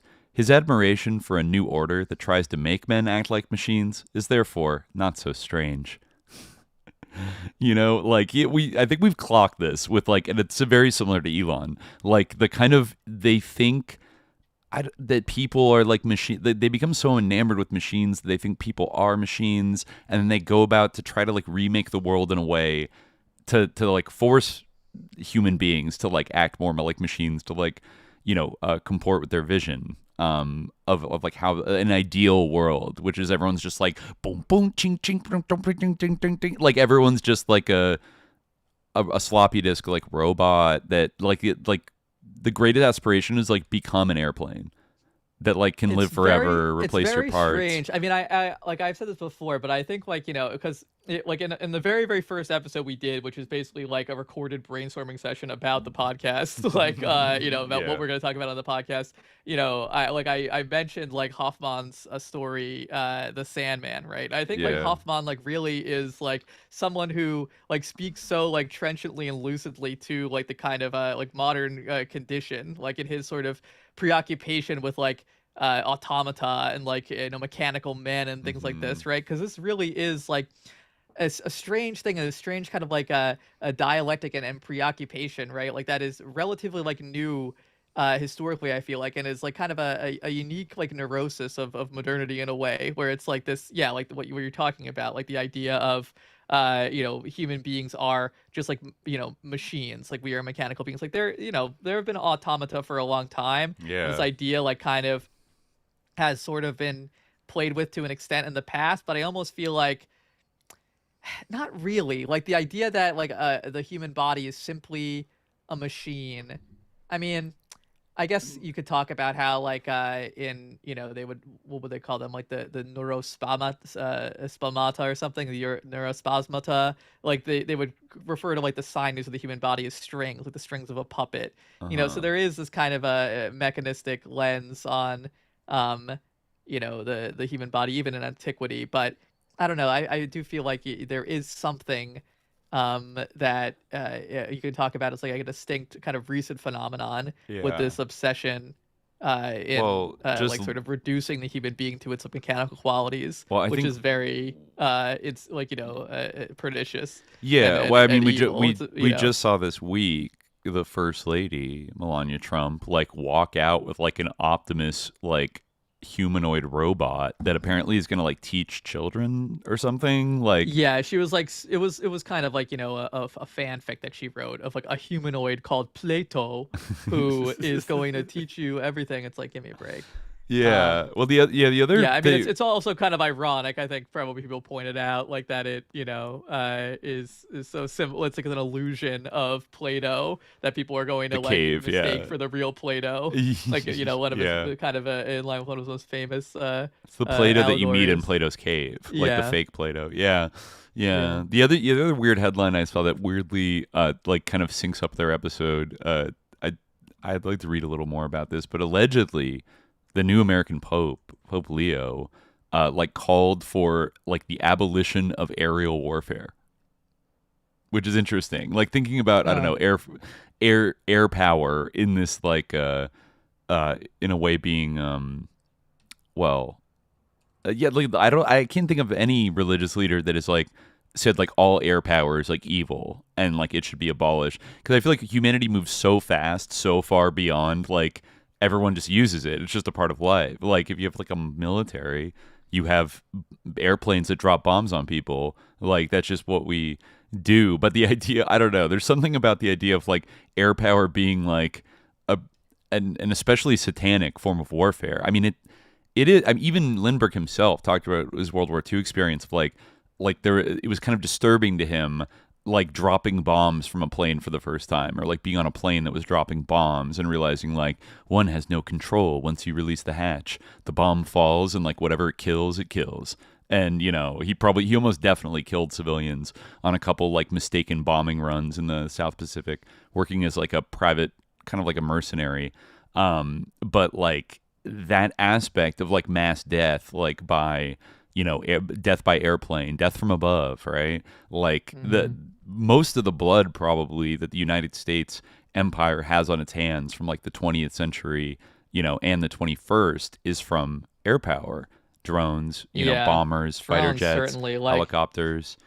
I mean, yeah, like you're totally like in terms of the current war on Iran, and also like just the drone campaign. Like basically, they created like a constant like environment of terror over like a lot of these countries, like Pakistan, Afghanistan. Like you couldn't like go outside like without like hearing the hum of like these drones like constantly overhead, like death lingering at any moment. Like that is a horrible and grotesque thing. It's true. I mean, like that's the thing. Like like all of these like new military technologies are satanic. Like they truly are. Autonomous kill drones. Like it's only gonna get more so, right? Yeah. I mean, like obviously, like people, like it's inevitable. People have always embraced them, and they've always become like deadlier and more diabolical. But it's really a tragedy. Like what we've even just like deadlier and deadlier innovations. I mean, someone in the chat was saying like it's kind of like cavalry and mounted archers, sort of, but. I mean, there's a dissociation. It's all relative, but you could have like an arquebus or a blunderbuss or whatever. You can't do really a mass shooting with that. I mean, I guess you could say about artillery, you're kind of firing from a distance, and you're not really like, closely connected to like what you're hitting. But I do feel like air warfare is the most like dissociated, where you're dissociated from the consequences of. Like killing people. It's another order of magnitude. Right. Guns were the first step. Right. You could be from a distance, and it's not as personal. It's just a matter of humanity finding more displaced ways of like killing each other, whether it's not as intimate, and of course that could be a very dangerous thing. But I guess we'll come back next time. We'll talk about like the true the apotheosis of America first, and then it's kind of like rapid collapse and.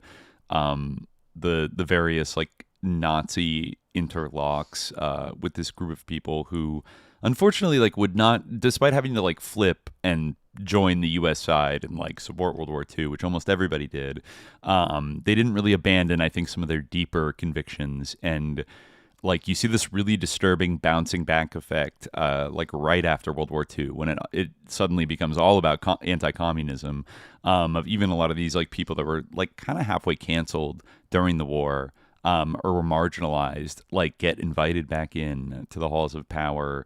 And unfortunately like we live more in their world today in the United States than in the slightly less evil like world of like legacy of FDR, or whatever that represented. That kind of got liquidated like pretty quickly, like when he died, and then only got it's been kind of like chipped away at like decade by decade until finally we're kind of back to like in America where it's like, what if the New Deal like never happened, and we went straight from like 1928 to like 1991. And then like that's just like moving on. It's a sad thing to witness, but and then there's a little the Henry Ford. I didn't want to spoil it this time, but like there's an apocryphal account of like Henry Ford's like final downfall that is so like spiritually like satisfying in a way that I'd never heard before. But we'll get into that next time, but let's just say maybe like Allah finally caught up with him and like punished him for like he was punished.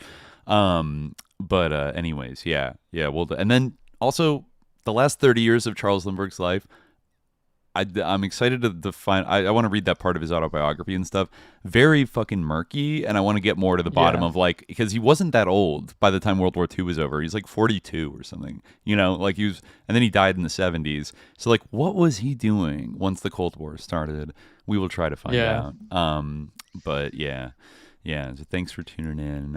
As always, patreon.com/subliminal jihad. We'll be back there on Monday. You can catch part 1 of this there. But we will see y'all then. But until then, dear listeners, stay vigilant. Peace.